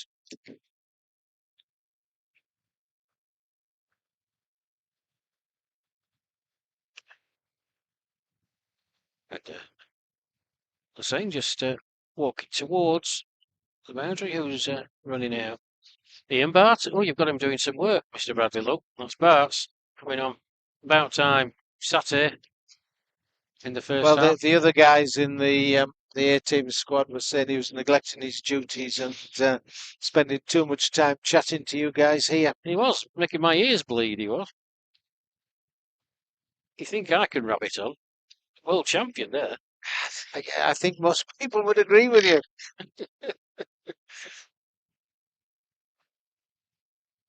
I've completely lost my train of thought. I was saying something about the those who were with us in the first innings, and it's completely escaped me now what I was going to say. Never mind. 55 without loss. Melisane just having a slurp of water, taking his helmet off, and the blue England cap on his head.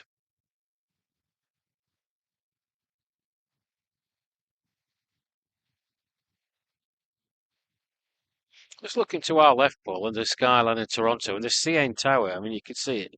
It is absolutely enormous. It towers over everything, and there's some big buildings in Toronto downtown. It is huge.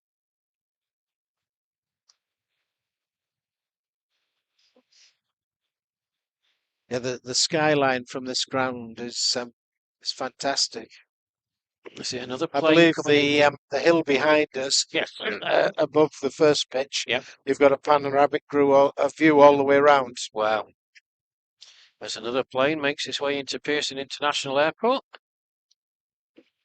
Those planes yesterday were a bit close for comfort. Well, they could have been landing on next to the cricket pitch. Goodness me, that A380 Emirates. Wow. There you go. Oh, look at that, Ronnie. Now then. This is it. Well done, Ronnie. Yes. Fantastic. Fantastic views. Thank you so much, sir. Brilliant. You can see the grass, the trees moving in the wind as it continues, as it has done all day, to blow here, the Max Ward South ground. Their search party looking for the ball. I hope there's no snakes or anything there, Ronnie. Is that all right down there? Oh, he's shrugging his shoulders. Who can we use as cannon fodder to go searching in that long grass? Barton is my suggestion, Mr. Bradley. Get Barton down there in all that Bondu looking for the ball. Oh, he's going, look. Unprompted. I could imagine him actually talking to the snakes. He could become the England snake charmer.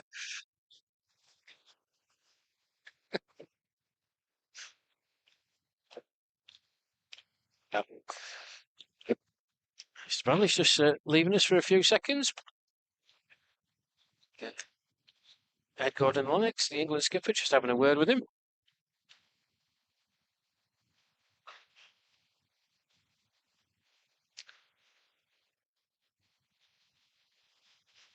Oh, they've got everybody out there now. Look at that. All the great and the good are there. There's Ian Barton in the middle. Look, what's he doing? Who's that next to him? Who's that lurking there?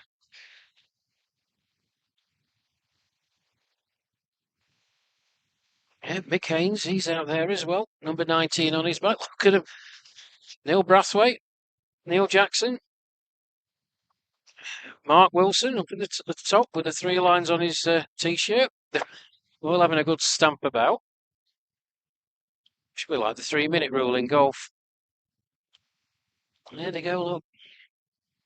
Don't do yourself an injury, boys. There are enough injuries in the squad already. It's really thick grass over there, folks. I can't begin to tell you. They're going to have a job finding it.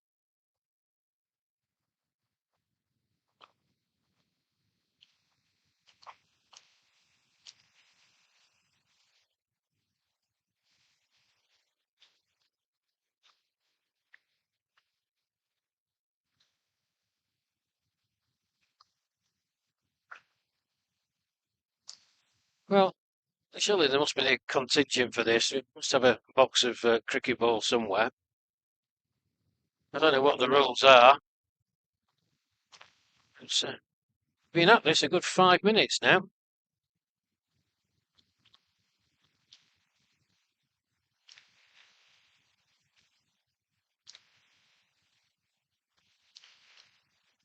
As Mr. Bradley waits his way back to me, surely we must have a contingent for this, Paul, would it?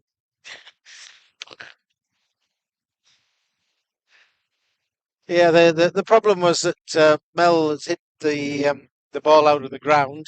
They can't find it, and there was a slight mix-up in locating the box of spare balls that is at each ground. We've now passed the ball out, and we're about ready to start.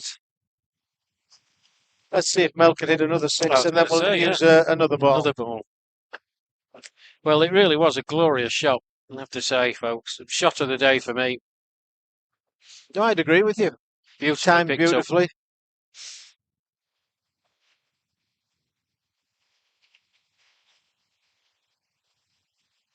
Are my eyes deceiving me, Paul? But are those...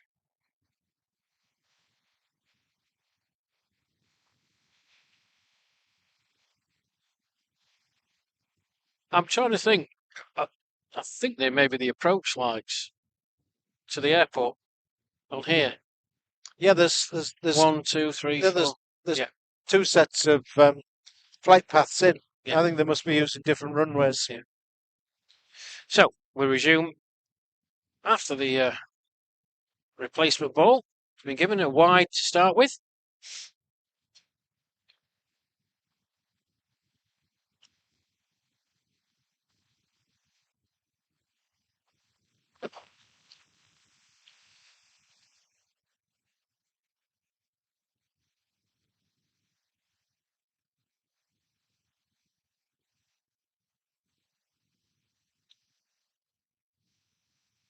So a wide in the single take and 2 more to the score. 57 without loss. A Darty, right arm round the wicket to the left-hander Cliff. Nicely played again. More runs, should be 2. And it is. Good running. Well done. 59 without loss.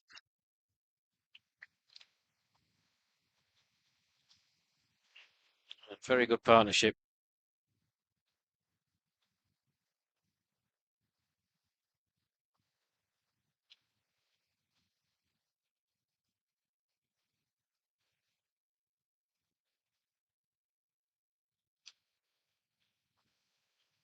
It's a nice shot by Cliff, but straight to the fielder, and there's no run. So 13 overs gone here at the Max Ward South Ground. This match between the USA and England in Group B of the IMC Over 60 Cricket World Cup 2026. England 3 out of 3 so far. The USA played 2, won 1, lost 1. A heartbreaker yesterday against the West Indies for the USA. Losing with just 5 balls remaining. It's 146 for 8 in their 45 overs they posted, and it was a really good effort to get up to that score. 40 for 4 they were at one point, and a very good partnership between Wayne Copeland and Parag Kananta. Some late lower order batting come to a respectable total. This game of things, England going well in their pursuit of 147, 59 without loss. As Ahmed Merchant is going to continue from the highway end. His first over going for just the 4 runs. Mel Hussain on strike. Bowls. And Hussain just extends that left leg down the pitch. Forward defensive shot. Dribbles out into the offside, and there's no run.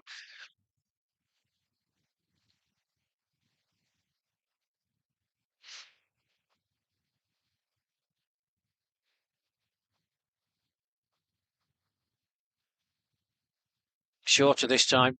Clubbed away to the leg side. Chase for the fielder. 2 is the shout. That's good running. That's really good running. 61 without loss. There's a shouts and cheers from the game behind us. I can't turn round, fortunately. I'll direct Mr. Bradley to it. It's just another India have taken another wicket against Zimbabwe. Oh.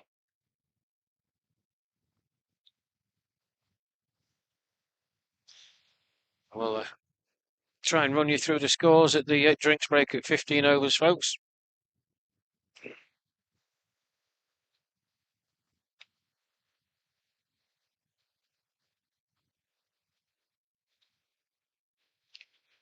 Should be more runs there. I was saying looking for 2. Chase for the keeper. Yeah, get it. Good cricket. Good cricket. I said he's very, very strong on the leg side. 1 short, signalled by umpire Peter Tate. 1 short. And the scorers blindly ignoring Peter Tate as he's standing there with his hands on his shoulder. Yeah, 1 short. You don't see that very often. So, there you go.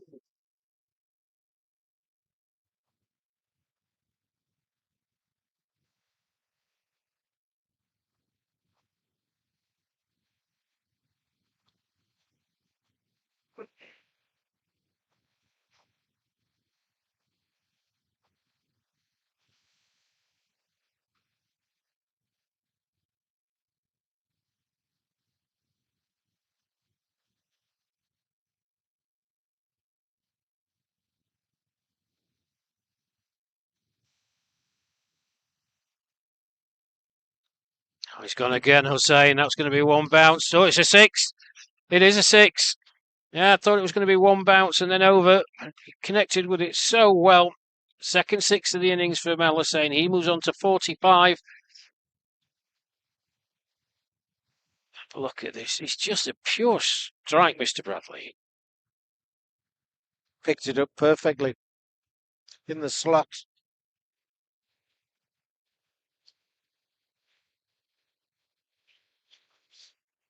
Well, that 1 short signal by umpire Tate, I can tell you now, is going to cause an absolute kerfuffle with the scorers because they'll have no way of going back, having input the score. There you go. Let's have a look. See what they come up with.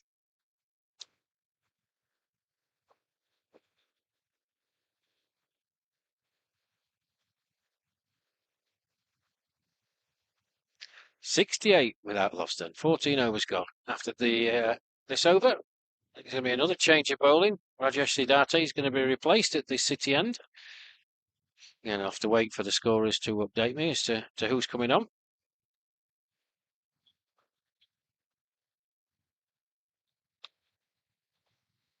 Cliff getting onto the act this time.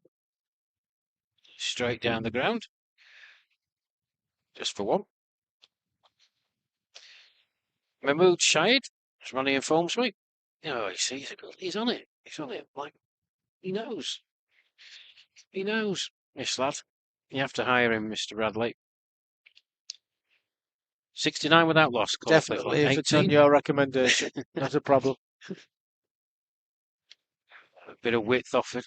Just couldn't quite time that as well as would have liked Mel Hussein. Straight to the fielder, and there's no run.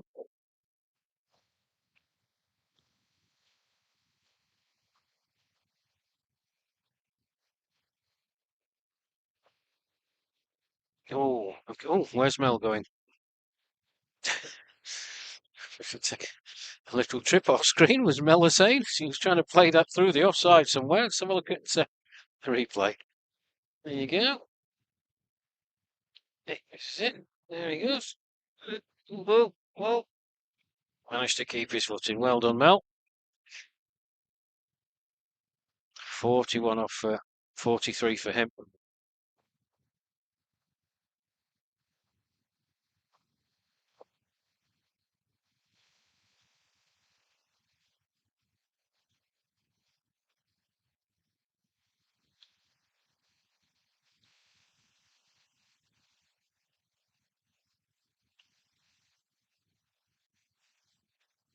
The scoreboard lozenge at the bottom of the screen, folks, shows Colin Cliff on strike. I can assure you it isn't. It's Melisane, beautifully timed again.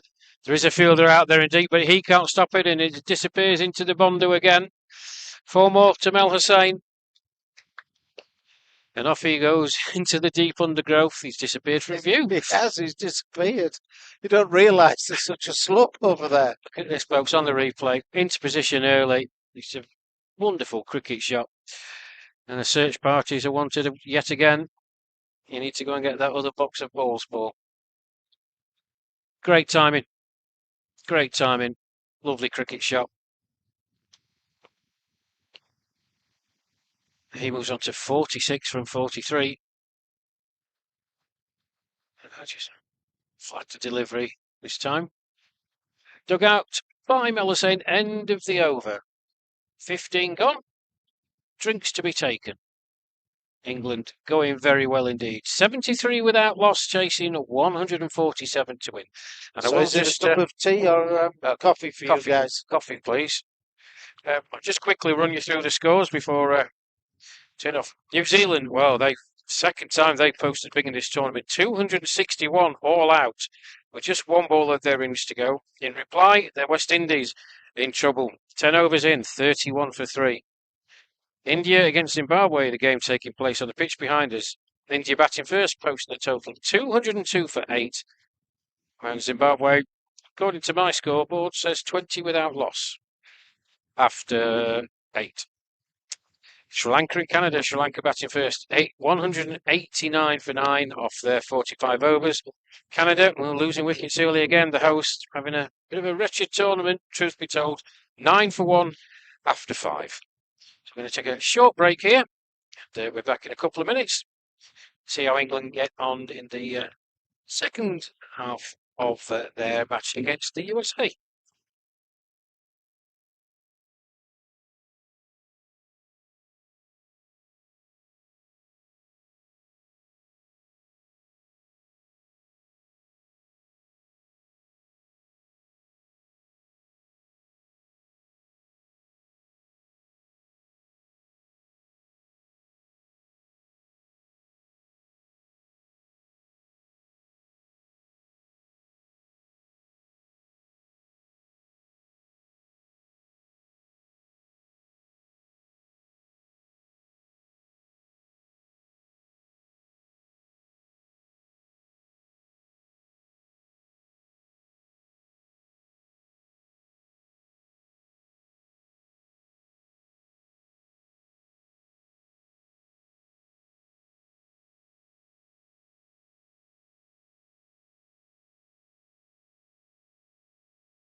Well, welcome back to the Max Ward South Ground at Danville, the outskirts of Toronto. USA versus England, Group B fixture in the IMC over 60 Cricket World Cup. Drinks break concluded. Colin Cliff face the first delivery from Ahmed Merchant. Just tickles it round the corner on the leg side. Through to 1. 14 off 44 for him. It's Melisane. No.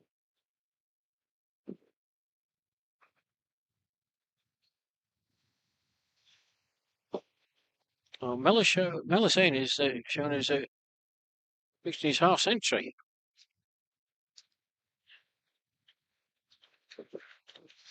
I thought he was on 49, but hence my hesitation. You can probably hear the England voice to my right as Melisane raises his bat. I think that was his 50, folks. Try and get some confirmation from the scorers. Ronnie next to me is laughing. We thought he was on 49, didn't we? Yeah, we did. We'll try and clear that up for you. But in any event, it's a fine half shot. It's a great shot. Oh, good bit of fielding. There's 2 attempts. He's running towards the boundary. It's just going to stop. It is. 2 a run already. Are they going to come back for the 3rd? They are. Good running.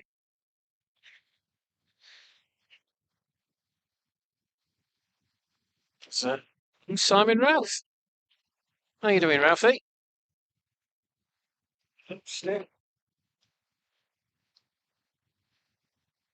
Kept very well again, Simon. I was happy with it. Good. Well, scoreboard is still saying Mel Hussein's at 51, but there you go. Shot. Oh, good footwork, though, in the covers.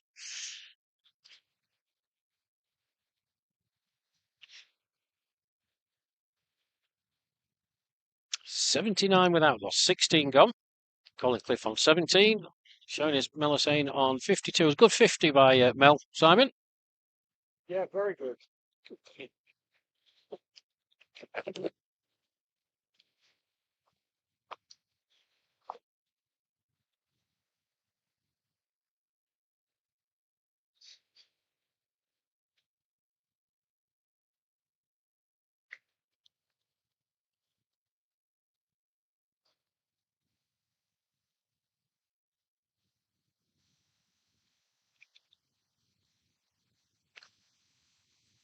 What were your impressions of the pitch out there, Simon? You were closer than most people, standing up at the stumps most of the time. Oh, that's in the air. The fielder right underneath it, right in front of us, and catches it. Oh, slap the pads with the bat from Melisane. He departs. A very fine half century. Obviously, Simon's got to go and pad up, but fine innings by Melisane. Comes to an end. USA take their first wicket. England 80 for 1. He should get a very good round of applause as he makes his way back. See, he's played 2 or 3 of these shots. This time, he's just going against the breeze a touch. He's just held up, and in the end, it was a very well judged catch. There you go, folks, right in front of the commentary area. Melisane departs. As Timor Allen, who's been in blistering form so far. 50 in the first match and 89 against the West Indies. Sat out yesterday's game against Zimbabwe.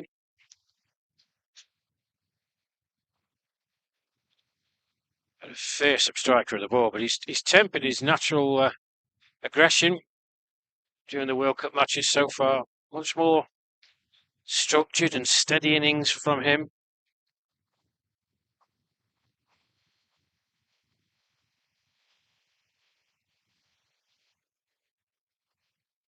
So Melisane, 52 off 51 deliveries, 5 4s and 2 6s, a strike rate of 101.96.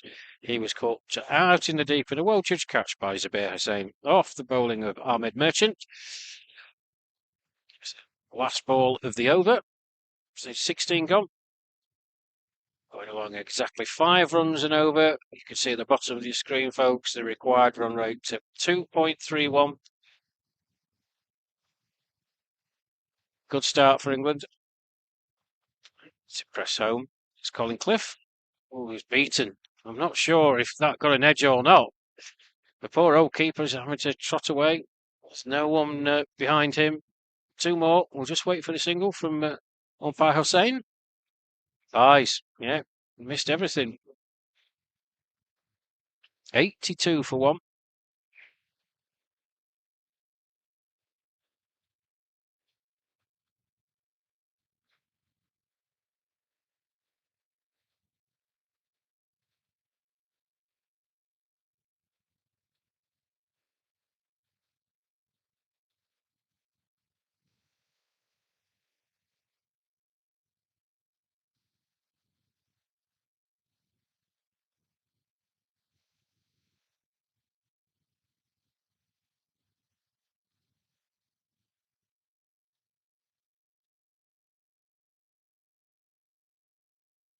Just a bit quicker there this time from Mahmoud Shahid, operating from the city end, and Colin Cliff able to deal with that quite nicely, just rocking back and playing it through the vacant area. Mid-wicket brings Timor Alam onto strike. 83 for 1. 64 required. Plenty of overs to get them.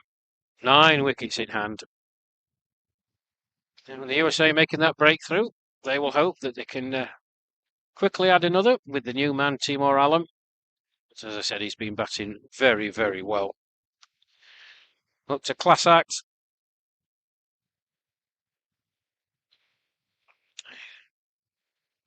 Confident forward defensive shot.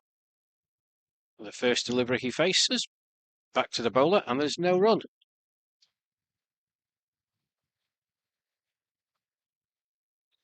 That's a lovely shot. Just whipped off his toes. There's a fuller delivery from Merchant, but nicely dealt with by Alam. He's off the mark. Couple of runs to him. 85 for 1. As Mr. Bradley has very kindly brought me a cup of coffee. I'm going to have to stand up because I don't want it to go all over the equipment. Young Ronnie will be very annoyed with me.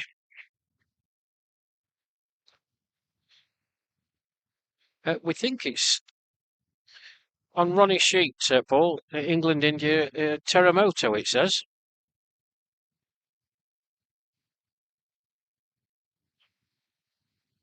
Who's done that?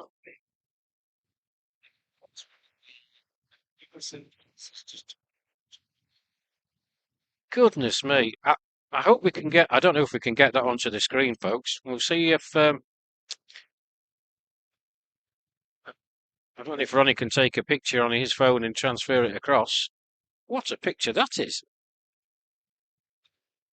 Goodness me. That's genius.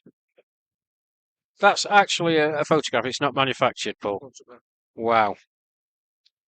Well, our technical wizard, Ronnie, is going to try and get it on the screen for you folks.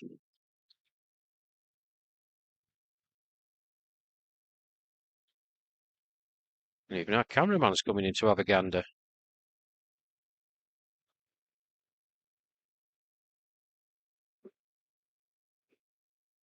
Oh.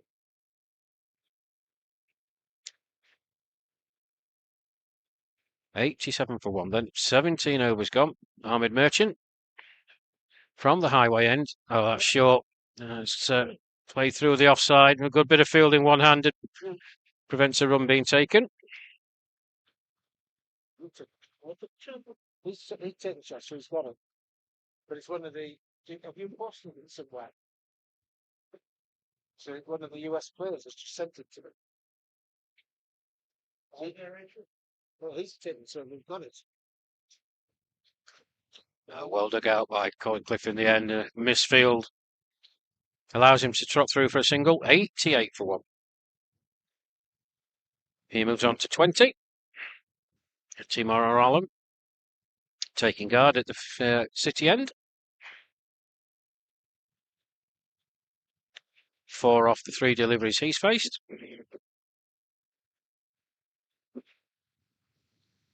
I can't hear.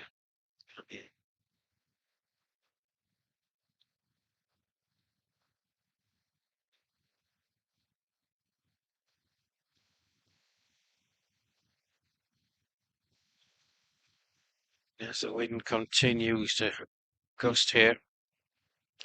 I did take the luxury at the drinks break of just nipping out of this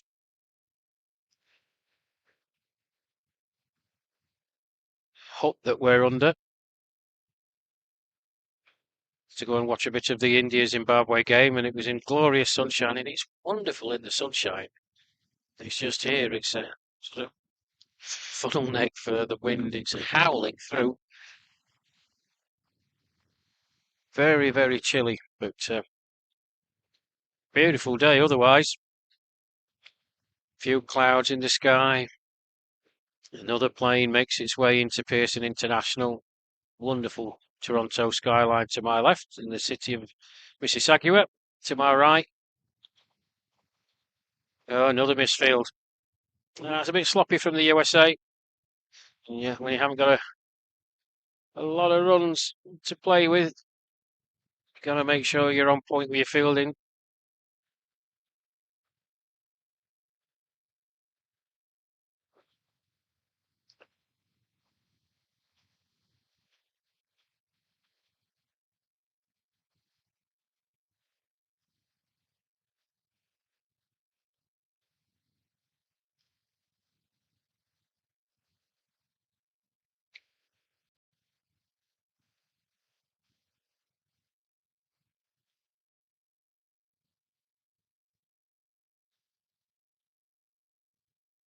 Uh, 18 gone here at the Max Ward South Ground. Rash Mahmood with you. Thank you for joining me. Wherever you're watching this stream, do get in touch on the YouTube stream and let me know where you're watching from. What do you think of the England performance so far? What do you think about England in the previous 3 matches? And those of you from the USA, how do you think your team's performing?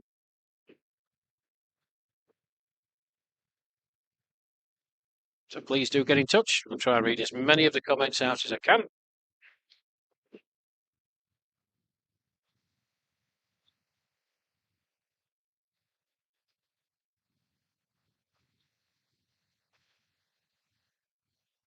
Yeah.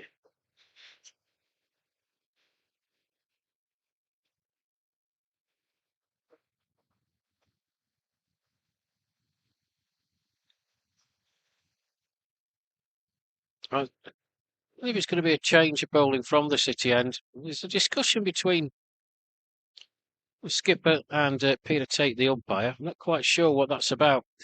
I've got a sneaky suspicion it might be a substitute fielder. Try and get confirmation from you folks, but I think he was just asking permission for a fielder who might have suffered looks like a hamstring injury as he makes his way off the field to the right of me. And there is a change at the City end in the bowling department. Dave Martill, he's coming back. 4 overs, no wicket for 21 in his first spell. Colin Cliff on strike. Just prods forward into the offside, and there's no run.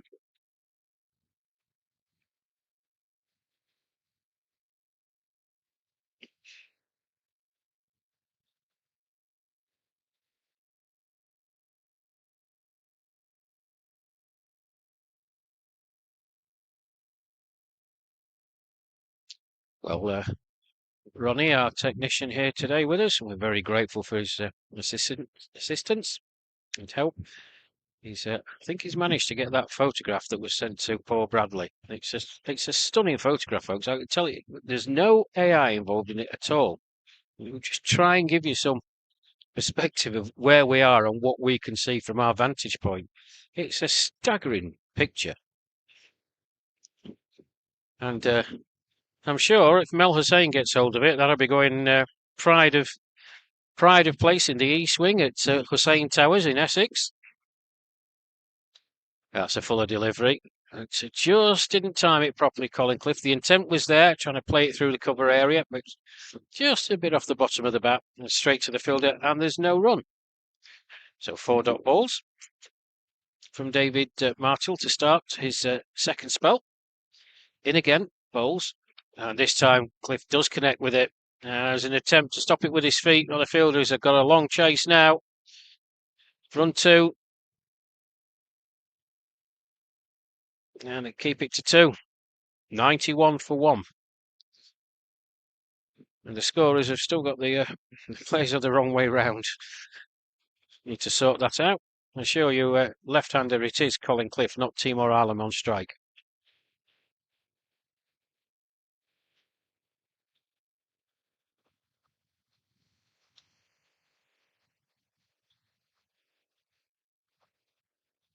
"19 overs gone then. England going along very nicely indeed. 91 for 1. But there you go, folks. Have a look at that. That genuinely has not been photoshopped or any AI enhancements whatsoever. Wonderful, wonderful shot. You see the Toronto skyline in the background. Superb. Well done, Ronnie. Well done indeed, sir.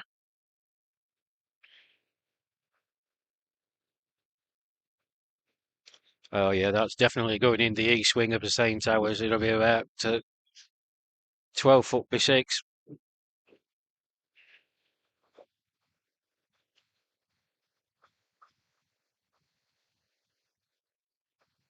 Right, Ahmed Merchant to continue from the highway end. Timor Alam on strike.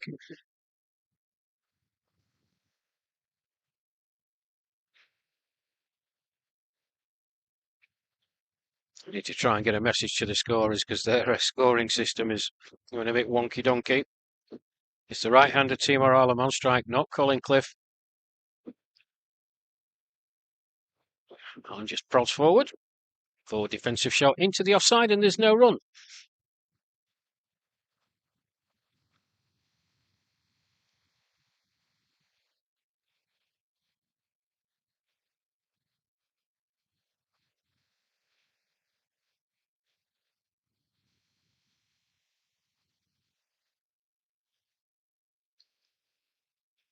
It's a powerful shot off the back foot by Alam. Misfield in the covers. We couldn't prevent a single being taken. 92 for 1.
Fuller delivery that time for Merchant, and Colin Cliff climbed into it a bit.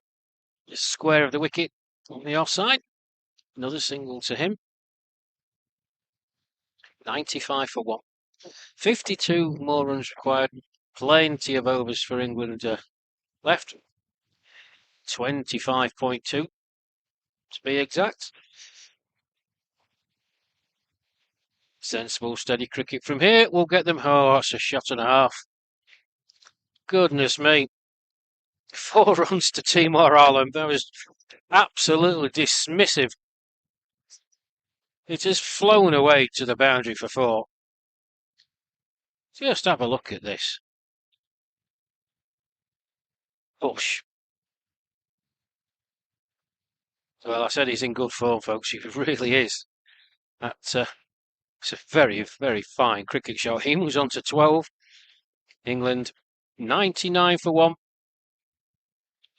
8 off the over so far. 1 delivery to come. They're just looking a bit down in the dumps, the USA fielders, don't you think, Ronnie? It's not going their way. They've just got to keep digging in, like the Zimbabwe boys did yesterday. You never know.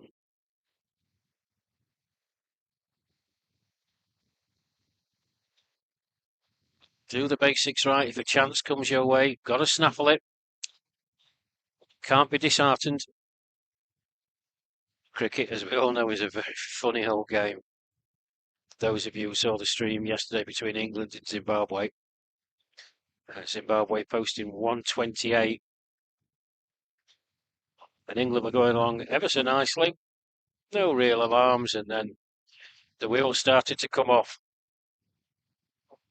And in the end, well, fortunate to get home. I think if Zimbabwe got another 20 or so runs, I'm not entirely sure England would have got there. But that's the nature of cricket. It says England win the game by 3 wickets. And that's the all-important thing, to make it 3 out of 3. And they'll be hoping, as things stand at the moment, 99 for 1, 25 overs to go, just 48 runs required, that they will be able to get home with the minimum amount of fuss and the shortest amount of time to give them some much needed rest and recuperation. Day off tomorrow, thankfully. And then we're back in action again on Monday. And Tuesday, India and New Zealand left for England in Group B. And they're going to be 2 very, very tough fixtures. New Zealand posted some big scores in this tournament. A very strong outfit that they've got.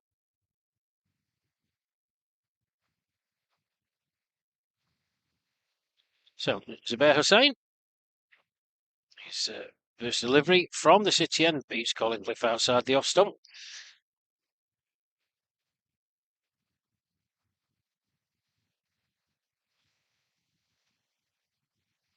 Shorter that time. Cliff just turns it round the corner, but straight to the man at mid-wicket. There's a good bit of fielding there, actually. Prevents a single being taken.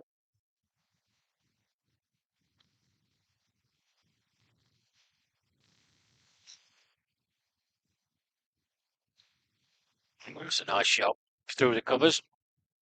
The man makes his way in from the deep extra cover boundary to do the fielding. And that's the England 100 up. 100 for 1.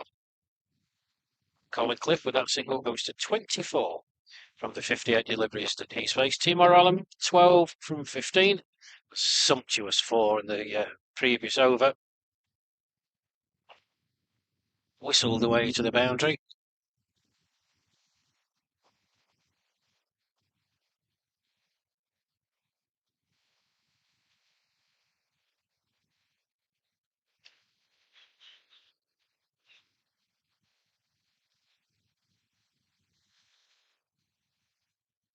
The USA skipper, Jubika Weerasinga, doing the fielding there, number 8 on his back.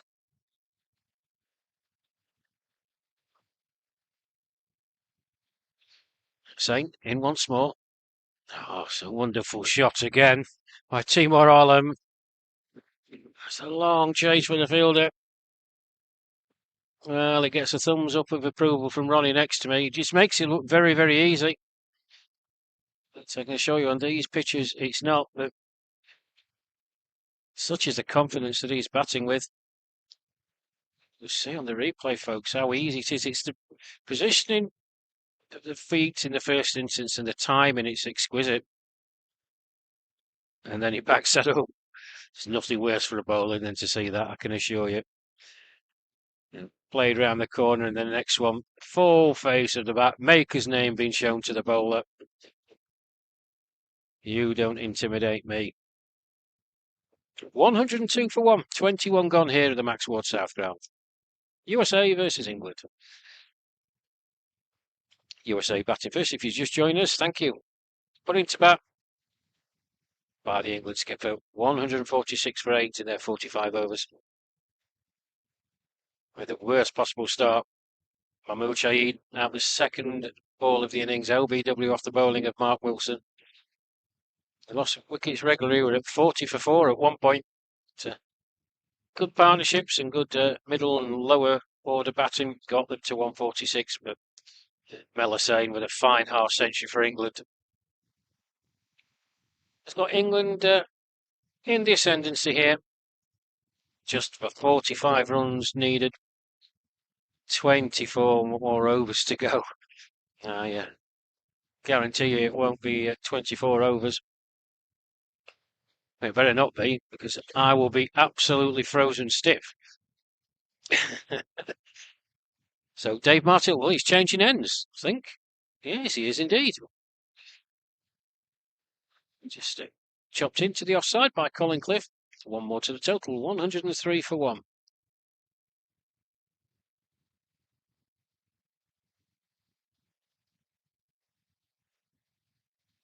So no scoreboard pressure for the England boys. Run rate inconsequential is under 2 and over. And they're going along at a shade under 5. So it's sensible cricket from here. We'll see them home and see them home handsomely to cement their position at the top of the Group B table. So 2 very, very tough matches remaining in Group B. India and New Zealand. That's another nice paddle round the corner by Allam. Just a 1 this time, though. Man is stationed backwards of square on the leg side. 104 for 1. The Kiwis in particular putting up some very big scores.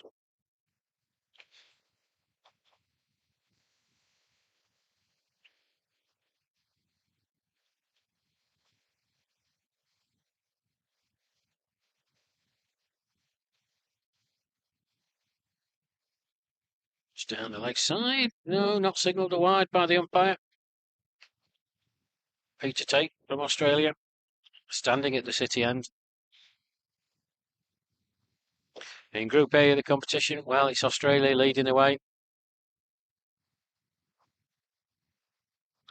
Banged in shorter this time, and Colin Cliff has clubbed that down the ground. Should be a couple, and it is. 106 for 1. Australia leading the way, and then South Africa. And South Africa's playing very, very, very well. And I mentioned on the broadcast, I think when we played the West Indies, Graham McLaren, the South Africa manager in Chennai, India in 2024 at the World Cup, when we played South Africa. I say we, that's England. Played South Africa at the SRI Ramachandra ground. A completely bonkers day when Nick Newman and Monty Douglas went berserk in a 150-odd run partnership. He said to me, Rash, do not judge us on this tournament. That's a nice shot again. Straight to the fielder, and there's no run. Judges in 2026. Well, Graham is a very wise man, well respected in the Masters cricket circles. And the South Africans going really well. You've got the Pakistanis playing well. So it's going to be probably, if all things work out the way they do, probably Australia finishing top of their group, I would suggest, but it's going to be a real bun fight for second place, as it was in 2024 in Australia's group, actually. The West Indies losing out on net run rate.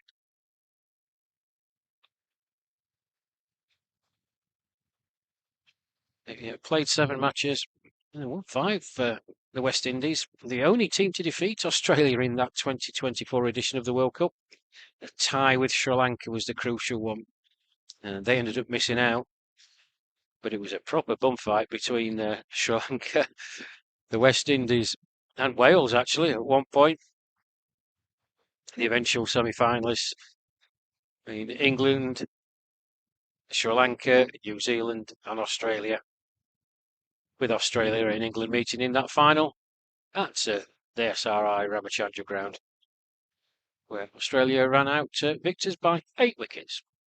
Zubair Hussain then from the city, and good delivery, but well dug out by Timor Allen. That's very good cricket.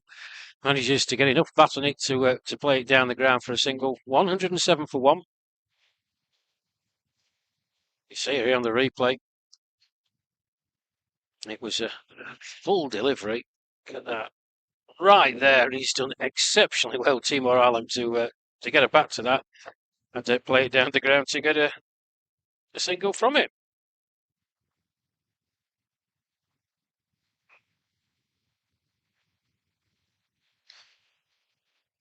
An appeal for LBW. I think that's optimistic to say the least. People on the YouTube, thanks very much. They have missed runs off Mel's Cup. Yes, well, we were having a bit of a conflab, me and Ronnie, about that. The scorer missed a run in the 18th over, the one where there was a misfield by the fielder. That's from Vinod Motwani. Vinod, thank you. And to all you other cricket badgers out there from around the world, thank you very much. Ronnie did go up, actually, I think, to speak to the scorers about it. So the final scorecard should look correct, folks. But thank you very much for taking the time to point that out and get involved. Please do on the YouTube stream. As Colin Cliff just tucks that into the leg side. Just saunters his way through to the other end. Another one to the total, 108 for one. He moves on to 28 from the 66 deliveries that he's faced. Timor Alam on strike now, 16 of 20. With a couple of very, very nice shots.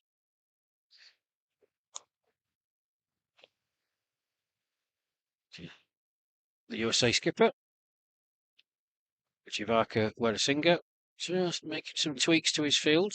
And deep backward square leg boundary, just moving a touch squarer. That's another one fired in. And again, Ireland does very well to dig that one out.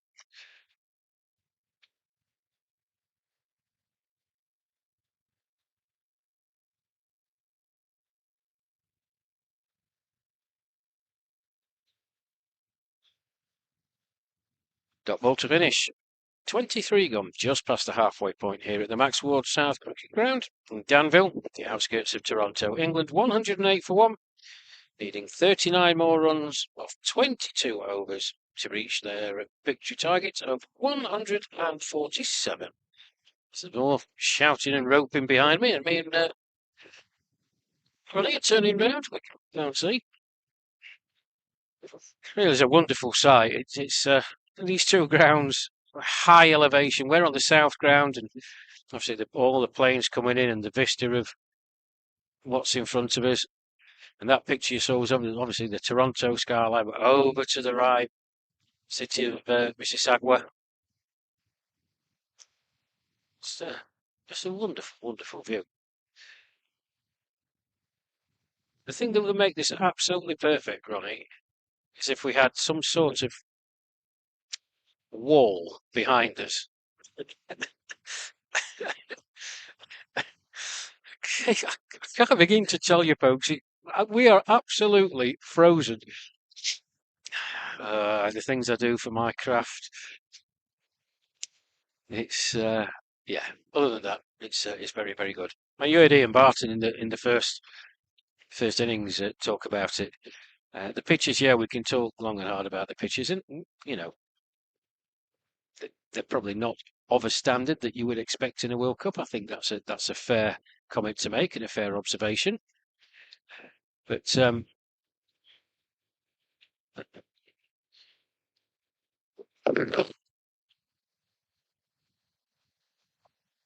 what?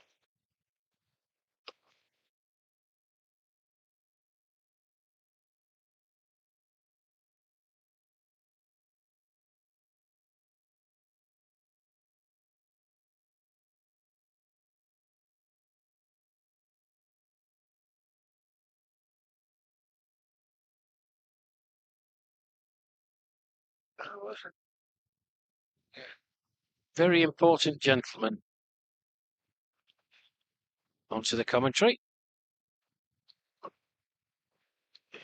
Nicely played by Colin Cliff, just rocking back, opening the face of the bat, and it's running away towards the boundary. Just be the two. He was on to 30. The score 110 for one. Just 37 more runs required now. As I said, he batted really well yesterday in the difficult circumstances, Colin. Making his debut for England. The England seniors, of course, have played for the Lions Full knock of 127 not out against the tourist from Australia, Geelong at Brook Cricket Club. That's a lovely shot through the covers. There is a fielder out there, though. Makes his way in from his position on the boundary edge. Just a one more run to the total. 111 then. Bogey number for England. As many people know, they'll be looking to get off that as soon as they can. So as I said, a couple of deliveries time. Rizwan Sheikh. Let's see that. Thank you.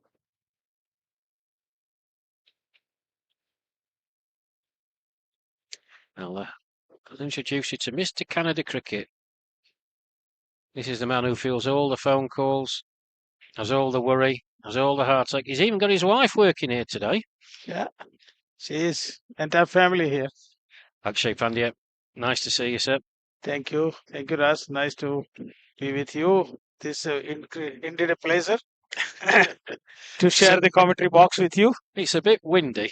Yeah, it's real windy. Yeah, it's always like this. It's This always ground, like this. Oh, because it's like the elevation is too high. You can see from the bridge. yeah. You can make out that this ground is like there's a little higher altitude than the other ground. So, and it's always windy. It's east-west direction, so always like you'll have like the real wind blowing this ground. Yeah, Well, but beautiful facility. What do you think about this? yeah, it's So spot on. Yeah, we've been saying every ground we've gone to, it's the outfields and what have you, and those are absolutely perfect. What we're not used to is the pictures that we haven't seen before, and I know all our work's gone into it. Yeah. The one at Terremoto was something that I still can't describe because I've never seen anything like it, and I've been all the way around the world playing cricket. Yeah. But as Paul Bradley said Yeah. earlier on in the broadcast, actually, Yeah. they play a lot better than they look, which I think is what Yes. you want. There's a bit in Yeah. it for the bowlers, there's a bit in it for the batsmen, and Exactly. that's exactly what you want to do. There's a Yes, contest. absolutely. But see, Ras, for all your viewers of there's currently watching there back home, just for their learning and understanding perspective, that the Canada, we are not peace playing nation, number one. But all the grounds what we have currently, they are all community grounds managed by the city council, Okay. right? Except the two private grounds. The one is the Maple Leaf Cricket Club, as well as the Toronto Cricket Club. Otherwise, all other grounds are like managed by the council or the cities or the town. Yeah. And then we are immigrant countries. So, that's how cricket is growing exponentially year over year. And there are multiple format of the cricket being played here, Yes. like 100 balls, T10, T25, T20, 45, There's a so lot of everything. cricket. Yes, yeah. Because people, they have to work, but they continue to pursue their passion and the game that they love, right? So all the grounds are always relatively busy throughout the year. Yes. And we have very small season. Our season usually starts sometime in the end of April, beginning of May, and then finishes by September. So essentially, 4 months maximum. That is the season that we have. And then especially when there is a vacation, that is real season, because during the vacation, parents are little free. Otherwise, they have to drop their children, come back, put them to babysitting, and then all those things. So the over 40s, they have some limitations. Sure. 50 and 60s, they have some sort of their own limitations, right? And these cricket pitches get a lot of views, don't they? Like Yes. what you're saying. Yes. I mean, one of the strange things, and you said it at the captains and managers meeting, which made us all chuckle, is that we have to be off the grounds, off the playing area by 5 p.m. because other people are coming on to play. Yeah. So see, these are the community grounds that I told you. So there is a multiple users, and we have to be very respectful about the Yeah. timeline, right? Where in England you have maybe thousand grounds with the turf wickets. Yep. Because what I heard from Paul Bradley, that you have a pool of 7,000 seniors players. Well, 4,000. total. Yeah, 4,000 we have. 4,000, 4,000. yeah. Yeah. And you have county cricket and everything is Yes. going and growing. So Yeah. But one thing I'm very proud about Canada, that Canada is being a non-test playing nations. We have filled the squad in each age group. Yes. So that is a good thing from the Canadian perspective. Yes, now Oh, that's up in the air. We'll just break off Akshay. That's gone high in the air. And, he's dropped it. Well, he had 3 goes at it. It's Timor Ireland, first striker of the ball. Well, he got that one wrong on that occasion. Top edge, went straight up into the air. I don't know who the fielder is there, but probably had about 3 goes at it. Oh, when you looks out, you looks out. yes. But just having a look on the replay there. Actually, maybe you want to talk us through it. Yep. No, but this is the third attempt. Oh, don't see the full replay. Ronnie will try and get that sorted for us.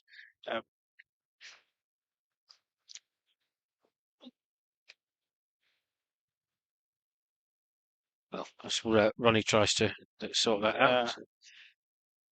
But basically, see, the way we are participating now in many of the IMC tournament, the competition level is really, really growing up now. Over all Canadian players, they are playing with full intent.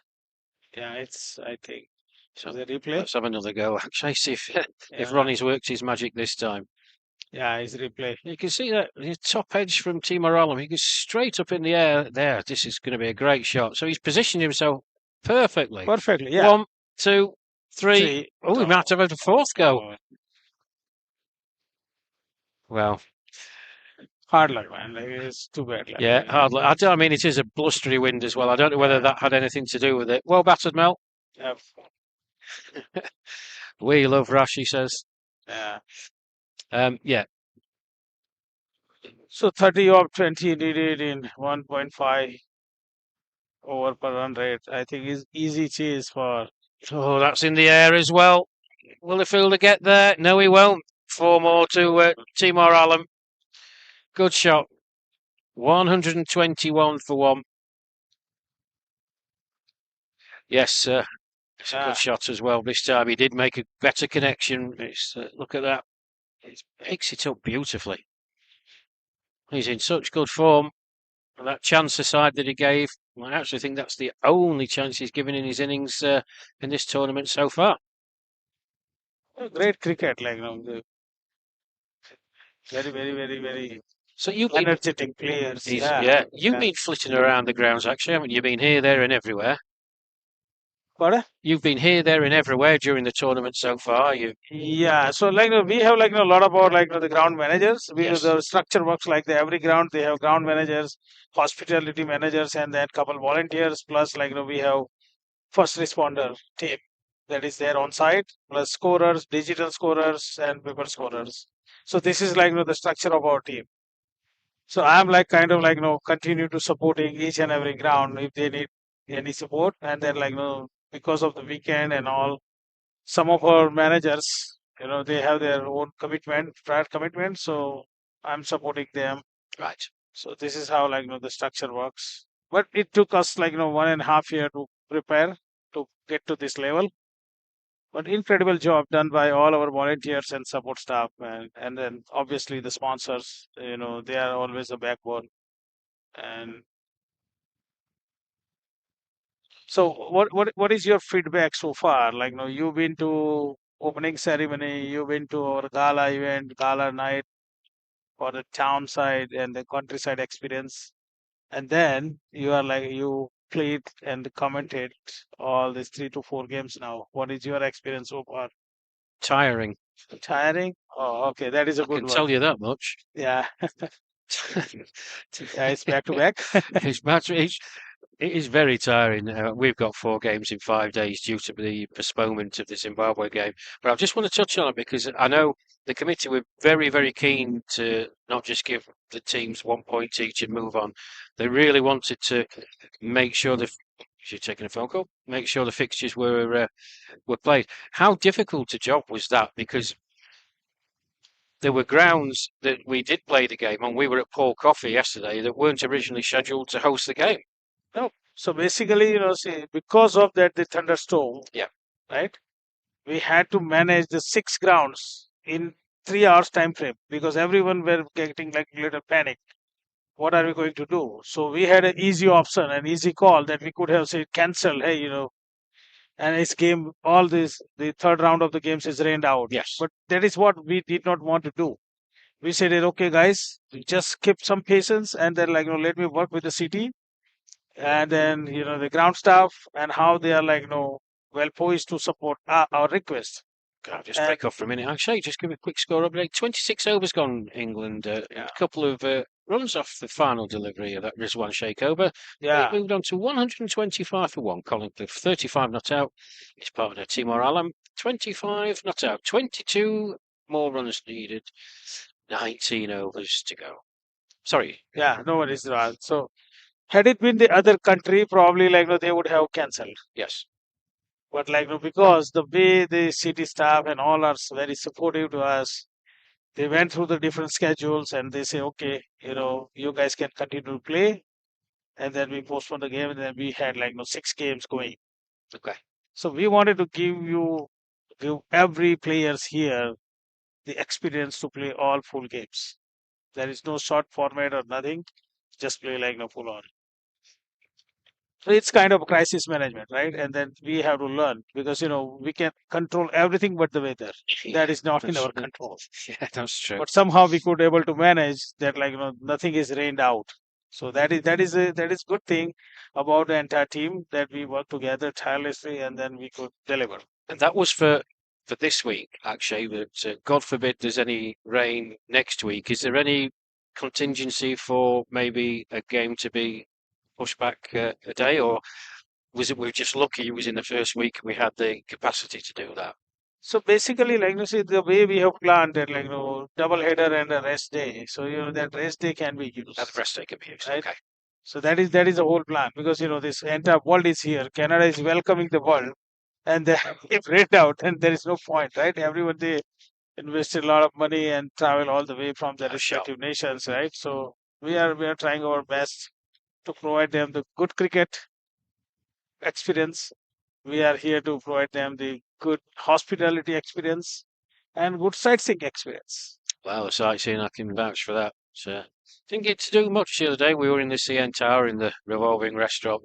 We had to get back. We had a function to go to the Ontario Schools event. A group of young girls had to submit an application and an interview. They're going on a tour of England. Yep. Great experience for them. So we went down and did some coaching.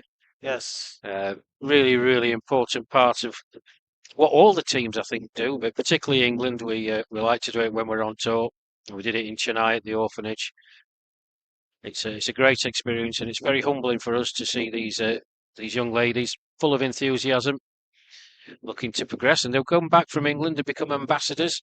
Yes. To inspire other young girls. Yep. To take up the sport of cricket.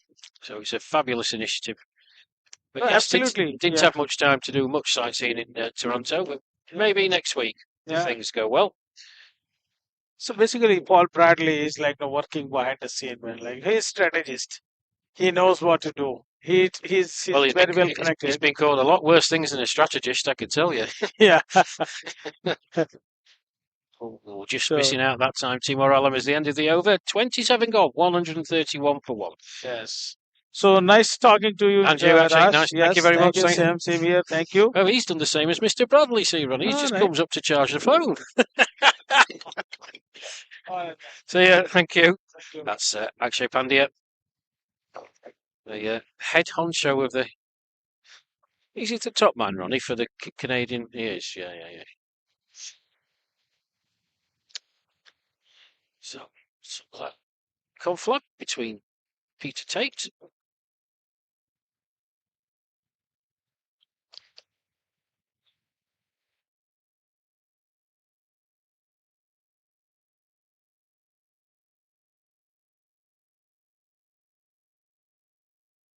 It's asking how many more runs are needed. And you can see at the bottom of the screen, 16 of 18 overs remaining. It's been a thoroughly professional performance from England, in a marked contrast to the one yesterday when they were chasing 128 to beat Zimbabwe. They got themselves in a bit of a pickle. to end up winning by 3 wickets in the end. 131 he eventually got to. But it wasn't without its alarms. This has been a much less nerve-wracking experience for the England team and supporters and myself. And the USA, Ronnie's laughing. I went to the toilet yesterday, and I think we lost 2 wickets. I was only having a little tinkle. It wasn't good for the old ticker, I can tell you.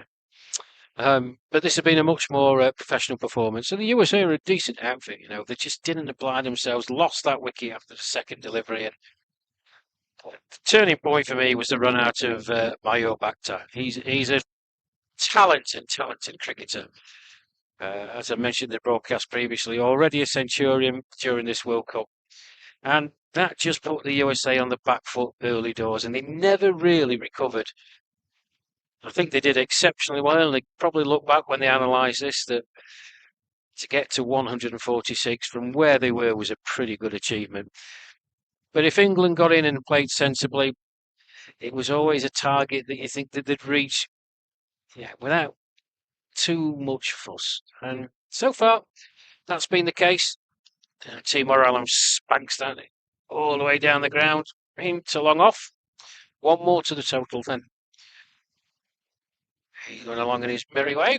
Colin Cliff, as he did yesterday. 39 runs he's scored so far. Of the 81 deliveries he's faced, Timor Allen 29 off 33. He's played a pivotal role, Colin, again. He's not genuine in his nature to dig in like this. He is an attacking player, but he's just reined it in. Played each ball on merit, had a few wild swishes earlier on where his feet weren't moving. And, got lucky with an outside edge, but apart from that, I don't think he's given a chance. He's batted very, very well. Rizwan Sheikh continuing from the city on full toss this time. Crunched into the leg side. Straight to the fielder down there. Long on. 1 more to the total. Some more cheers behind me. I don't know what's going on. What's going on there? Is that more exciting than this?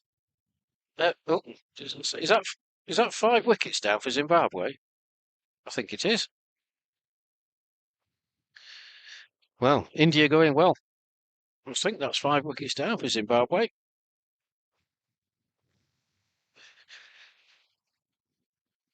I'll catch up with the Zimbabwe boys in the bar at the hotel later. They're a good bunch, really, really good bunch.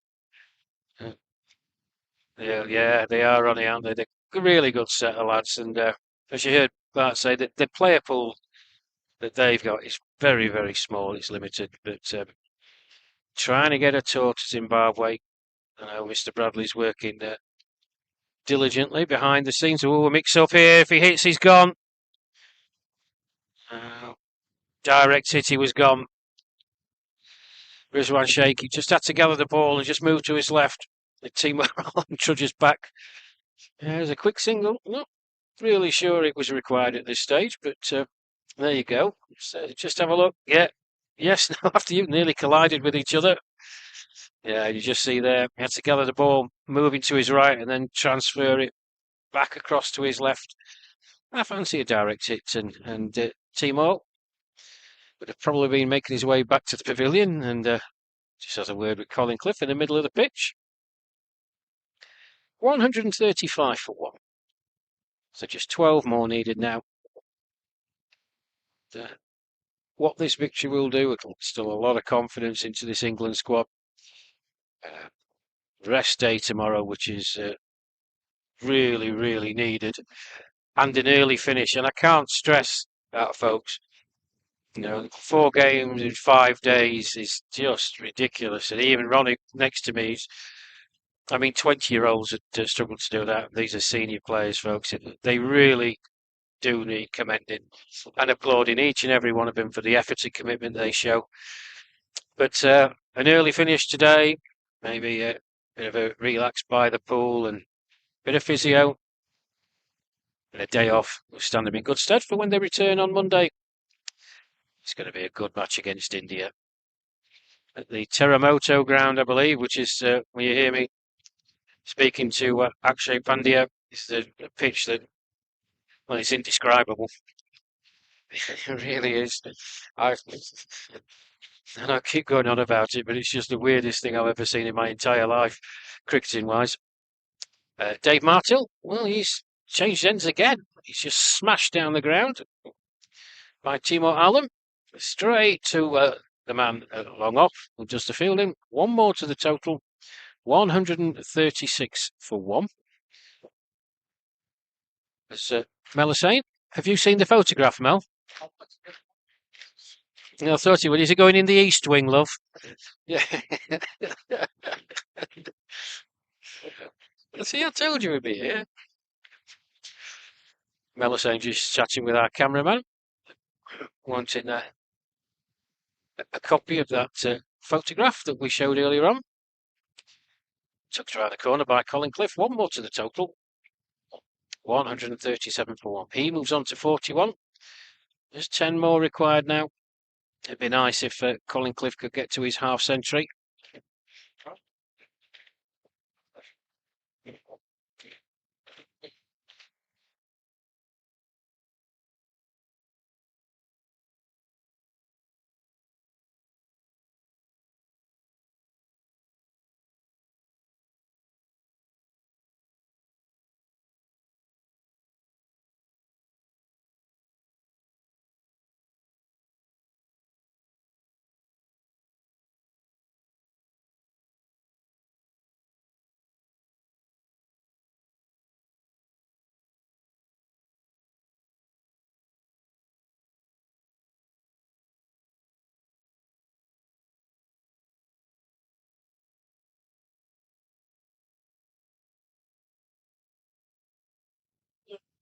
So apologies while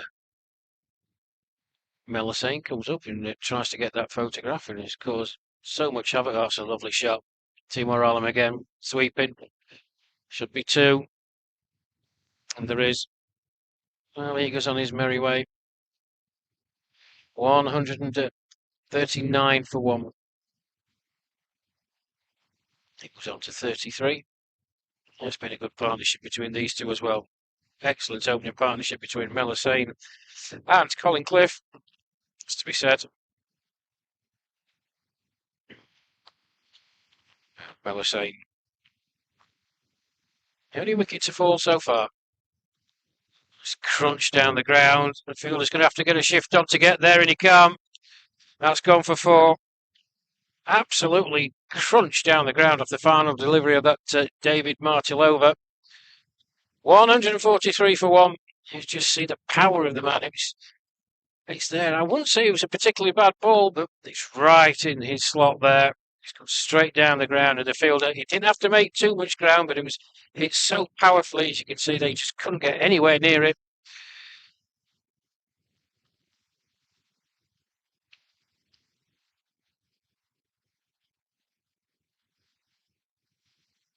So an opening partnership of 80 between Colin Cliff and Melisane. 53, correction, 63 this partnership between Timor Alam and Colin Cliff.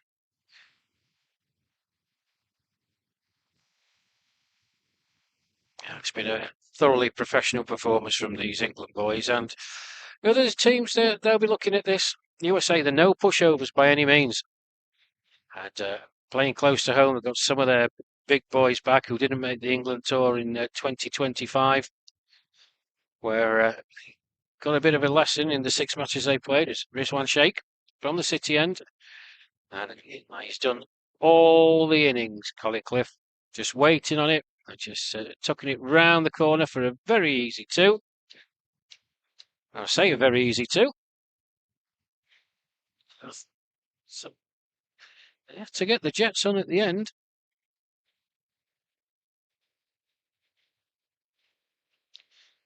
Well, you can see there on the replay, he's tucked it right. Two was a shout. You can see him. Wicket keeper, off he goes. Thrown in.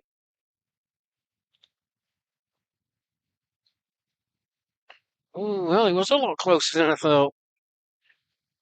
Justin. 145 for 1. Oh, he's gone again. That should be it.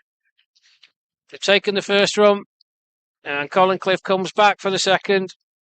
And there you go. Victory for England, and a very comfortable victory for them as well. 147 for 1, just 29.2 overs. Colin Cliff remains unbeaten on 45 at the end. Timor Allen, 37 not out off the 40 balls he faced. Mel Hussain, the only wicket to fall. A fine half century from him. But a convincing victory by 9 wickets for England. They remain undefeated in Group B. 4 matches played, 4 wins. And for the USA, well, that win just complicates things matters for them. Played 3, won 1, lost 2. They remain on 2 points. But a good performance from England. Professional, confident after the trials and tribulations of the match against Zimbabwe yesterday, where it all went a bit wibbly wobbly. They managed somehow to get through that. And Ed Gordon-Lennox, the England skipper, when we were out in the middle talking to him just before the start of play, we said sometimes you need to win like that. You need to win ugly. To just recognise that every game counts, every ball counts. You've got to be on it. But as you see the pictures there, the USA boys all shaking hands with the 2 England batsmen, and they'll get a big round of applause as they make their way back to the right-hand side. You can see them lined up there.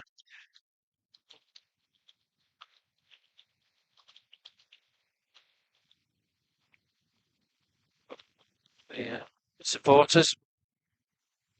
There were a lot of USA supporters here earlier on. They've had enough, Ronnie. They've gone. They went early doors, as we say back home. But there you go. There's the tape. There'll be a presentation to come. I don't know if that's been recorded. I don't think it is. So just a quick wrap up from me. USA losing the toss, being put into about 146 for 8. The damage was done early with Mahmood Shahid, LBW off the bowling of Mark Wilson, just the second delivery of the innings, and then a very dangerous Maya Bhatta run out shortly afterwards. Didn't get any better for him, really. Finishing at 40 for 4, but then some good resistance. Got the scoreboard ticking over. It was painful to watch, but at least it kept USA ticking over. And that middle order and lower order got them to 146 for 8. In reply, well, it's a bit of a stroll in the park, really. Colin Cliff and Mel Hussain, an 80-run opening partnership before Mel Hussain was out. Scoring a very fine half century, and Timor Allen came to the crease, and together with Colin Cliff, 67-run partnership saw them home quite comfortably with a lot of overs to go, 15.4. So a comprehensive victory for England. Thank you to each and every one of you who's tuned into the live stream, and for everybody getting involved in the comments. I've been Rash Mahmood. I'm going to have a very welcome day off tomorrow, and those England supporters will be back on 10 a.m. on Monday, 3 p.m. UK time, for what should be a mouth-watering clash between England and India. But for now, my thanks to Ronnie, thanks to everybody else concerned, my fantastic cameraman here, thanks to Ian Barton earlier on. We're just having a quick look to see if I can see the presentation party. No, I can't. So for me, Rash Mahmood, it's goodbye for now, and thank you.